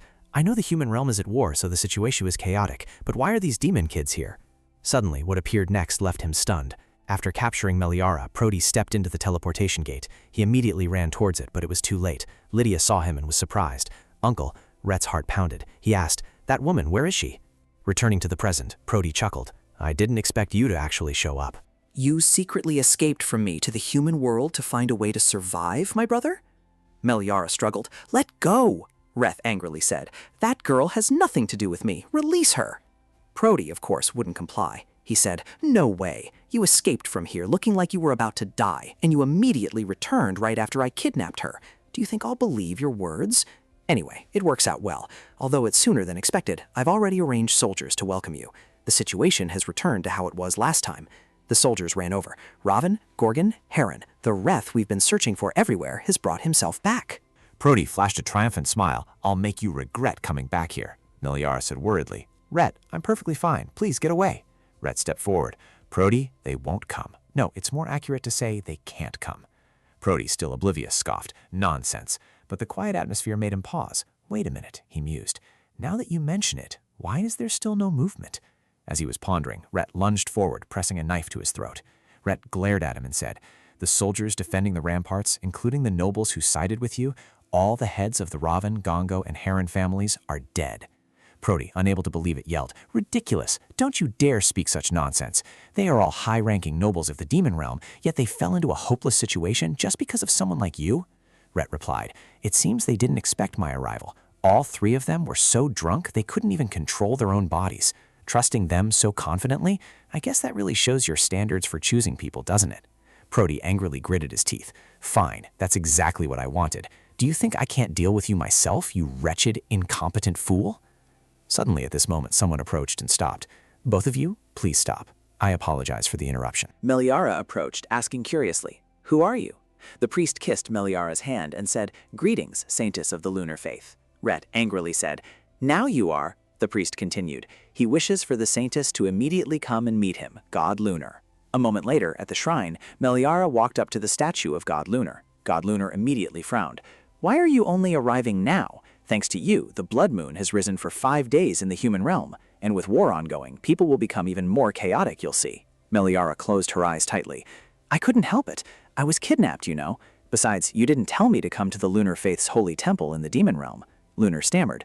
Well, it's just that only here can you hear my voice. Prody approached. So, what's up? Why did you call us here? God Lunar angrily said. That brat, so annoyingly impatient. I've disliked him from the start.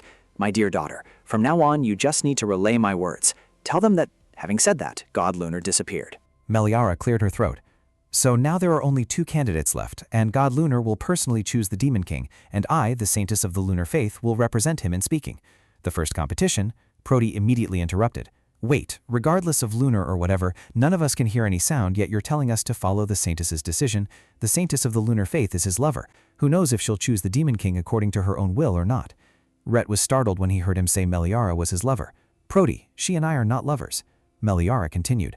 Of course, I understand why you have that question, but the competition to choose one of the two Demon King candidates has been a traditional method passed down for nearly 1,000 years. I swear on Lunar's honor, no matter what the outcome, I will honestly abide by it. Prody said bitterly. I don't trust you much, but I have no choice. Since it involves Lunar, I can only comply. Rhett continued. From what I know, the theme changes after each competition. So what's the theme this time? Meliara stammered. That, God Lunar spoke again. My dear daughter, wait, I haven't finished speaking. From now on, the competition topics will be personally decided by the Saintess. Meliara flinched and turned around. Oh, come on, you should have told me first. I was just loudly swearing to be impartial. The goddess chuckled. Well, you decide what the competition is, and I decide who wins and who loses. And if the competition categories aren't decided by you, it might only benefit one side. Meliara asked, Won't Rhett become the Demon King no matter what? Luna replied, Because you have returned to the past, the future can change. Time and space are closely linked. Meliara froze. The future can change? Prody, unable to wait any longer, grumbled, How long do you intend to make us wait? Meliara said to the god Lunar, I've decided, Lunar, the competition category will be the theme of this trial. The god Lunar asked doubtfully, Is that really okay? Meliara immediately nodded confidently. Then a scroll flew out and hovered in front of her. Meliara took the scroll and said, Because only 2 candidates remain, the winner of this competition will be recognized for the legitimacy of the Demon King and will ascend to the throne. The theme of the competition is to present the Saintess with a holy artifact containing special power. The preparation time for the competition was 1 week and 3 days had already passed. Immediately after the competition topic was announced, I asked Rhett why he had come to find me. Rhett handed her the bracelet that Prody had left behind and said, Take it. Meliara was surprised. This? Rhett explained. That girl took it. You dropped it when you were kidnapped. Meliara choked up. I see. Thank you for bringing it to me. Rhett interrupted her. I didn't just come to save you. I had already planned to ambush Prody's associates when they were off guard. Meliara was deeply moved and thought to herself, So that means he came here partly to save me? Rhett continued. Although quite weak, the magical aura in the bracelet still remains. Was the first time you used this to summon me? Who gave you this bracelet? Meliara recalled the advice of the god Lunar. Time and space can change, so it's best to hide as much as possible the fact that you came from the future. I wanted to explain to him immediately, but what if Rhett doesn't become the Demon Lord because of it? Then she stammered. That? Seeing her stammer, Rhett asked, Is that person so important that you can't answer right away? Meliara immediately replied. Ah, yes, that's right. Seeing Rhett's face harden made Meliara anxious. Oh no, I've been misunderstood as a strange woman who already has someone in her heart but is still flirting with him. Then she awkwardly said, Although that person is indeed important, would you believe me if I said it's only a matter of gratitude? She thought to herself, Rhett of 100 years from now, I'm sorry, but to avoid suspicion, I had no other choice. Rhett turned away. Enough, I don't intend to press you further. Meliara tried to call him back. Wait, I can't explain anything to you right now. Wait until after the competition ends. I really want to talk to Rhett. Rhett stopped short. After the competition, candidates eliminated in the competition for the Demon King title will die. There's no way you don't know that. Unless… Huh? Meliara flinched. What, die? I can't believe it. Prody only had his horns cut off. He didn't die. Meliara asked. Rhett, were you planning to get yourself eliminated? Rhett mumbled. I've come all this way, haven't I? Besides, you don't want to marry Prody. Meliara couldn't help but smile. She said, So does that mean it's okay if you marry me, Rhett? Rhett's face flushed red in embarrassment. When did I ever say that? Meliara burst out laughing. Haha, if it's marriage, I think you're quite all right, Rhett. Rhett felt as if he had heard a breath of fresh air, his heart pounding. Meanwhile, Prody still hadn't left. He was hiding to the side, eavesdropping. His eyes narrowed, but he said nothing. Back to the present, 4 days later. Stand over there, Saintess. Why are you walking so fast? Meliara, annoyed, walked even faster. Because I don't like you, that's why. Prody chuckled. Seriously, isn't this competition too unfair to me? What do I know about the Saintess's preferences? Meliara stopped short, spun around, and said loudly, Rhett doesn't know anything about me either. The number of times we've talked so far can be counted on one hand. Prody retorted indignantly. How can I believe that? You two have been living together all this time and you claim there's no relationship? Fine, I don't care what that Rhett fellow is like, but it seems the Saintess has feelings for him. Not to mention he gave you that bracelet, didn't he? Meliara raised the bracelet and said, Someone else gave this to me. I dropped it and Rhett merely returned it to me. Prody grabbed her hand. Who are you trying to fool? Let me tell you, when it comes to detecting demonic energy, I'm a prodigy in this demon realm. Meliara struggled and cried out, What are you doing? You're hurting me. Let go. Prody snatched the bracelet. Though faint, this is the scent of Rhett's demonic energy, and with such an outdated design, he definitely picked it out. Meliara shouted, trying to get the bracelet back. Give it back to me. Prody snorted as he looked at the bracelet. Then he threw the bracelet away. The bracelet fell into a lake. Meliara's face darkened. No! Prody smiled gleefully. Its magic almost depleted and no longer effective. She should throw that outdated item away now. Meliara rushed over, startling Prody. Without much thought, Meliara directly jumped into the lake. Prody was also surprised. She jumped into the water just for that tiny bracelet? Rhett was stunned. The Saintess, Prody asked in astonishment. What is she doing? Does she know how deep this lake is, yet still jumped in? Damn it, and she's the Saintess too. What a hassle, but I have to save her. Before he could finish speaking, Rhett rushed forward, then he plunged into the lake. Meliara was now underwater, searching around. Where can it be? The bracelet clearly sank here. Fortunately, Meliara spotted the bracelet on the other side. She then quickly swam towards the bracelet. Meliara reached out her hand, just a little more. But at this moment, Meliara was almost out of breath. Fortunately, Rhett appeared just in time and grabbed her hand. He quickly pulled her to the surface. Both of them coughed violently as they emerged. Prody turned and asked, "Are you alive? What on earth were you thinking jumping in?" Rhett also spoke up. "Just by looking, you can tell the lake is very deep. A slight mistake and you could have died." Meliara smiled and said, "Are you worried about me, sir?" But seeing Rhett's grimace, she also flinched, realizing he seemed genuinely angry. She then quickly said, "I was looking for this," and held out the bracelet. Rhett's expression also darkened upon seeing it. Prody approached, mocking. "Risking your life for a bracelet? You're so frugal, Saintess. I'll buy you a new one, so please throw away that cheap piece of junk." Meliara's veins throbbed with anger as she thought to herself, whose fault is this in the first place? Prody flinched when she saw Reth glaring and quickly found an excuse to leave. "I'll just leave you two to argue. It only benefits me anyway." Then Reth turned to her and asked, "Is that item so important that you didn't hesitate to dive straight into the lake?" Meliara clutched the bracelet tightly in her hand and replied, "It might look old-fashioned, but this isn't just a piece of jewelry." She recalled what Rhett had once told her. This is also a device so that no matter where you are, you can summon me. A sense of unease stirred within her. The gift Rhett had given her out of concern didn't just carry that single meaning. Previously, when Rhett passed by a priest, the priest had told her that the strained relationship between the two of them was probably unavoidable. In the demon realm, position and power are determined solely by strength. Although I don't wish for Lord Rhett to become the Demon King, because of that immense power, he was subjected to assassination attempts from the age of 3, so perhaps becoming a candidate for Demon King is his destiny. Meliara asked in astonishment, "What, 3 years old? At an age when he should have been showered with love, how could they do that?" There was a reason why the current Rhett didn't trust anyone, because for Rhett, death and betrayal were all too common. The bracelet allowed her to summon Rhett, anywhere, under any circumstances. It seemed that only now did she truly realize the sincere meaning of the bracelet. It was as if he had entrusted his very lifeline to her. Returning to the present, Meliara said, "Because I know all too well what state of mind he was in when he gave me this bracelet." Rhett looked at her, thinking to himself, if that thing is so important, if she already has someone in her heart whom she cherishes enough to risk her life for, then why did she say she liked me? Meliara handed him the bracelet and continued, "Therefore, I will give it to Rhett." Rhett was stunned. "Huh?" Meliara said, "You just saw it, didn't you? This is a lifeline that I cherish even more than my own life." She thought to herself, on the other hand, "Thanks to this bracelet, I was able to reunite with Reth from 100 years ago." Then she placed the bracelet in his hand. How should I put it? It was like an amulet. Even if the future might change, as Lunar said, due to going back 100 years, I believe that as long as the evidence of Reth loving me and the evidence of me loving Reth still exists, then no matter what happens, we will eventually reunite. Because I don't want Reth to get hurt. I'm returning to the Holy Land now. If I spend too much time with one candidate, Lunar will scold me. Good luck in the competition. Reth, I don't know if it was due to preparations for the competition or what, but for a long time I didn't see either Reth or Prody. Time passed, and the 1-week deadline after the challenge was set had expired. A priest holding a scroll in his hand said, "From now on, the Saintess representing the god Lunar, and I, the supervisor, will preside over and conduct the competition to choose the Demon King. Please show us the holy artifacts you two have prepared, and simultaneously explain the special abilities within those artifacts." Prody stepped forward confidently. "Then I'll start first. I have prepared this necklace. When used as an intermediary, the Saintess's power and my power will connect.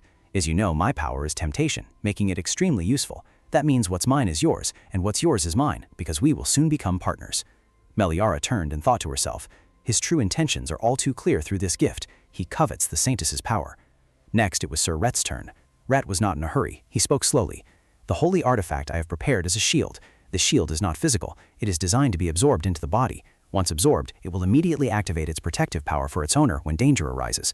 Because if one becomes the Saintess in the demon realm, even living under the protection of the god Lunar, many dangerous situations are sure to arise." Prody sneered. "A shield? What a bumpkin. Compared to that, my necklace is much more valuable. Isn't that right, Saintess?" When Meliara saw this gift, her heart pounded. She stared at the shield. Meliara pondered, recalling the past. The first time she saw the shield, for some reason it didn't feel unfamiliar at all. It felt as if it contained a deep, fervent affection, a complete devotion to someone. At that time, the intense emotions of the shield's creator had touched her. She recalled what she had said to Rhett, "Because I don't want Rhett to get hurt." The two of them shared the same sentiment. Rhett was just like her. Lunar, it seems you know now, the reason you traveled back in time 100 years. Although the gods said that space-time is tightly woven, even a small thing can easily change the future. But the shield Rhett created while thinking of you is the intermediary connecting our past and future. We are destined to meet again. Goddess Lunar asked, "Looking at your reaction, it seems you anticipated Rhett would bring this shield ever since the competition's theme was announced." Meliara replied, "I only had a hunch, I wasn't certain. Perhaps it was an obvious matter, because even though I only absorbed the shield in the future, it is already within me in the present." Very well, so she gently spoke. Now we must congratulate the new Demon King. Not long after, the welcoming party for the new Demon King took place. The atmosphere was incredibly lively, with toasts raised to the new Demon King. 2 days later, I didn't even know what I had gone through. As soon as Reth was chosen as the new Demon King, Proudy immediately objected, saying he couldn't acknowledge it, but Reth cut off one of his horns and he hastily fled. After that, he took in the orphan Muso to live in the Demon King's residence. Lydia decided to continue staying in the human realm. Meeting all sorts of new demons, many trivial things happened. Reth was too busy, so I couldn't talk to him for long. At this moment, Reth also arrived. "So you're here." Meliara smiled brightly upon seeing him arrive. "You said you didn't want to be the Demon King, but no matter how I look at it, this is clearly the demeanor of a Demon King, isn't it?" Reth said, embarrassed. "My subordinates advised me to wear it, saying it was necessary for the coronation ceremony." Meliara chuckled. "I was just saying, Reth will become a good Demon King." Reth pondered for a moment, then said, "I have something I want to ask you." You know, the tradition of the Saintess marrying the Demon King has existed for a long time. The first time I heard about it, I thought it was hard to believe. How can someone who holds ultimate power like the Demon King not be able to choose their own partner? The person who bears the name of my father also married a Saintess because he was the Demon King, and in the end, he relegated my mother to being a mistress. Meliara was stunned. Rhett continued, "But if it were you, no, if it were the Saintess, I don't think it would be bad. You once said you didn't want me to get hurt. I feel the same way about you. When I learned you were taken by Proudy, my heart stopped. I've never felt that way before, and I don't want to experience that feeling a second time." Meliara reached out to him, then placed a passionate kiss on his lips. Her face flushed. "Thank you, Rhett, for confessing your feelings to me. And I'm also sorry." Rhett immediately asked, "Sorry? Do you want to reject me?" Meliara replied, "No, I like you very much too, Rhett, but..." Going back to the previous day, when Meliara had a conversation with the goddess Lunar, what did she say? Rhett only became the Demon King yesterday, so what does it mean that he's about to leave? Goddess Lunar replied, "It's unavoidable, my dear. Just as your journey 100 years into the past was a preordained path, so your departure, leaving Rhett to wait for 100 years, is also destined." Meliara choked up and asked, "You said the future can be changed, so can't I just stay here?" Luna replied, "That's precisely the problem. If you stay here now, the person who originally summoned and discovered Meliara's holy power will no longer be you. The starting point will vanish before it even begins." Meliara thought to herself in disbelief, "No way. It turns out that if I hadn't transmigrated into Meliara's body, traveling back 100 years in time would have been impossible, and the encounter with Rat could not have been established." Back in the present, she squeezed her hands tightly and continued, "Reth, I'm sorry to say this so suddenly, but I have to go now." Reth asked, bewildered, "Leave? Where are you going?" Mediana replied, "To a very distant place." Her eyes welled up with tears. "We will definitely meet again, I promise you. Although I will have to make Reth wait for a very long time, you will have to endure a period of time alone that I cannot even imagine. But I promise, when we reunite, I will never leave you alone again." The goddess Luna urged, "My daughter, let's go." Mediana's tears streamed down. "So, I love you. I will always love you, Reth." With that, she gradually departed before Reth's eyes. A moment later, in a dark place. "I've returned to this place, returned to a world where nothing remains. Lunar, where must I go now? In the original timeline, the world was already destroyed, and my body was also dead." Luna replied, "I had originally intended to exploit a space-time rift to send you back 1 week before the welcoming party, but after hearing you speak of the two of your destinies, that you would surely meet again, I also came to a realization. Follow the light and go, my daughter. Though there may be worries, there may be doubts, but I know that the evidence of his love for me then and the evidence of my love for him will endure as long as they stand the test of time." Back to the moment Meliara was slashed across, Rhett was crying, his face bowed down. His tears fell onto Meliara's face, causing her to slowly open her eyes. She reached out her hand towards Rhett and said, "Rhett, don't cry. I told you, didn't I, that I wouldn't leave you alone again, that we would surely reunite. Finally, the two lovers came together after 100 long years. Thank you for watching today's video, and so we have reached the conclusion of this captivating story.